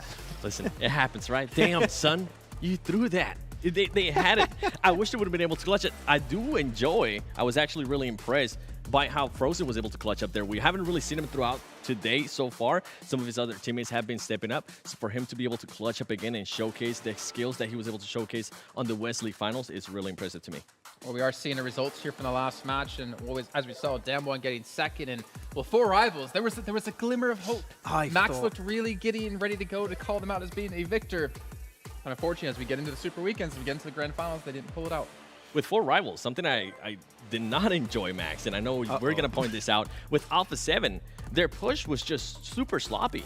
They got super lucky that nobody else was there, but if another team might have been able to kind of third-party that, I feel like it would have been a completely different story for them. Okay, so the fact that Next Ruya's first place is already impressive, but look at how far they are ahead of every team in eliminations. 30 compared to 18 second place, 19th and 3rd and 4th. They are dominating this lobby. With the same amount of chicken dinners too, it just goes to show the consistency we've been seeing from Next Ruya, with the consistency we've been able to see also from Nigma Galaxy is absolutely insane. But Infinity, I just saw that. I thought, like, this is not normal. Do we have an issue? What is the database wrong? Well, to be fair, this last game, again, they played for placements. In the one before in Sanhok, they played for placements. I just did not expect them to have 4. I'm shocked. As you. Yeah, I mean, look at everything around them. 19, 18, 14, 18. They actually have the least eliminations in the entire lobby. The thing, if they were on par with the rest of the teams in terms of eliminations, they would be top 3 currently. So they need to step up big time when it comes to getting those frags. If they don't do so, the teams that are getting those big frag games, they're going to be stepping up. Even SIXTWOEIGHT in last place, they have 6. Navi, second to last place, they had 10. What is going on here? Infinity, we coined you as being such a consistent team and so good. I mean, to be fair, they're technically in like their 4th place, right? They're still doing really well, but this is not the Infinity that we expect to come into this entire event. Yeah, they're not a team that relies purely on placement points. Where you at, man? Yeah, exactly. We talked about it. They can all frag out, right? That was the big success of the team in the league stage and also in the league finals. They could all frag out individually. We haven't seen that right now. They're all focused around macro, and I think that coming into a global event like this is their first time on this stage. Maybe they're taking that first day as a test, but like those eliminations are lacking big time. I'm glad you mentioned that. In a way, I don't mind what they're currently doing, right? For LMs, it is a little bit scary, but at least they're making sure they're securing those placement points that do matter. Yeah. And as you said, maybe they are trying something different here for day 1, but tomorrow, if they're able to continue doing what they're doing right now and as well be able to get those ilms, we can be talking completely different about them. They could be in that first place. And that's a good point. And the thing for me is, and this is what I always say when it comes to like having a balance between placements and eliminations, you're never going to be that #1 team if you can't balance things out. They're not going to get #1 off placements alone. They need to get those eliminations. And the difference between 1st and 2nd place is $900,000. That's what 7 gets in an event after working, 10 days. Like, that's insane. And Infinity has to step up if they want to take home that 1.5. I'm glad you mentioned the marriage between the elim points and the placement points, because I was actually surprised by another team there, and it's Alpha 7. Usually, Alpha 7 is a big team in regards to elims. Their elim points are always outweighing their placement points. Right now, they have the exact same number, which is super impressive, and it goes to speak volumes of the way they're currently playing. They're readjusting themselves. They're being able to just play a completely different game than what we're used to, and I think it's really, really promising. I think one thing that's helped them out especially a lot here is that all the hot drops we thought would potentially happen, except the one on Miramar that actually went down, but they didn't even take the fight versus Nigma Galaxy, right? They're avoiding every single one of those fights early on to make sure they have a big opportunity to make it towards that late game. So I'm enjoying how Alpha 7 actually adapted here, because sure, they were really good when it comes to fragging power, but their macro is absolutely on point, and I'm just loving it here, Jason. Yeah, and I think it's so hard to be good at macro when you're going into a lobby with, 9 teams from East out of nowhere if you're coming in as a West team, and then obviously you have a team coming from India for GodLike. I feel like, GodLike have probably had the toughest position out of any team out there. They just recently, well, I say that, right? They obviously have, because they haven't played international events like this in over a year, in like 2 years of time, right? Yeah. But they also were the team who's played the most recent, right? So they're actually the most warmed up compared to all these other teams. But we've seen some good things out of them. We saw them had a really good fight up against 628, if I'm not mistaken, where they actually did pick up the final eliminations onto them. But I'm hoping to see a little bit more out of GodLike. But to be fair, there's a lot of teams out there I'm expecting more out of. Yeah. GodLike's being completely different than what we saw in the first 2 matches. Remember, they were playing that late circle pushed in. Now they're willing to third party, and the fight you were talking about is 628 fighting Navi. GodLike decided to just jump in there, be able to finish Navi, which I think is huge. Not only that, it's a big confidence booster for these players as well. And on top of that, they were able to push on 628 and eliminate them as well. Yeah, I have the impression though, GodLike, when you're looking back on this game in particular, I feel like they were pressured by the circle very heavily, and they were forced into a decision that they didn't want to make. I think if they just took a little bit of a step back and waited a little bit longer, they would have seen that great opportunity to wrap around the more western side, enter through southwest, and that could have even given them a great opportunity to enter into Rozhok and get a really good position to fight from, potentially even behind Infinity. I think there are still opportunities they are lacking to find, but it's still a really good step up for, once again, a team that you said did not have that competitive experience on the global stage for a long time now. I mean, speaking of that, if we look at another team, only one player on their roster has had the international experience, and he actually had it here last year with Class Digital Athletics. S2G with Silas, S2G in particular, 7. I mean, you were a big proponent of this team. We've talked about it yesterday as a team you expected to potentially win the whole thing. How do you feel like they've been doing so far over the course of today? Have they lived up to your expectations, or do you think they're falling a little bit short? I feel like they've been playing how I expect them to. It's still that first day. This is a team that's kind of readjusting. We're talking about Nova. We're trying to figure out if these 2 teams were going to be clashing. So far, it hasn't happened. So they might be able to readjust to that tomorrow, being able to, okay, now that thing that we were really worrying about is not actually happening. So we might be allowed to play our game even better. We also haven't really seen Timber. I feel like Timber was a big part of their game, especially in the West. If we can see him pop off a little bit more, this is a team that has the potential to win. And I mean, we have seen them win some engagements too. Yeah, they won actually quite a few of them. I think that what we're lacking to see right now from S2G in particular is that really aggressive nature that we mentioned many times, and when we have those conversations, right, is they are a team that if they see an opportunity, they're going to strike instantly, and they're going to get that position under control. Hasn't happened just yet, but you've got to keep in mind, despite Silas having that PMGC experience last year, the 3 other players don't. So I think after today, Silas is going to take the team, reformat things, and potentially reset the mentality of the team to try and get things working forward in day 2, in day 3, hopefully. So just a little bit more time, and I think the S2G is going to come in hot tomorrow. I mean, to be fair, though, to Timber, I mean, if we looked at the start of the day, right, our 2 MVPs from East and from West, and he was up against Nuzia, and Nuzia just is even playing right now. I mean, because obviously they only have 4 eliminations for Infinity. Like, both MVPs from the league stage out of each region have not performed at all. And obviously it's much more difficult to go from league stage East and West to this now, because you're playing against so many different styles and so many teams maybe you're not too familiar with. But the fact is, you can't have people on your team that you expect to perform not perform here in the grand finals if you want to win. Yeah, that's something we've been talking about for a minute too, right? How deep is your roster, and those superstar players that you've been relying on, are they going to be able to pop off? Another one that kind of pops right at the top of my head is going to be Furious Gaming. I had picked them for a team to watch in the last one. They showed me some things, but they just haven't really shown me the potential to be a winning team, the potential to be a championship team. They rely too heavily on Papi Potro. That was a player that was able to pop off as well during West League. We haven't even been able to mention them. We haven't seen any stats from them yet. So it'll be interesting to see if that team is going to be able to readjust to that. I am happy with the readjustments we have seen from GodLike, from Alpha 7. Another team I would like to see some readjustments from is Navi. Boom! We didn't even practice that. I knew you were going to say them. I feel out of place. They're just that disappointment team. Like, you were talking about it earlier.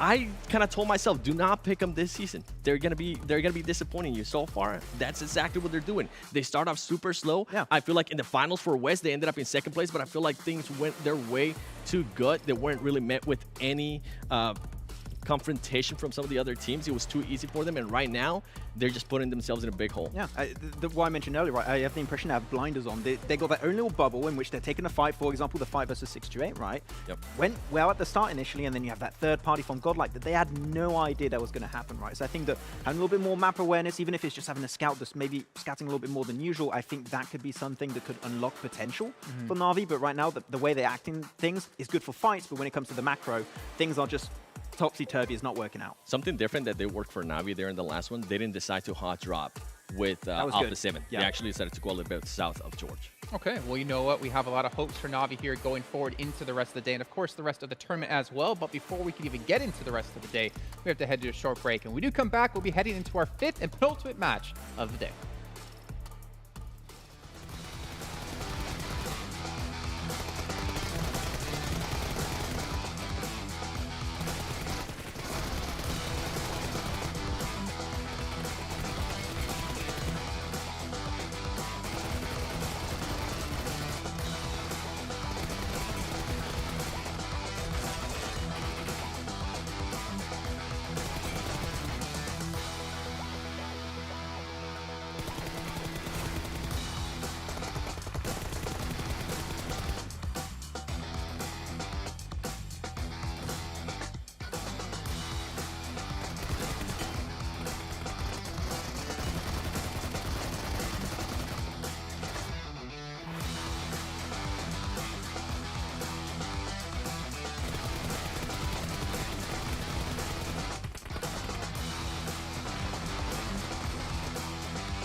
Ladies and gentlemen, there are 2 matches left to go over the course of today, and of course 2 days left of 6 matches in each of those days. But things are getting tough for some teams out there if they want to have a chance to break through into these top positions to take home a lot of bank.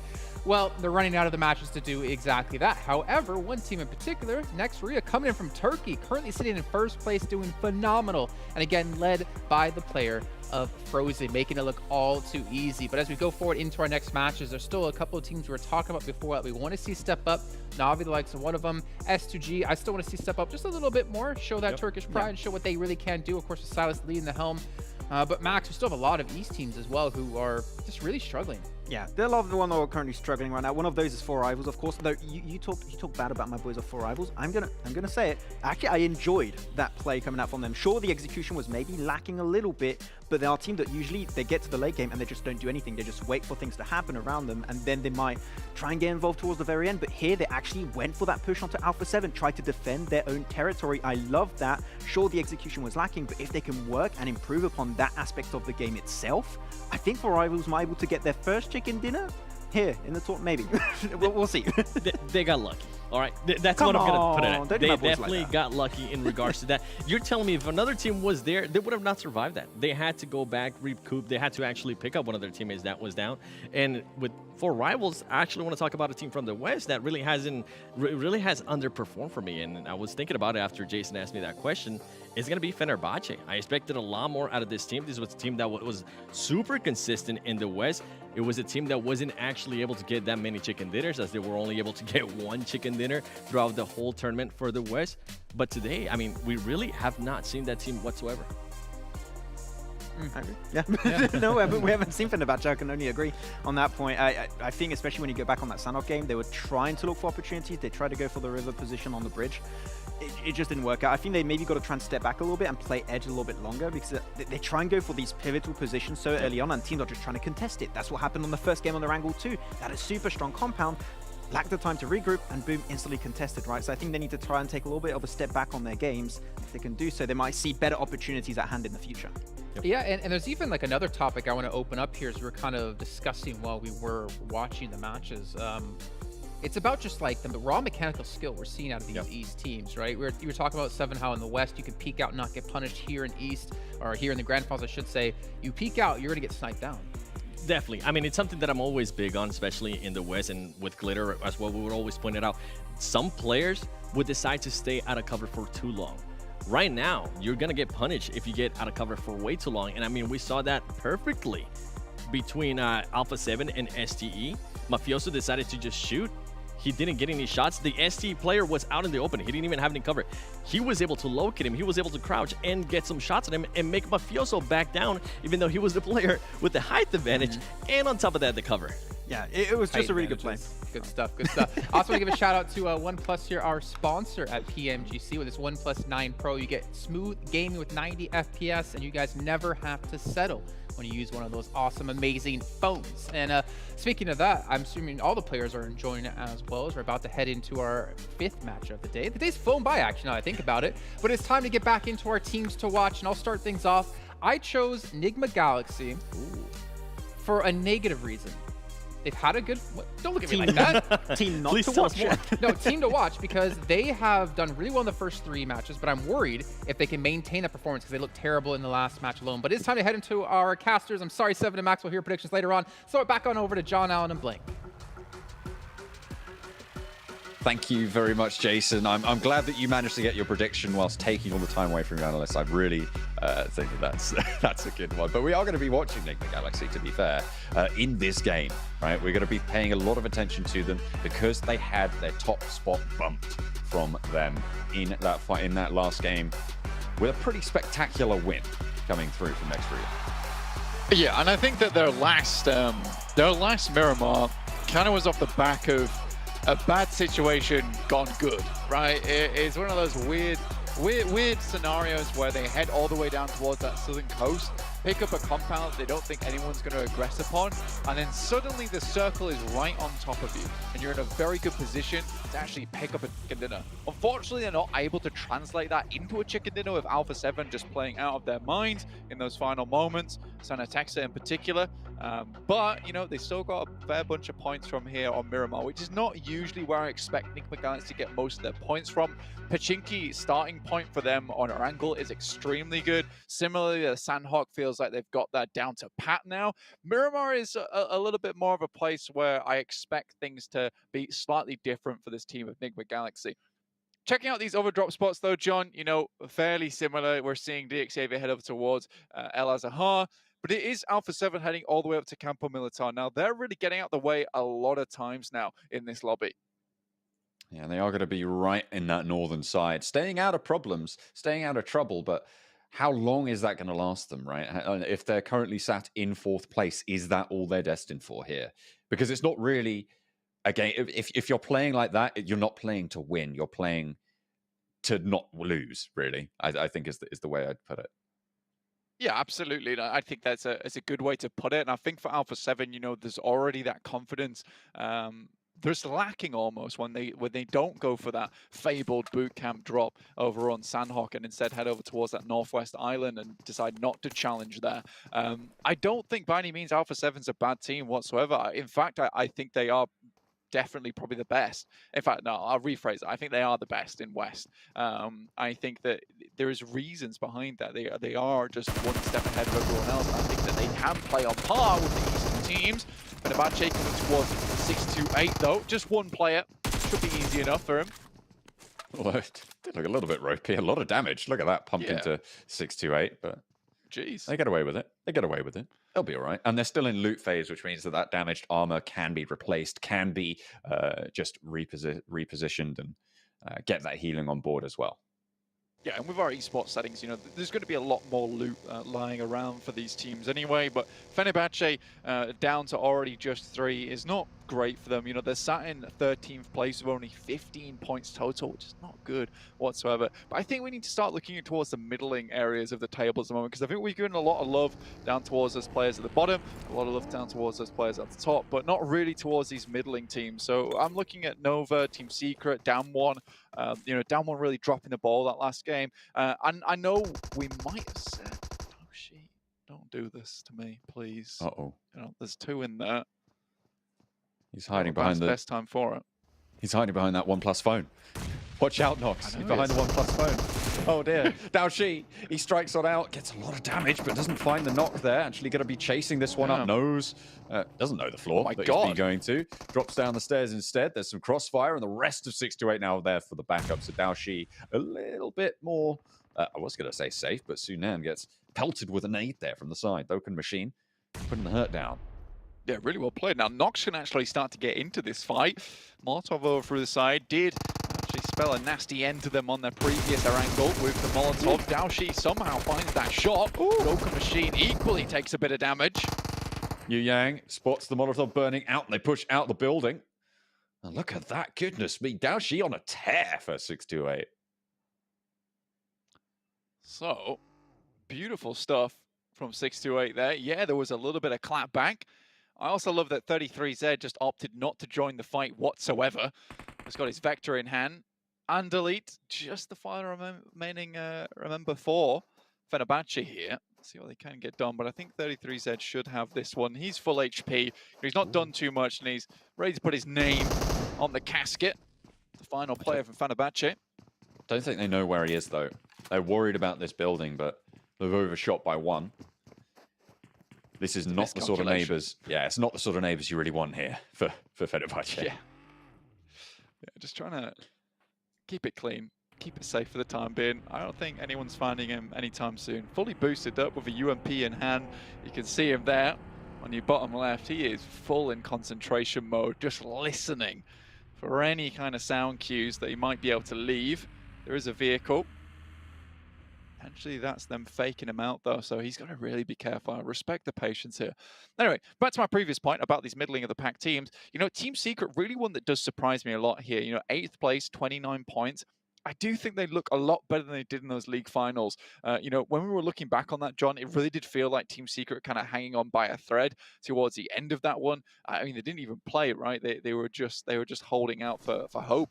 I think that Team Secret, you know, there has been a resurgence for them here in the grand finals themselves. So I want to see more from them. They are still experimenting, though. They're probably the team that's had the most sub-ins so far, you know, mixing and maxing out Kid as well as Madtoy. I'm not sure the reasoning behind that. We all know how good of a leader Madtoy is. So perhaps, you know, on those messier maps like Sanhok, it's good to have Madtoy in there so you can kind of lead them a little bit better in a map that is quite messy. Rika receiving the push from GodLike, and we'll get the first knock. Not really too many first aids, actually none there. For Pika, only down on the bandages, and 2 players from GodLike are still waiting in the wings. They're going to start to push on up. Jonathan's on the flank, and that's easy pickings from the beast from India. Jonathan gets the flush as well. Stalwart lose player. 2 from GodLike have fallen down, and top around the rocks, maybe looking for more action as well. Very split. And against Clutch God, it's 2 1v1s really at this point here. Neither team really looking to regroup. Jonathan pops a nade over the top to top. Action spraying around with a micro Uzi. Not really finding too much. Yeah, another nade goes into there, and Clutch God's in a precarious situation now because the nades are just taking a blow. They're kind of funneling him into a position where he can get shot at by enemy team. And so top will finish that one off. Unfortunately for GodLike, you know, this push has just gone all topsy-turvy for them. And Scry's in a great spot with these nades, as well as the Molotovs. And I think this is the good thing from Stalwart, is they're very patient with these fights. They know they don't have to go fully toe-to-toe with GodLike at the moment. Do get majority of the players back up, though. So now there is a position for them to take. But Scry on this off-angle, beautiful stuff, takes one down and will take the momentum out the sails here. Scry in danger, though, as Neo sends out wide. Neo moving down from the top with Jonathan as well, and just gets strafed on there. Neo falling. Now it's back to a 2 versus 2. Resist potential, maybe, to come on through for GodLike as well. Action over the top around the side. Neo goes down first, and Jonathan takes the tickle. Top sliding down the side, but it's not going to matter. The last frag comes on through, and it's eliminations. 3 total coming in for Stalwart. They'll take that one. It's not the best for them, to be honest with you. Only 2 players remaining here on Miramar. You really want to have 4 coming into those final moments. So just like Dave says, be time to snake it to make it here in these final moments of the game. Action taking a fair lick of damage coming through from 7. One of my favorite players actually is Rip7. You know, I've seen so many ridiculous stuff over towards S2G. You know, when he's the last member alive, you still never can count this boy out because he is so clutch on S2G. So keep an eye on him. If you want to, you should do, into the future. Stalwart, though, down to 2. Like I said, it's not the best thing in the world for them. And holding on to this 3rd place spot, not going to be too easy now, especially now you're down to 2 players. So, like I said, with the Dave call-out, snake it to make it. It's time to make it happen for Stalwart. See how much further they can go. Still got 2 of them. Can't count top out. Try saying that 5 times. I thought you were just trying to say I can't count. I cannot count. I've been hiding it for too long. It's been weighing down on me. I can't count. That's it. I had to say it. Okie dokie. Looking at this, Daoshi moving forward, you know, 628. Actually, a fairly decent start to their game versus Fenerbahçe. Luckily, you know, they were all split quite heavily, and 628 were able to pick up on that, which went out well. Down 1, though, they're in close quarters combat with some players from Nigma Galaxy at the moment. Nigma Galaxy heavily split. You see Frozen there on our screen. And the boy who really brought it back to bear in that last match. Really, really good stuff versus Down 1. And we have a quick interview dropping in.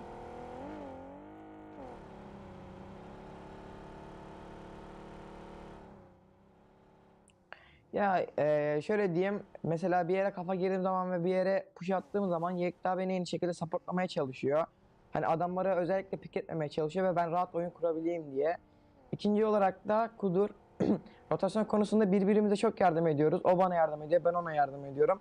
O konuda o beni rahatlatıyor ve Nihat da hani ön kısımda kaldığımız zaman, hani rakiplerle yakın temasa girdiğimiz zaman, hani benim yanımda bulunarak rakiplere üstünlük avantajı kurarak, yani sayı avantajı kurarak onlara alabilmemiz için yardım ediyor yani bana. Yeah, that's pretty good to hear. I mean, really working as a team as well, actually. maybe not doing so well here. To be fair, he's talking about how. That was pretty bad timing. I'll be honest. That's shocking. Oh no. Oh no. I love that. But it's just frozen again. I mean, yeah, that's probably the worst timing for that interview you could possibly have asked for. I think this is the first interview curse we've ever had on a cast in esports ever. A mid cast here, so very unfortunate. I love how Frozen was saying, you know, they really help my rotation. Nihat comes in and saves us, and honestly, they all just die. So yeah, sad news here. But we do get a replay from Frozen. Really good stuff. Honestly, look at the swivel on this guy, and I think this is the main thing for me. Look, it's not that Damwon misplayed this. I think it's just purely Frozen outplaying Damwon in those final moments. Really, really well done. Just huge mechanical skill coming out from this guy. And it makes sense because a lot of what he said there is that the team supports him. So he's kind of like the turret they carry with them around the map. There's plenty of gunfire going over on the hillside. And we're around the edge with the M249, but the rest of his team, not so lucky. Freak standing up for Nigma Galaxy. Of course, used to be top dogs, but again, they're suffering. 4 rivals. Plenty of them knocked, a lot of damage sent their way, and Nigma Galaxy lose to pretty lickety split.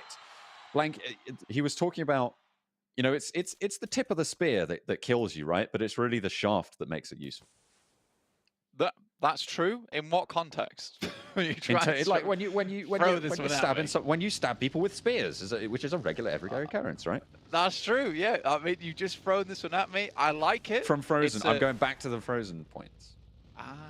I see. Sorry, yeah, I see. So you're saying Frozen's the tip of the spear, but the team is the one that wields him. I understand now.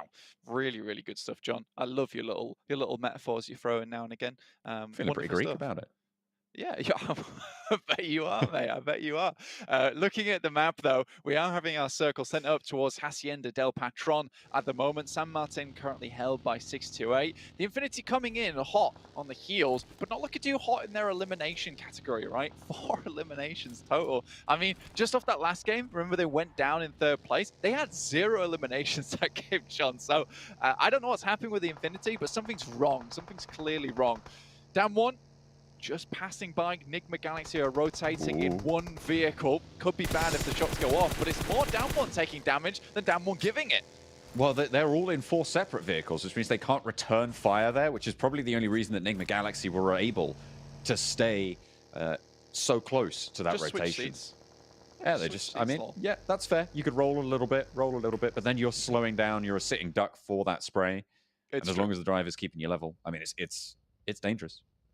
It is very dangerous, you know. I completely agree with John. Now, Stalwart right in the center of Hacienda del Patron, so there is opportunity here for Stalwart to actually pick up a few more placement points. Unlikely that they're going to be able to pick up anything else. Max, I don't know why you talk about 4 rifles, man. Like, they're running themselves over now. Oh no. But honestly, look, I'm going to disagree with Max right now. And I don't disagree with Max very often because he is one of the smartest guys I know. And the amount of value he brings to that desk is massive. It's massive, all right? But I will disagree with him on this case because I think he was talking about 4 rivals and how they didn't do much in most of their games of the league finals, yet they were doing something here. But if we realistically looked at them that last game, they started in on Rozhok Hill, they moved down to Warehouse, stood there for basically the majority of the game, and then threw themselves at another team and died. I do think it is the same 4 rivals we're seeing from League Finals, unfortunately. And I'm not sure what it is, but there seems to be a sudden urgency placed on them at that 22-minute mark where they feel like they have to do something crazy. And I just wish 4 rivals would keep their gameplay as slow as it is for those first 20 minutes. Just slowing things down. I mean, it might be the solution for them, but at the moment, they're sat in 9th place, Blank. It's not great, but I'll tell you what that does get you. That gets you $34,500 US, getting 9th place at the end, if you're able to stick out there. So I feel like that's, even if you're not playing super great, that's still pretty good. You do want to be a little bit further up as those jumps do start to really add up as you get up the tables from there, but they should be okay. They should be okay. The question is, do you want to be okay, or do you want to be the greatest? Yeah, I mean, but that's 4 rivals all the way, right? It's a 4 rivals result. of 9th place, honestly. That's how it was in the league finals. It's how it was in the league play as well. They eked their way in. They didn't do poorly. They didn't do amazingly either. They know how to get to the end of the games. They don't really know how to close them out. Checking out this replay, though. Oh. No. How is Don't he like knocked himself? Because he got run over by his teammate. So that, and you can't run over your teammates. It's I'm vehicle very right away. confused. It's vehicle right away. It's true, and you're in the way of that vehicle, man. That's all we have to say to you. Down One Gaming currently circling on the Infinity and Stalwart's position. Stalwart trying to go for this this Sun Tzu play, which is act strong when you're weak. And honestly, they're holding down one of the strongest compounds in the circle just as 2, and that's fair play to them. You know, if you can kind of keep people at bay that way, they don't know you're 2. You just have to send some warning shots out. But again, that does put you at a little bit of a disadvantage. One of you goes down, there's only one guy shooting. You know, some people might start to think to themselves, maybe there's only 2 guys in there. Did Sun Tzu say that? That's pretty good. I like that. I like that. Yeah, act strong when you are weak. Act weak when you are strong. Ah, that's pretty. It's pretty enlightening. After you like that? Yeah, I like that. Yeah. You're throwing in the shaft analogy. I'm feeling Greek. Sun You're Tzu feeling analogy. Chinese. A little bit Chinese. It's good stuff. There you go. We're going all over today. I mean, to be fair, it is the Global Championships. We've got teams from all over the world fighting it out for the top spot. And at the moment, the top spot held by the Turkish team next Ruya. And they've been doing pretty well. They have, yeah. Honestly, this game has gone very poorly for them. Yeah. At one of the worst times, honestly. And if anyone clips that, I don't blame them because it was very funny. But Furious Gaming trying to get away from Alpha 7 at the moment. Now, I respect Alpha 7's play here coming on from the northern side. Worked out very well for the Infinity over on that East League, playing from the northern side of Miramar. A lot of teams don't tend to play up here, or at least in East League they didn't. But here we're seeing Furious Gaming play on this side of the map. Nova's on this eastern side. S2G's up here as well. So I think there's more emphasis on the northern side of the map. So Alpha 7 might be struggling just a little bit with the West coming in here and filling a few of those gaps on the northern side of Miramar. And I love to see this. It's really shifting up the gameplay of what we're seeing from both these regions combined. Alpha 7 taking shots. Furious Gaming just getting peppered. It's such a difficult movement here on the northern edge, but Alpha 7, they're not out of the woods. They do have to move themselves, and everybody's looking their way. The amount of gunfire that they've been sending out, they've got a lot of attention. Absolutely, and I think Alpha 7 taking 2 knocks here is horrendous, personally. You know, you have a really good little line to play from, yet you're taking knocks back, and that might be just a case of Furious Gaming having a fantastic little rundown for themselves. They've got a few off angles here. Pappy, obviously, off in the distance. Not the greatest position. We will get to see the zone shrink in exactly 6, 5, 4. I'm not going to do it the entire time, guys. That would be cringe. Sorry. But we will see. Next heads down towards that southeast side. Goodness me. Nova very happy with this one. Ooh, Furious Gaming holding off the push, and 2 players from Alpha 7 go down yet again. Look at this. They're stuck out in the sticks. The shift goes down southeast and away from them, so they're going to have to move again. And they're going to have to move pretty fast out of the settlements. And Na'Vi now on the south side with a chance to control a little bit of ground here. Yeah, really good position for Na'Vi with this lineup. And honestly, when they get rolled in, they really do get rolled. And that's the kind of thing which is go from a snowball into an avalanche from this team. Creo, it'll do a little bit more damage, but actually it's Nova from an incredible distance taking shots towards this fight. You can see Paraboy finishing off Revo there as well. And I think that's a few more shots coming their way too. Furious Gaming, I believe they have 1 remaining player, but it's just so many people with eyes on towards A7 at the moment, and that is the risk you run playing from that northern side. And surprisingly, it's Furious Gaming who outlive Alpha 7.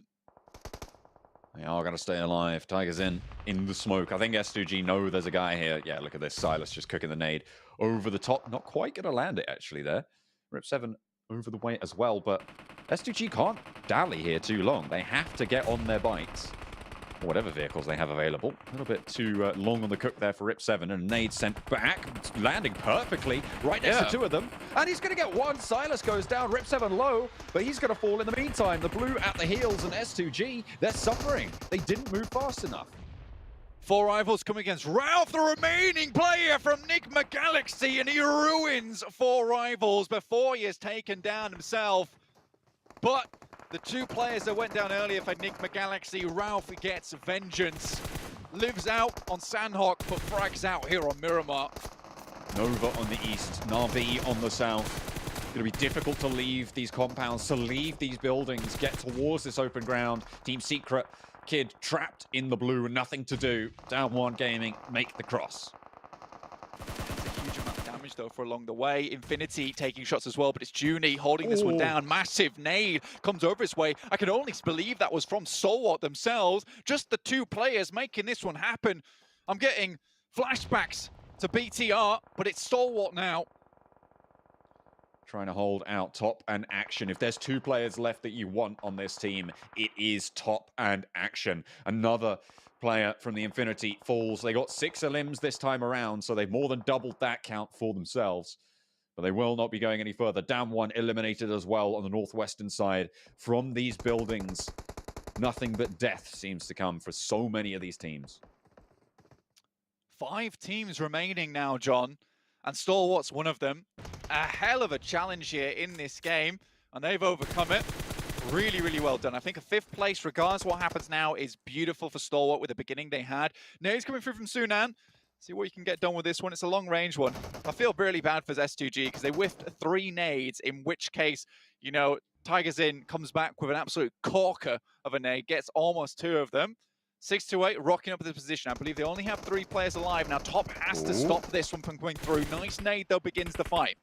Gets a lot of damage. Action as well, bobbling one up towards Sunan. If he steps too close, could be dangerous. Top back and looking for some healing as well. Sunan doesn't have the info, but he knows where Action is. Pushes around the side, allows him to get the gun out, but it's not going to matter. Sunan gets away cleanly, and Top now looking for some retribution as Na'Vi looking to enter the fight as well. Top has the spray. He's looking good, and he finds one more. Yu Yang, though, puts the final nail in the coffin, gets that final elimination. But in the meantime, Na'Vi have swept this hillside. They have control on the south. Nova just down to Paraboy remaining. Final player for this team.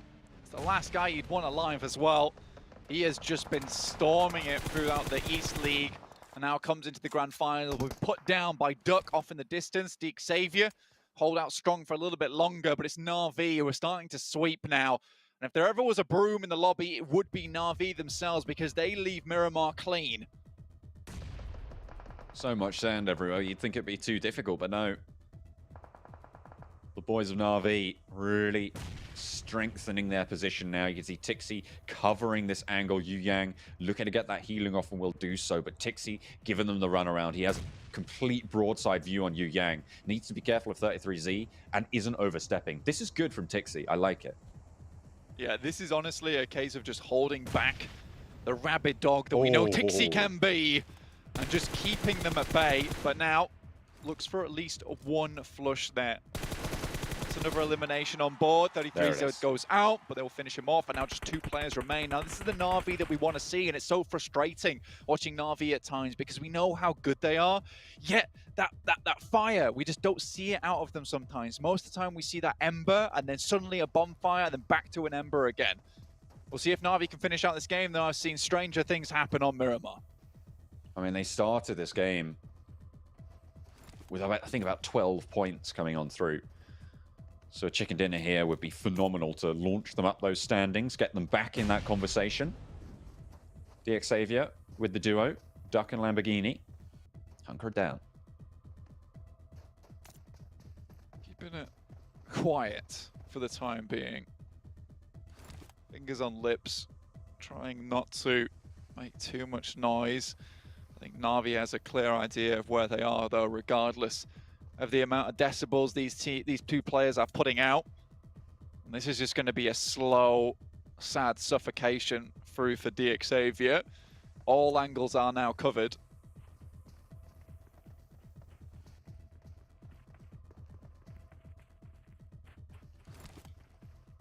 But they're not really doing anything. They're just trying to survive. Maybe they think that there's still other players alive. Still other teams going. Honestly, sadly, at this point in time with the circle we've got here, where Xavier have to move out into open ground, Na'Vi's playing this perfectly. They don't have to move. They can play outside of the circle as well because they know they have the entirety of the angles over on this eastern side, the western side, and the south side. They've cleared it all out. They know that there is only one location that the Xavier can be. And I really like this. This is very, very surgical coming through from Na'Vi. They're playing passive, and I don't see it going any other way than them just clenching this one down. They get the vision. Kitsune has the sideswipe. One does get taken down. Tixi felled. The Lamborghini low and does get knocked. Just ducked now, and they have the off-angle. Meku looks to wing out and handle it. Na'Vi take the chicken dinner. Great finish there from Na'Vi. You can hear the crowd cheering as well. It's not a virtual crowd, it's real. It's in my room. All the hundreds of them in this tiny office. However, Na'Vi finishing out that game very, very strong. And again, this is the bonfire that I want to see come through from Na'Vi because they are a fantastic team. But you can see them, they're not celebrating as of yet. There's still a long way to go. The high fives are coming through. That's fine. I like it. But I think that this team knows that there is still a bit of a mountain to climb here. But that's the type of performance we want to see from Na'Vi. You know, we only really saw that ending, taking out the Xavier, but they were also able to cleanly finish off the majority of the players from Nova and clean out that western side as well. It just really is one of the things where I want to see more of that from Na'Vi. Yeah, 10 limbs on the game as well. It's a fairly standard chicken dinner total, but they are going to get a whole heap of points for that one. 25 points added to their tally. They should be pretty happy. Let's head back to the desk.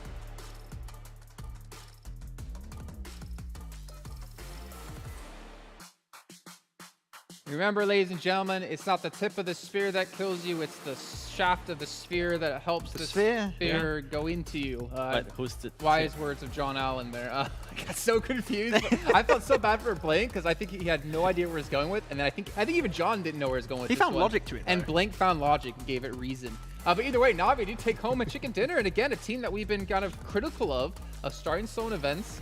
Of not performing up to the expectations we have. And hey, 7, they get themselves a big victory. The main question now is, are they going to be able to carry this momentum from the win, especially going into the last match before we go to the day 2?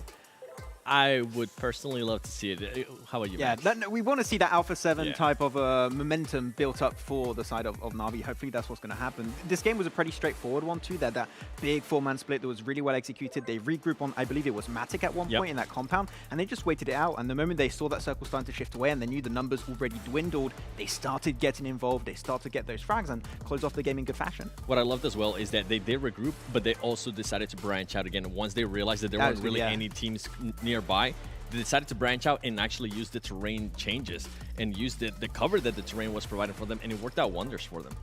We can see here our results from the last match. Obviously, Na'Vi taking home the 10 eliminations, so 25 points in total. But for me, what was kind of a letdown actually was Nova. I feel like they were playing really kind of slow towards the end there. They were kind of using their position to their advantage. Yeah. And they had all 4 players left alive. Then unfortunately for them, just out of nowhere, they got completely eliminated out in this one. Yeah, it was actually really well played in the middle of the game here because they also had very similar to, for example, Na'Vi. They had a 2-2 split and they were trying to regroup on the compound next to the road. I think it was on Jimmy and King at one point. The execution was good, but I did not spot out exactly what happened to them, but they just got contested when I believe that would have been the easiest rotation in the game they could have went for. But when you have across the road, of course, 7, you know that's always going to get somewhat tricky for some teams, and unfortunately for Nova, that ended up being the case. Yeah, it didn't work for this. I mean, I think we saw, what was it, S2G as well. They were trying to cross that road, and it just didn't work out for them. Even though they were trying to use the smokes, the teams being able to have that height advantage was just way too much for them. Well, what we're seeing here, a little bit sad for some teams. Stalwart Esports finished 3rd in league stage, 3rd in finals, and are currently sitting in 3rd in grand finals. So hopefully for them, they can at least continue to grow up here in the rankings. They're only behind by 2 points from Nigma Galaxy, as you can see in number 2. Looking on the list, Nova in 5th place. Infinity able to get 6 eliminations, I believe, in that last 10 match. limbs, wow. 10 limbs, yeah. They still, actually, they no longer have the least eliminations in the game. That's actually Furious and 15th place.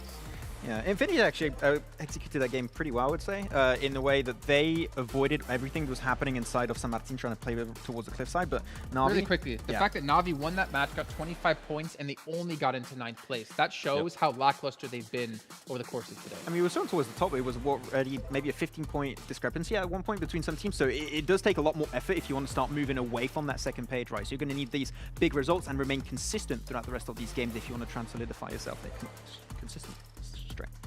I know I'm not good in math, but geometry, I'm okay at. I'm okay at. That's fine. Yeah, okay. I agree with you. Okay. Yeah, I'm not agreeing with him because I do not trust him when he says he's good in shapes and geometry. What is a trapezoid?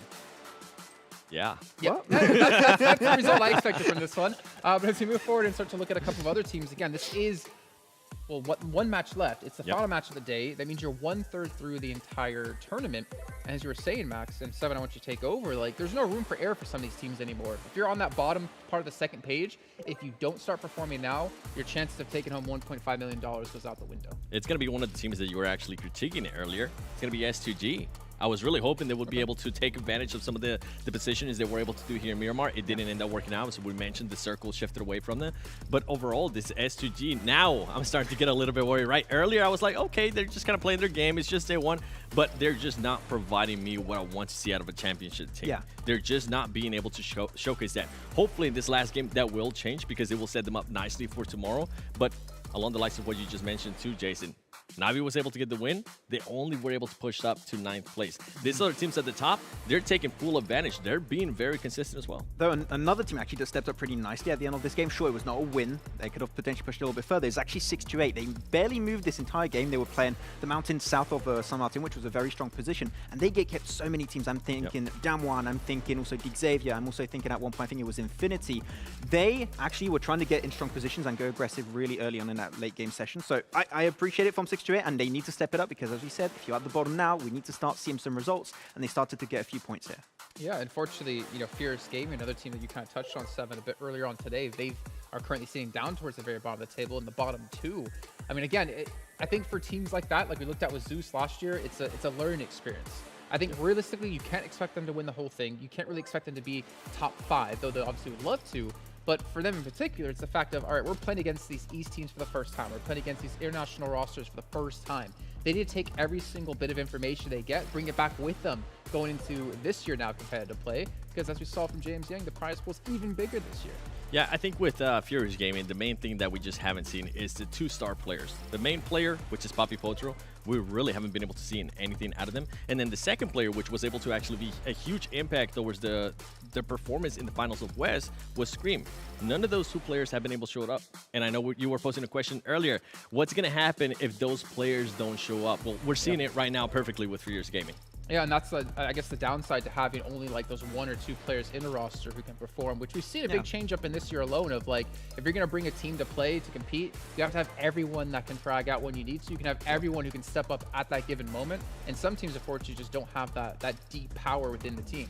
Yeah, you got some teams like, for example, I would say Stalwart, and we mentioned Stalwart quite a bit, that they have even their support players, like I think the first game it was 5 eliminations going the way of Scry, and he's the one normally to set up action on top. So if you can have the entire team perform well, that is what you're going to go for. Though, here we're going to be taking a quick look into the clips of this game, and especially on Miramar, the rotation, I believe we're going to take a closer look. Once again on the top team, there's going to be Na'Vi, and we're going to see that split actually, Seven, that was so well executed, the way they regrouped, and as you mentioned also, how they took that position and that little bit of an extra breathing space towards that late game was just so well executed on their end. Yeah, it was perfect with Matic as well. I think it's them. Tell. Man, it's big. It's them. Wait, what? Okay, yeah. Well, you know what? Let's actually talk about what we saw from earlier from Matic. He was able to hold that compound. He was able to maintain that, and he was able to relay any information to his teammates that were actually towards the top. And as soon as they realized, hey, you know what? We don't have to worry from the south. There's currently not any teams coming to attack us. So why not? You guys push up to where you were and use that height advantage to our advantage, pretty much. Yeah, I think their position's a little bit wrong. Like, they're a little bit further down south to really display what was happening here in this circle. They had that split, and this is the moment that they understood. We are going to regroup in that position where Matic is currently playing, which is a strong compound. Not many teams had an opportunity to contest that position, so just instantly regroup, play from that position, wait for the numbers to dwindle, as I mentioned earlier. And the moment you know you got that man advantage for sure, that's when you start moving out, that's when you start fragging out, and that's when you try and confirm that win. And this is what we want to see out of Navi, right? We want them to be able to put themselves in a position so they can actually showcase their skills. We know they have some amazing players where they're able to frag out. We just haven't been able to see it, and this is perfect right here. Using that height advantage. Boy, I wish I had a little bit more height in my life. I'm really sure. You got you another box there. Come on. But yeah, with Navi, I mean, I would personally love to see more stuff out of this. This is the impressive Navi that we enjoy seeing.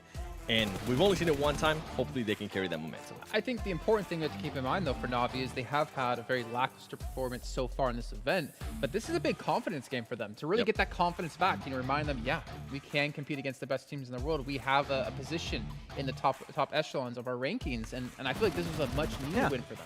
I mean, it's a proven fact that they can now, with this game, confirm wins. You know, actually transition it into a chicken dinner.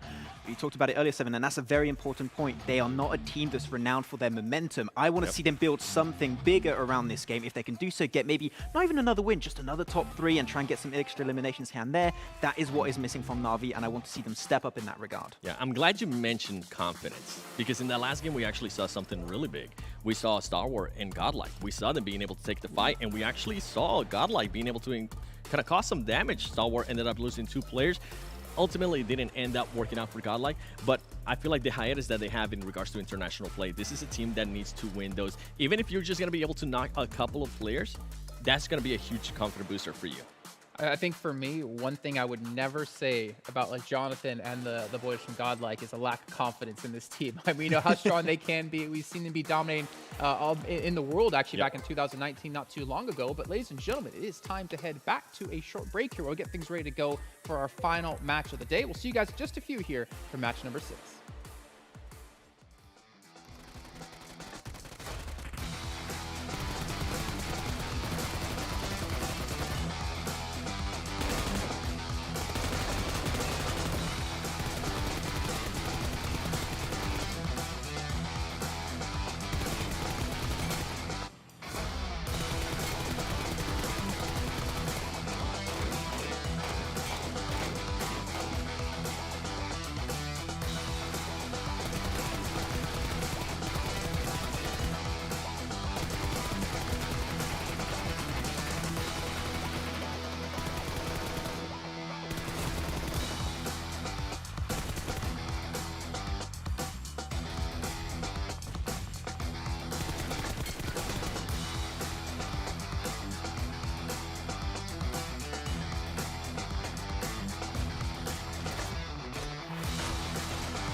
I saw the first light, the first steps. Now I see much more. I capture Earth in all its beauty. I see action. I see drama. And I see it in the finest detail. Moments of inspiration and the first steps. I am the 1+9. All right, well, welcome back here while we get things ready to go for our final match here of our very first day of play.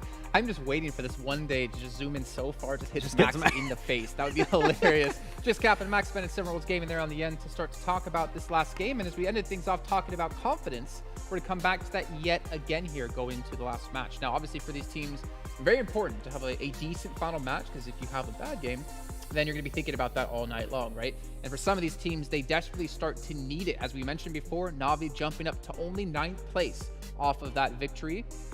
25 points, and then we get up to 9th place. That's really a true telling of how unfortunate they have been so far in this event. But a lot of the teams out there, I want to see some big plays out of them. I want to see, again, maybe a repeat out of some teams. Maybe see Stalwart get a second chicken dinner. Who knows? They started things off with one. Yeah. Could they finish off is always going to be the question in my head. Yeah, I mean, one of the teams that I would like to see step up big time here would be Team Secret. That was my prediction of earlier. Didn't have time to talk about it just yet, but this is a team that has so much history to them. You have High Shots, you have also Matoy that's been mentioned a few times, that you don't have many players that played every single world tournament like a PMGC, and yet they did it in 2019, 2020, and now in 2021. So they have not performed as to what you would initially expect from a roster that stacked with so much history, and I need to see potentially them able to bookend it with a good result. But from what we've seen so far today, they don't even get remotely close to those wins, so they need to get consistently to that late game if possible. Yeah, I think for me, the team that I'm going to have to go with is going to be Fenerbahçe. I called them out earlier. Nothing has happened with them.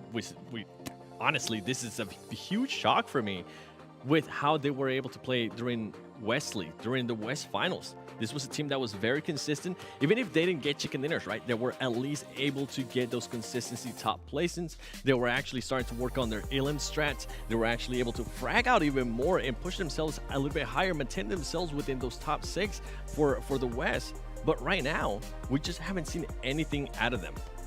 Yeah, we haven't seen much out of them, unfortunately. But again, there's still time. There's still plenty of time to do so, though the chance to actually, to be able to do that is starting to dwindle away. But you know what, Max? I do have a question for you, and I trust you with this answer. Oh. Who's one of our lovely sponsors here at PMGC? OnePlus. Ooh. Okay, but what's so great about the OnePlus? It's the OnePlus. 120 hertz. Good luck with that. I'm not going to break. The OnePlus 9 Pro gives you smoothest gaming experience with 90 FPS. It's not that big in real life, though. It would be amazing if it was, because I couldn't fit in my pocket, but I would carry it on my back with me, and I would probably finally be able to play PUBG Mobile correctly, because I'm just terrible at it. I need every single bit of help I can get. But make sure to check them out here, sponsoring PMGC. They did in the league stage, didn't hear the finals.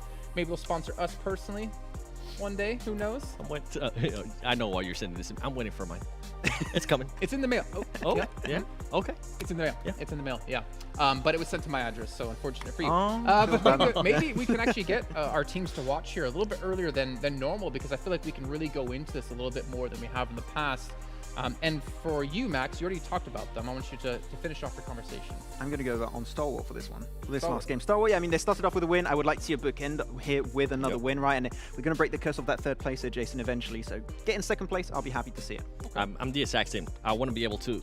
I picked the same team, Stalwart Esports. I want them to finish off on a win as well. I feel like that win, and then they ended up with the 13th place with only just 1 elim. It's not really what I'm expecting to be out of a championship team. If they can finish off here with a win, I think it would be great as well. Yeah, for me, I actually went with Na'Vi, because I don't want them to be a spark in the pan or whatever that saying is.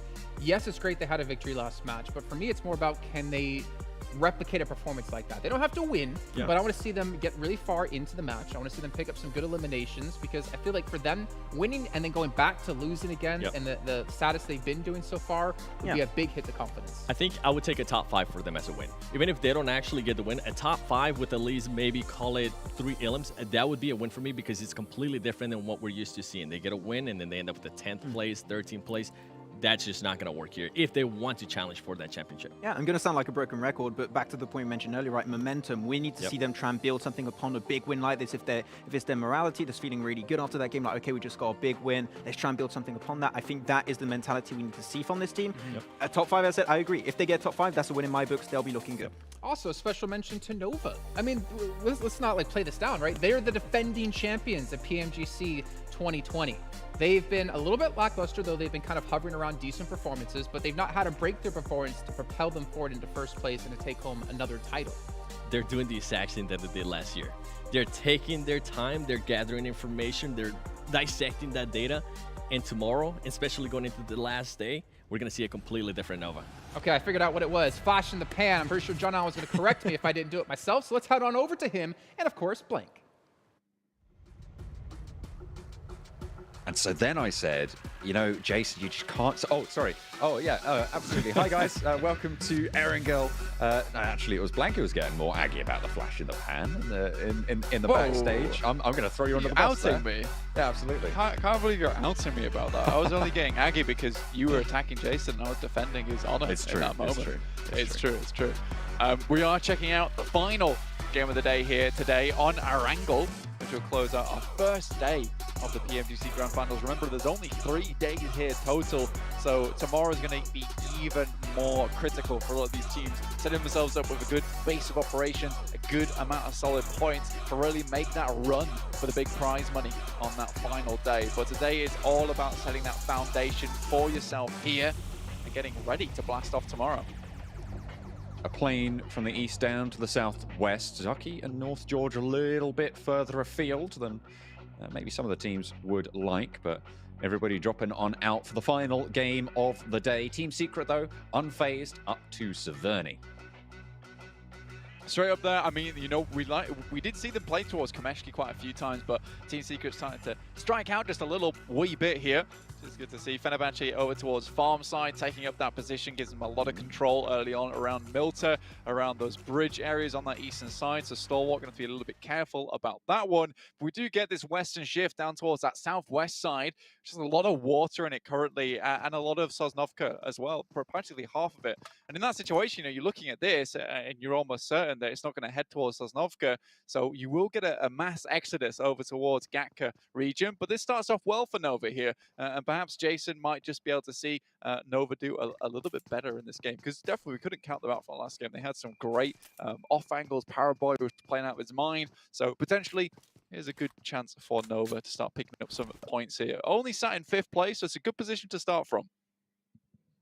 I mean, you know, they've been fizzling, they've been sputtering, they've been sparking just a little bit, but they haven't flashed just yet, you know? So we're waiting for that. We're waiting for that big spark flash fizzle combo.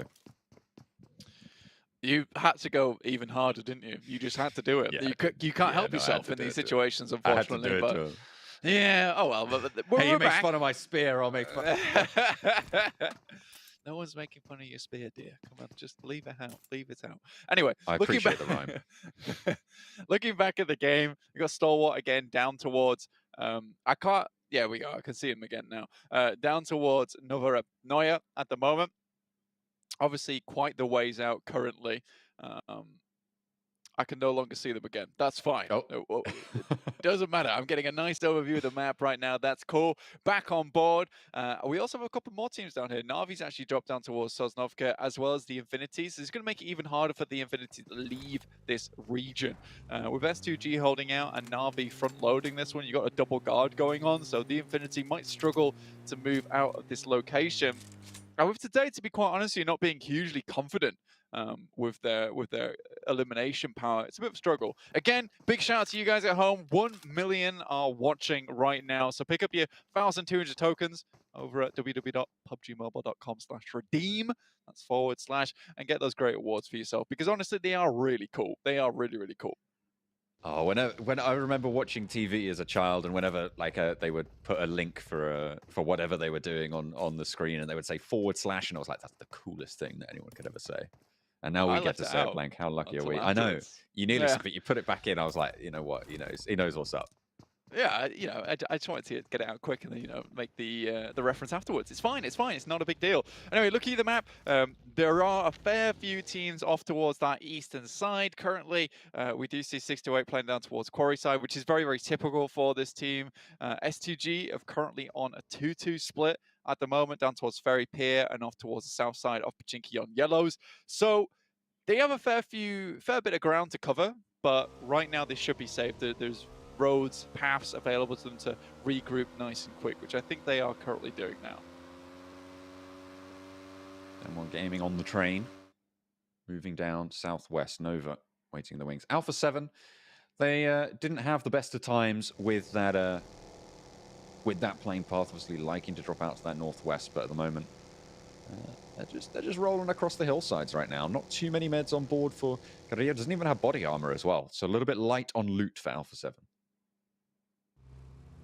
I mean, this team kind of needs to get a little bit of a move on again because they're starting to slip on the standings. You know, 6th place, it's not a bad position, but you come off what was absolutely fantastic performance over towards that West League, practically blowing everyone out of the water in that region. You know, 6th place is not really good enough in my opinion. I think this team should be at least in the top 3 by the end of the first day, but right now we're seeing them 3 places down from even sitting on the bottom of that podium. So a little bit interesting for me so far, and I do think, you know, there has been a bit of an issue with the sales here, maybe tattered a little bit, the confidence not quite there anymore. I do think that needs to be slight improvement from this team. Still 41 points, still very, very good.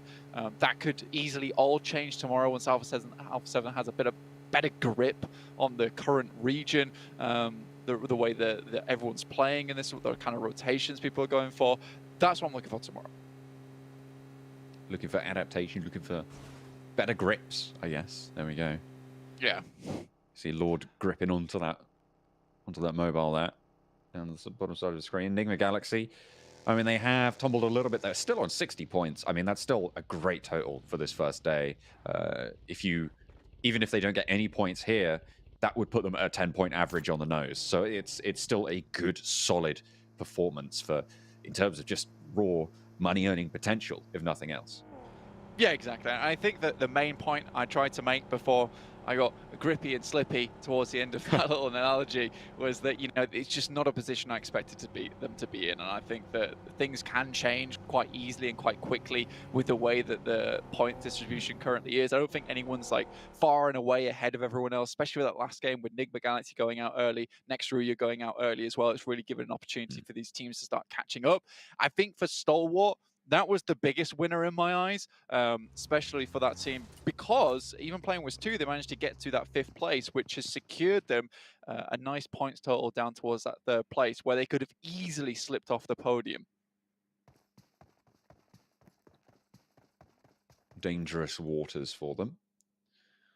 A couple of teams have headed central. I mean, Damwon and Nova probably the most closely fought right now. But Nigma Galaxy sent through earlier, and 628 as well. The crossing from the Infinity has started to come through as Na'Vi got out of the way in the meantime, and Fenerbahçe have actually moved S2G a little bit further out west. Well, S2G, you know, keeping it big chilling on that coastal side by Ferry Pier. Right now, it's this fight between Damwon Gaming and Nova that interests me most, because this is very akin to what we usually see from Damwon Gaming, at least recently, is a very quick exchange towards that central position of the map. Let's go for an A. King takes it right on the feet there, blows up in his face. That's a great start for the fight here for Damwon Gaming, and then I can start to try and push the advantage a little bit further. Paraboy tries to head towards that position, gets the smoke out in hand. Clean knock there, but King moving down that hillside, getting back towards the rest of the team, but in comes Junie. The forward guard getting rattled just a little bit and sprayed down.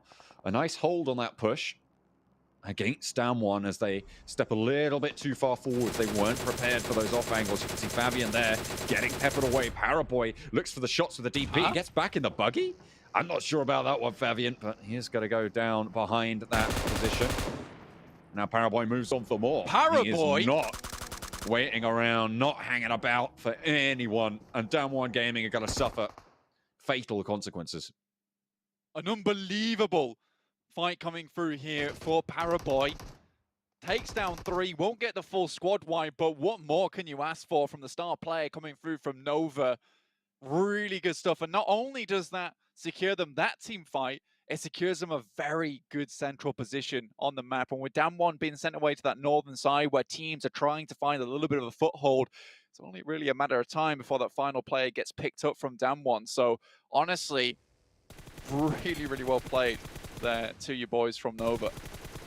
You see, now getting a cheeky little flush there on the northwestern edge. GodLike and 4 rivals close to one another. And speaking of footholds, Blank, on the south side, the Infinity have managed to cross fully, and they're now actually taking a little bit of a crash over towards Fenerbahçe's position, but there's plenty of fighting going on in Gatka Fields in the meantime.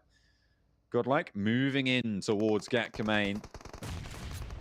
Zepu pops the nade around the side, but Jonathan is in first and caught without gun in hand. Tries to hit the drop, but it's not going to be fast enough on the weapon swap. Finds yet another flash for GodLike. GodLike made this one look a little bit easy. With Forest coming through as well. Taking down one of the players off in the distance. Now it's just lift remaining for this team. I don't know for how long. Doesn't look too happy about it. Do they know he's up on this balcony? They're scanning all the buildings. Jonathan being careful, being tentative, spraying down the door, and yeah, they're going to know now. They know exactly where this guy's playing. So much damage being poured on through, and it's Clutch God to deal the final blow. Eliminations taken away. 3 now total for GodLike in Gatka.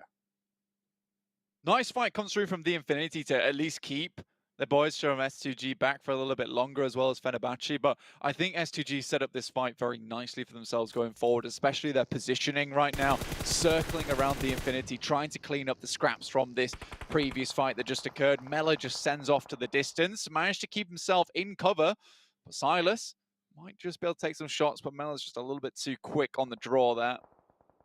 But Na'Vi are coming across the bridge in the meantime as well, so Mela has to be careful in this position on the south. The rest of Infinity probably going to be looking to back it up. Mela should know that Tixie's here, and the rest of Na'Vi are going to be paying attention to this position as well. Shots raining in, and Matic has a beautiful angle. The question is, how long can Tixie last? Probably going to have to fall back to the building. Mela behind the buggy, still shots coming through, and Matic will take him down. Nice and easy there. A couple of DP shots, Seb's on a dinner plate. Your boys are in full right now towards the south side of the island. We move away from Sosnovka, and now Na'Vi can start to keep that momentum going. Like I said, they need to fan the fires, keep that bonfire lit, because we know how good these guys are. And if they can finish today on a strong note, coming in tomorrow, you know, that 9th place could easily change. I mean, they didn't. They started, I think, in sort of 11th place in the game before that, and obviously doing so well in the last one. They've catapulted all the way up and looking good to challenge all the way up towards 4th position, potentially. I mean, a 5-point differential, sorry, 6-point differential between them and Infinity. You can see 9th to 4th, a very, very tight field in the middle. And you were talking about that sort of, that peloton, right? That middling pack that is so, so tightly knit. And it's worth so much money to climb towards the top of. Yeah, it's easy to trip up over other people towards the middle of that peloton where everyone's fighting so hard. Down One Gaming's final player in Forest trying to hold back the time from Team Secret. Managed to send Jumper back. Down One, as far as here, looking like a 4-man team at the moment, but Jumper looks like he's got his number. Looks to throw a nade over the top.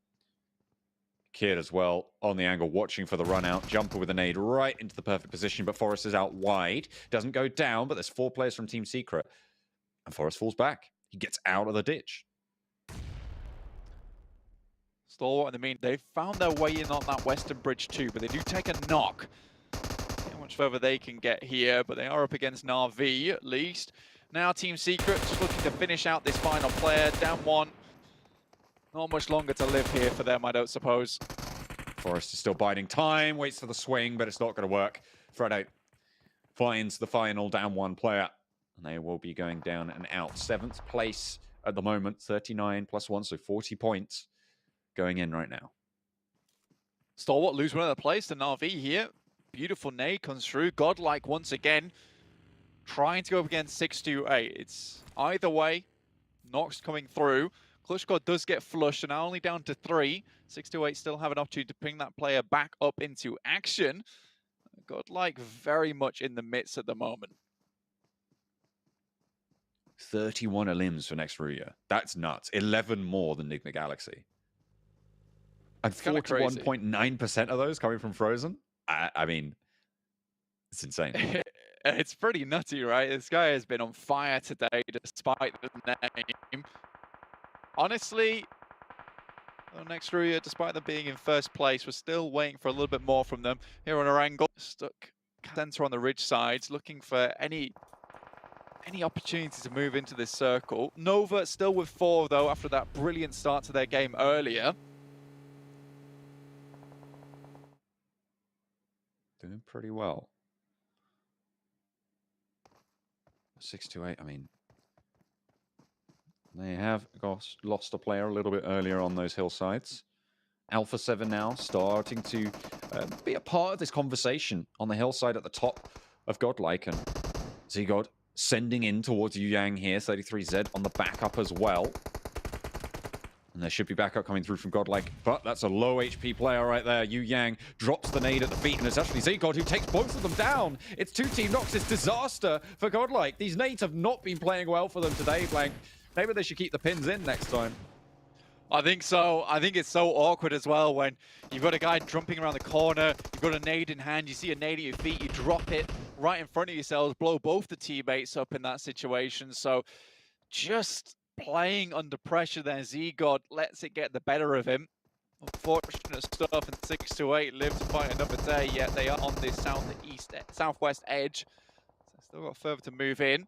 Next Ruya though, this circle actually favors them, as well as Furious Gaming in a nice compound towards the northeast, but a lot of teams still have to make their way in. Nova looking to hold out that western side. Still a lot of field in this final circle, so slightly awkward to play. You can see S2G just trying to make their way through the wheat fields. Nigma Galaxy as well, regrouping towards the top of the hillside. Right next to Ruya. Maybe looking to take that top spot back. Only 6 points separate them right now. So they'll be hanging on for that one. No one really making that first move. Fenerbahçe low, close by. The Infinity split up as well in the fields. GodTunny and Logan playing separate positions. Blank, GodTunny made an incredible play in the East League from a field cabin, from a field shack. We'll see if they can repeat it. I think it's where they tend to play very well here, you know, back of one another. I do think when they lose GodTunny, a lot of that confidence kind of just slips away. I like the ebbing tide for this team, so really do need to keep that boy back up in an action. Eagle's right getting in my face there, but hopefully it's the beak from 628 that finds its mark here versus S2G, but it's the nades instead. Oh my goodness me. I mean, what can you do? You're just completely left out in the open there. Eliminations coming on through thick and fast. 7 now on the cards for 628. A really solid total. Down in 10th at the moment. Looking to jump up a little bit higher. Plenty of highest eliminations so far in the lobby. I mean, that's just 628 as 2 players decimating the entirety of S2G there, and that's the danger of playing in a shack. It's just so easy to lay the heavy ordnance down. GodTunny goes down, and that is not what you want to see from this team. Na'Vi making that one happen. Nigma Galaxy, you know, they were in a slight scuffle with next Ruya. You know, first place and second place respectively. Fenerbahçe also looking towards the position, but it's Team Secret taking down 2 here, hopefully. Team Secret and Alpha 7 on this northern edge, and Nigma Galaxy retreating from this fight. Alpha 7 take first blood there into the fight, and a nade comes in the back. Team Secret taking some flak back, but it's not going to quite break them just yet. Looking at Team Secret, you know, they're going to have to back off of this one. Next Ruya has a good position with the smokes and the trees to actually pick up both their players, get back into position. GodLike does go down. It will be them seen back up to 22 points. That in 14th place currently. It's not a great place to be. Again, all these players just trying to warm up to this massive field of incredible teams. Not to say that GodLike is not an incredible team either. You know, the amount of experience coming through from that team is unreal, and it really does feel like a match made in heaven. Strays down from next Ruya. Team Secret still holding on. Still have Kid a little bit further out for the backup. The core 3 on the forefront now. Next Ruya going to have to move towards Nigma Galaxy, one of whom is knocked at the moment, but very resible in their position right now. Alpha 7 taking their time, John, on this western side. Actually able to chime into this fight, which is great news for them. You know, ringing the bell of death for Team Secret. See if they can get away from this one, but the more I think it's Alpha 7 looking like they are on top. Kids off in the distance could prove to be a bit of an issue, but now they start to move in. And I think if they can dismount Team Secret from this spot, potentially there's a chance here for Alpha 7.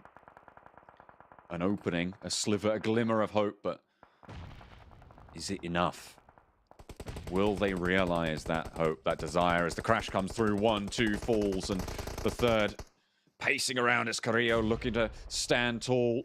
And will be able to find Kid on the off angle, but iShots moves on in, and they want to wipe out Alpha 7. This threat at their back to be able to take on next Ruya, and Carrillo will go down. That's Alpha 7 eliminated. 3 players for Team Secret to move on forwards past this Bastion. Really good stuff coming through from Team Secret there to hold off versus Alpha 7, and not good news for Alpha 7 at all. You know, the best of the best coming through from West, losing against Team Secret, who we've always felt like kind of was a lukewarm pick over towards the East League. You know, they've really started to bring it back, and I was a massive fan of the Team Secret roster changes, but it feels like finally they're starting to glue together now and make those massive performances actually reality.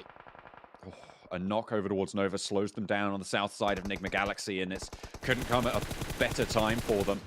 Knock sent over. 2 of them are down right now, and they have to be worried about Na'Vi, so no great pushes coming on through for Nova on the south. Again, though, Na'Vi playing from the south. Great position for them. Played it last game over towards Miramar, starting to make the sweep. And it's a great identification quite early on because we are seeing a massive amount of players over towards that northern side of the map. Nova takes a fair heavy hit there. Lord, the last remaining player here for Nigma Galaxy. 2 players from Nova, and they're trying to send it in because they can feel these players starting to get back up on their feet. Team Secret finally eliminated now, and next Ruya have an open path to this next circle. Nigma Galaxy looking to put back the pieces as Ralph getting res. Nova slowed down with a couple of knocks coming on through. 628 behind Nova, slowing them down. Fenerbahçe still in the middle there.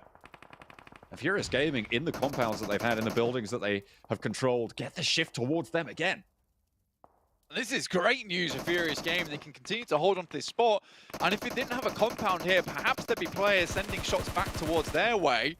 But with this compound, it just gives them free reign over the circle going forward. EXCLUSIVE down towards that south side of them on the east. Probably their biggest threat. Nigma Galaxy back up on their feet with all players to a respectable amount of health. Amodi takes a big hit. Nova's just hanging on by a thread. Paraboy crawling out wide, should be able to spot 33Z pretty soon. The question is, what is he looking at? He drops up out of the tickle of the blue. Might have seen 33Z there, not sure. I think they both missed each other by a mark, you know. You saw 33Z look the other way and Paraboy look the other way at the same time. So it's kind of just one of those gentlemen's agreements not to take each other down. You know, Nova really needs this time. Amodi goes down, Nigma Galaxy tries to send away, and I think this is the smart thing to do in this moment. You know, getting a few more placement points is really good for you. Jimmy sends around, distracts Amodi, and the rest of the team is there to pick up the pieces. They moved through, and Ralph down on the front. It's just Lord now for Nigma Galaxy. As next Ruya, they're down to 1 as well, so this push through for Nova could look even better to move straight on in, and in goes the crash. Jimmy runs him down, and it's Lord taken out. Nova 4 players strong. They want this top spot. I mean, they've been hanging on by a thread, but that thread must be made out of Kevlar because, Jesus Christ, this has been one hell of a run from Nova. You know, it felt like it could have been over at any moment in time, but it's never over for Nova. EXCLUSIVE on the south side. Nova on the west. Furious Gaming on the northeast, and they haven't really had to do too much so far. They've been pretty good at holding this corner, but they will have to leave it. Pretty certainly. Fenerbahçe does get spotted, and more eliminations going over to the Nova tally. 8 so far.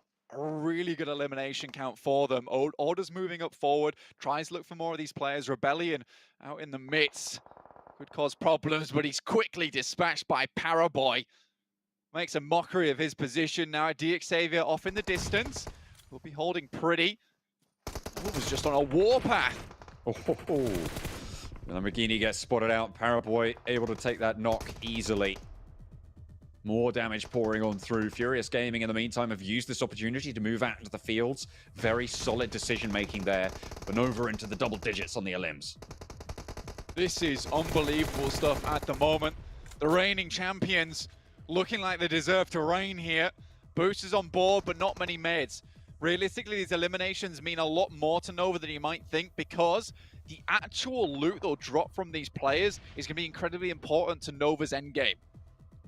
But look at this. Furious Gaming, in the meantime, they've taken control of this next circle. This next phase is theirs. Frankie, I wonder how many meds he has. Stuck bleeds out. Frankie remains now with a pretty clear idea of where he's hiding.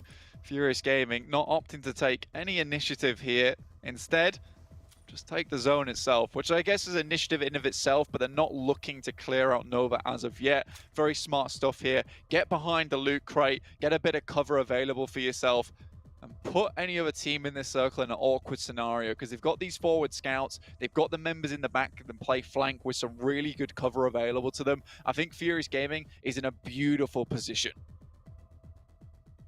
They just have to leverage it. Bottom of the table's not where you want to be. As Frankie goes down. Another elimination. 13 total so far for Nova. I think with the guaranteed 12 points as well, they might just see themselves towards the top of the tables at the end of the first day. It's going to be close. Furious Gaming. One way to end it. One way to end it. If you are the reigning champions, you want to be on top on that first day. Strike fear into the hearts of the other teams. Strike fear they have. I mean, they've had their way with quite a few of them in this circle, giving them nightmares. Furious Gaming looking to be next, but with the skull as the logo, this is also a team to be feared from the West. They're giving up these back positions, though. I'm not sure about this. They're looking to suppress this line, but they're allowing Order to get this side swipe. They don't have cover on that angle anymore, Blank, as you say. They've given up that backwards position. Shots going both ways, and damage is good. Order's running it. Breaks out, and he gets to the tree. This is crucial positioning now, Blank. This causes so many problems in the pipeworks now for Furious Gaming. You can see them start to panic, throwing nades over towards the position, but he's too far out, and now Nova just need to creep their way in.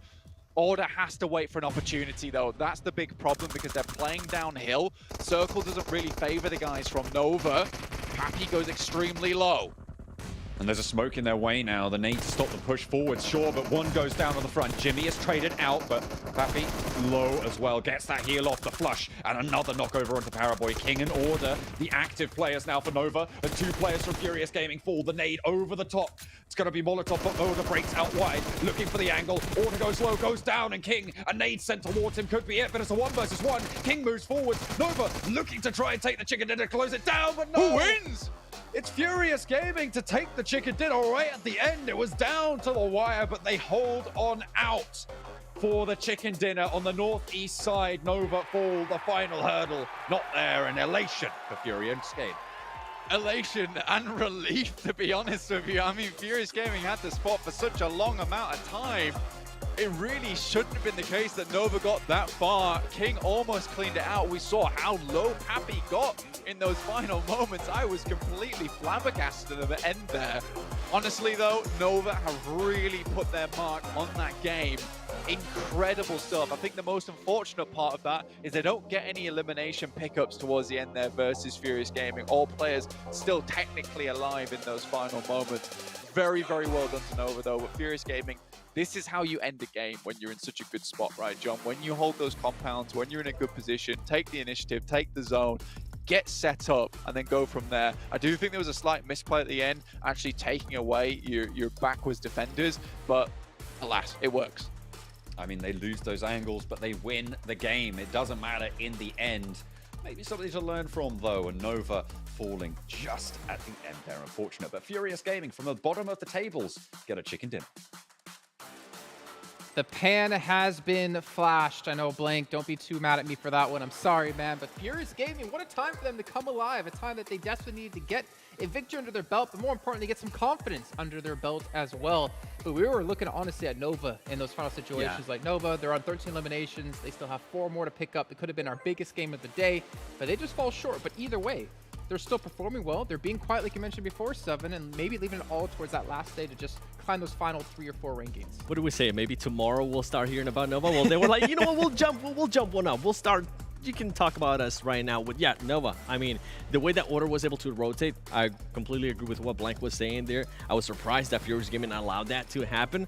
But going to Furious Gaming, I mean, I got to give him some props because the player that I've been talking about and the player that in a way, I was calling out and hoping that we will be able to see here, Papi Potro being able to clutch up against Nova too. I mean, that is going to be such an even bigger confidence booster for that player. Yeah, look at the points though, total 13 eliminations from Nova. They're going to be top when it comes to points won this game. But talking about Papi Potro, you got to mention that play from Nova with having the off angle being given to Order was so well executed, but the response especially from Papi Potro behind that rock, making sure that Order could not go any further in that push, in that off angle to make sure they were not going to get pushed back up against the blue, was the pivotal play to make sure they had an opportunity to win that play. And then it was down to the gunfights. They won the gunfights, down to the 1v1 versus King. Papi Potro, MVP of that game for sure. And something that worked wonders there, especially from Furious Gaming, is that they were able to throw away a Molotov, and it kind of forced Order to not just go in a linear, pretty much push towards them. It forced Order to just go towards this side, exposing himself even more towards Furious Gaming, and they were able to capitalize on that.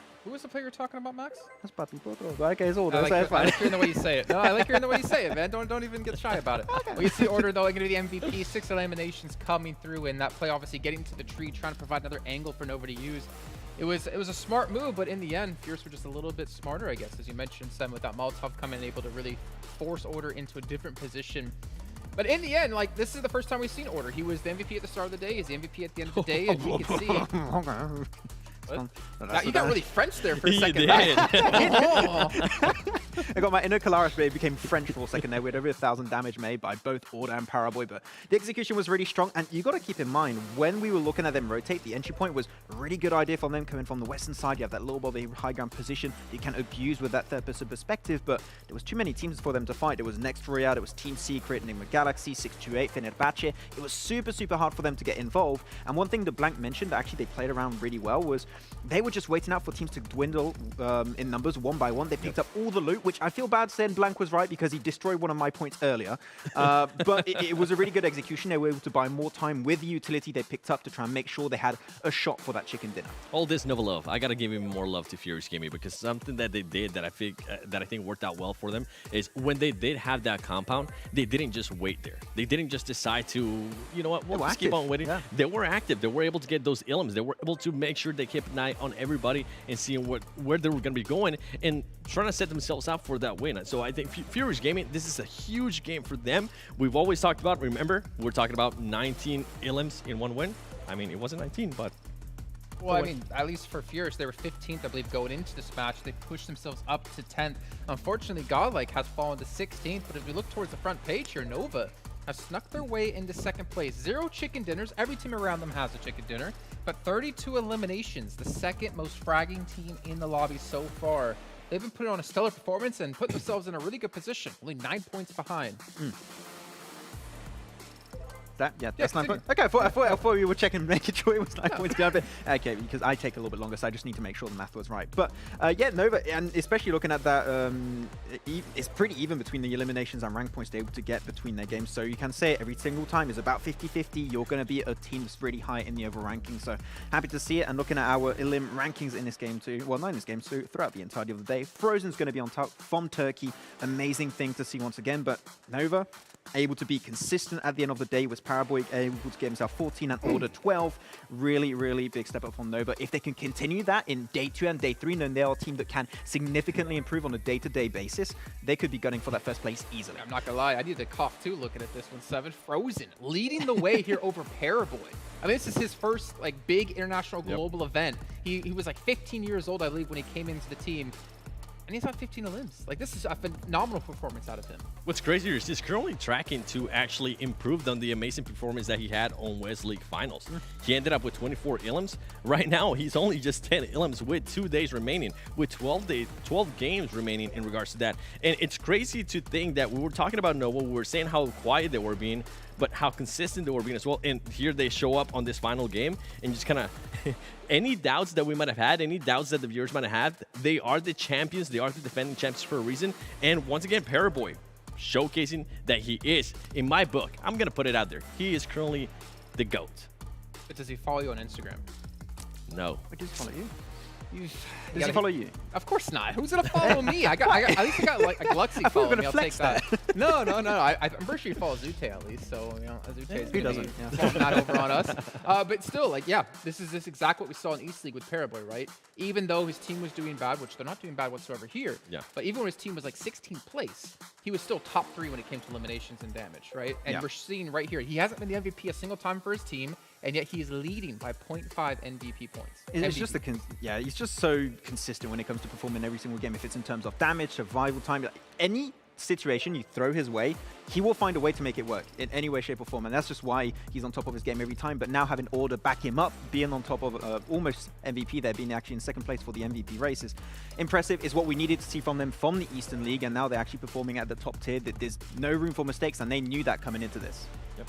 I think the only letdown for me, unfortunately, and I do love you guys. I mean, I predicted you guys almost every single time when it came to the league stage. We're not seeing Newsy from Infinity. I mean, he was typically like the one to always stand out. He was one of the top 2 fraggers, I believe, throughout the entire event. And he's been non-existent so far. I think at the start of that game, we saw some stats pop up, and I think only 2 players in the team had eliminations before that. That means you have 2 players in the team before this game that had 0 eliminations apiece. So they need to try and find the issues, fix them ASAP, because you only have 2 more days of play. That is maybe not going to be enough to step up. At least now they're starting to get elims, right? Hey, you know what? That's so an improvement. they're going their way. Well, here's a quick little recap. Looks like coming in for Furious and how things went throughout this match. And again, I think for them, like, such a big confidence booster. This is the perfect way to end off the day. Get a nice little victory, get some confidence back into your team. Again, this is your first big international event on a global scale. And that might give them the boost they need coming into day 2, saying that, all right, we can pick up victories. We can get wins. Let's continue this momentum into day 2 and shoot up, even further in the rankings. Yeah, one thing that I'm able to see actually with this map feed that I wasn't able to see actually in the games itself, their response time to every single circle shift is insanely fast. The execution on that end, they see circle, like, boom, okay, we have a game plan, we're going to execute it, we're going to get in position, and that's what we said also earlier. They had that strong position towards the end. You might think some teams would maybe play a little bit too passive, but here, they were willing to take shots. I think they even took a huge third party, what was it, versus Team Secret versus Next Ruya, getting those extra eliminations left and right. I like seeing that proactiveness towards the late game, and they made sure also that worked out in that fight versus Nova. I was impressed. I think this is a good performance from these guys. And this is exactly what we were talking about, right? We were talking about them being in the compound, but they were still making sure they were active. They were still making sure they weren't hiding away from a fight in a way. They were making sure they were keeping track on anybody that was maybe moving their way, covering their angles, and it ended up working wonders for them. And this is the second match today so far that they actually performed really well in Erangel. On the first match of the day, they ended up in 6th place with 1 Elim. So this is a bigger improvement considering how much we're going to be playing Erangel for the next 2 days as well. This can be promising for this team. Yeah, what was said earlier on the cast, I think it was act weak when you're strong and act strong when you're weak. But what happens to act strong when you're strong? Just do it, go for it. You have a strong compound, teams literally have nothing to defend themselves from. Just take shots, and even if you're not going to get eliminations, you're not going to win any ground on you. You're keeping that space built up for yourself. Yep. I think John and Blink were talking about Furious here in the position they took towards the end. Blink was saying like they're not being proactive, but they are getting into the zone, which is proactive in itself. And we see them taking that zone was obviously a very crucial point of them even winning right against Nova here. I mean, if you're going to be proactive, sometimes not taking any fights might actually be proactive. If you're not in a situation where you are allowed to be given the patience to just wait and keep an eye on what everybody else is doing, I feel like that's not a bad thing, especially if you're also causing some damage out there and telling teams, hey, don't come near us because we are here. Don't even try it. Yeah, we've even heard of like faking there's more of you than there actually is sometimes, where you just rattle off shots just to make everyone say, oh, whoa, we don't want to go over to you, we want to back off and sit back. But then again, I think for a Paraboy, he'd be like, I want those. Maybe like, that's like a mating call for him. He's going to come over there and decimate your team. 1v4, I like those odds. It's just bad. It's bad odds for the other team when it's 4v1 against Paraboy. But in the end, I mean, I think today's been really productive. I think we've seen a lot of good things out of a lot of different teams. I don't think we've had that like really dominating team come to light just yet, though we are seeing obviously a couple of the teams towards the top be consistent. But I think this really opens up the tables for all the other teams out there going into tomorrow. I can't wait to see which teams might step up there, or maybe what teams can finally create that little bit of a bolster, that little bit of a lead going into obviously our further and further matchups. Now, we got a little bit of a snippet from this man earlier on during the cast here on Miramar. We're going to hear a little bit more from Frozen coming in from Next Ruya right now. Of course, from Singapore, this is the PUBG Mobile Global Championship Grand Finals. With me now, he's still pumping. He's so exhilarated. I can feel it from here. I wonder if you can feel it too. We have Frozen from NRX. Hello. Hi, good to see you. Hello. We have a few questions to ask you. Just bear with me. You and your team, amazing performances today, especially that 1v3 at the end of the fourth match. Can you break that down for us? Bugünkü dördüncü maçta yaptığım 1'e 3 karşılaşmayı hatırlıyor musun? Nasıl hissettin bu maç esnasında? Bu maçtan sonra herhangi bir stratejin oldu mu ya da sonraki maçlara uygulayacağım bir strateji var mı? Yani açıkçası oradaki 1v3'ü alacağımı biliyordum çünkü çıkışıma smoke çok güzel bir şekilde atmıştım. Zaten takım arkadaşım Yekta da smoke'ları atıyordu ve orada hani dikkati bir tık daha üstüne çekti. Hani üçü de Yekta'ya fokusken arkadaki adamı vurmaya başardım. Yani geri kalan 2 kişiye de vuracağıma emindim zaten. Bizimkiler bayağı arkadan bağırıyordu falan. Bayağı heyecanlı bir ortam olmuştu. Açıkçası alacağıma emindim yani. Aldım Allah'a şükür. Yes. And he said he was so excited during the game, but after that, especially during the game, their team member helped to him by using the smoke, and after that he tried to push the other team, and one of team member who is Yekta helped to him too much for 1 versus 3, and he believed to himself to win against the 3 enemy, and he just finished and got the scores. Yeah. And next matches he will continue to do. I can see the excitement in his eyes. It's amazing, right? Yes. You can feel it. How does it feel? Talk to us about how it feels to be at the top of the table on day one, at the end of day one of the grand finals. Birinci günün sonunda top listede olmak konusunda nasıl hissediyorsun? Sonraki günler içinde bu hissiyatın seni bir yere götürecek mi? Ya zaten antrenmanlarımı sürekli bir şekilde yapıyorum yani sık sık yapıyorum. Maçtan önce analizimi de yapıyorum. Elimi de ısıtıyorum. Ya ben devam edeceğini düşünüyorum. Hani istikrarımı bozmuyorum asla. Hani elimden geldiğinin en iyisini yapmaya çalışıyorum. İnşallah devam eder yani bir sonraki günlerde. I'm doing my training so hard, and I will continue to do training for the next days, and especially I'm doing my hand exercises to warm up, and for the next 2 days I will still continue and I will be the best. Awesome. I mean, that was going to lead into my next question. What are you going to do to prepare for the next 2 days? I think aside from those exercises. Yeah. Can you ask again? For those other things, anything else in particular that he will be doing in the next 2 Özellikle days? sonraki 2 gün için yapmayı düşündüğün herhangi ekstra bir çalışman var mı? Özellikle el ısıtma egzersizlerin vesaire, stratejin. Yani açıkçası öyle bir şey yok yani analizimizi yapıp elimizi ısıtıp oyuna giriyoruz. Farklı bir stratejimiz yok. Sadece kendimizi motive ederek heyecanlanmayıp hani rakiplerimizi çok büyütmeyip yolumuza devam etmeyi düşünüyoruz. Ben açıkçası Allah nasip ederse 1-2 gün sonra da aynı performansı vereceğimizi düşünüyorum yani sorun olmazsa. We will still continue to do our hand warm-up exercises and do our analysis with my team. And if anything, if we have luck, and we will work hard, we still believe we will be the first team for the next 2 days. All right. It sounds good. Thank you very much for your time, Frozen from NRX, and from all of us in Singapore. Thank you very much to our translator as well, saying our big hellos. And I think this was the sign. We're sending you all our love from Singapore. Back to you, our analysts at the desk.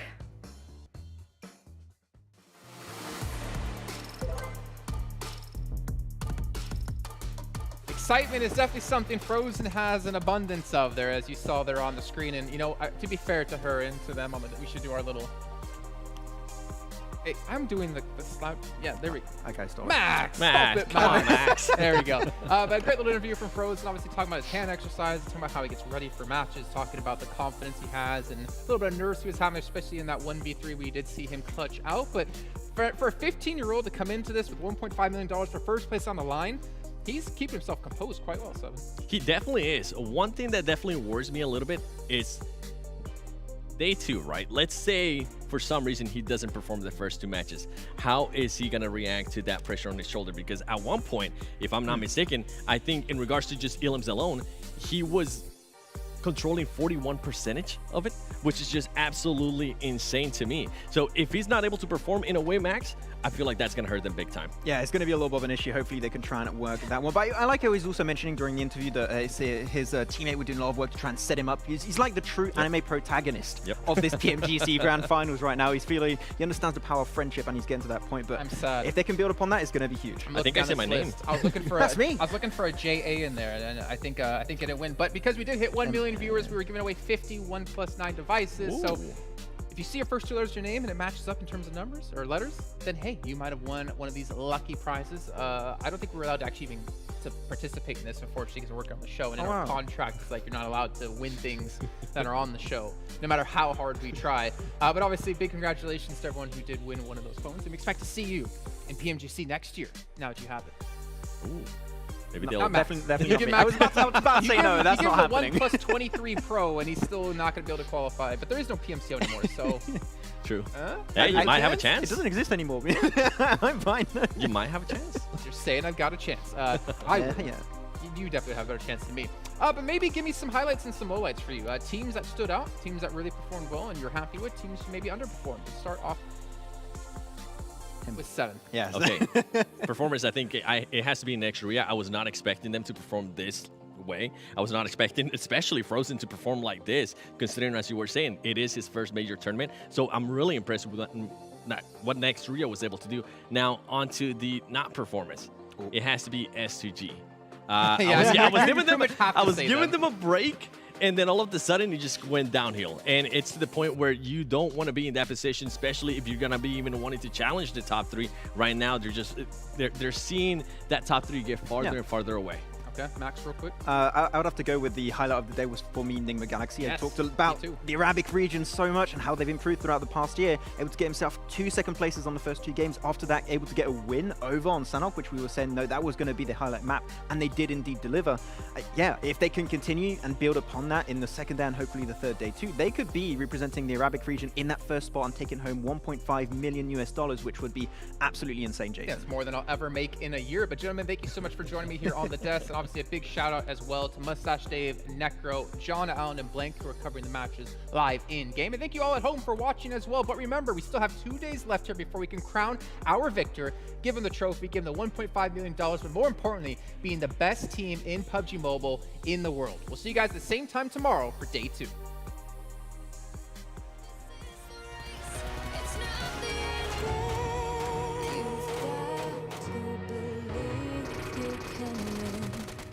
The world, it won't give you the time.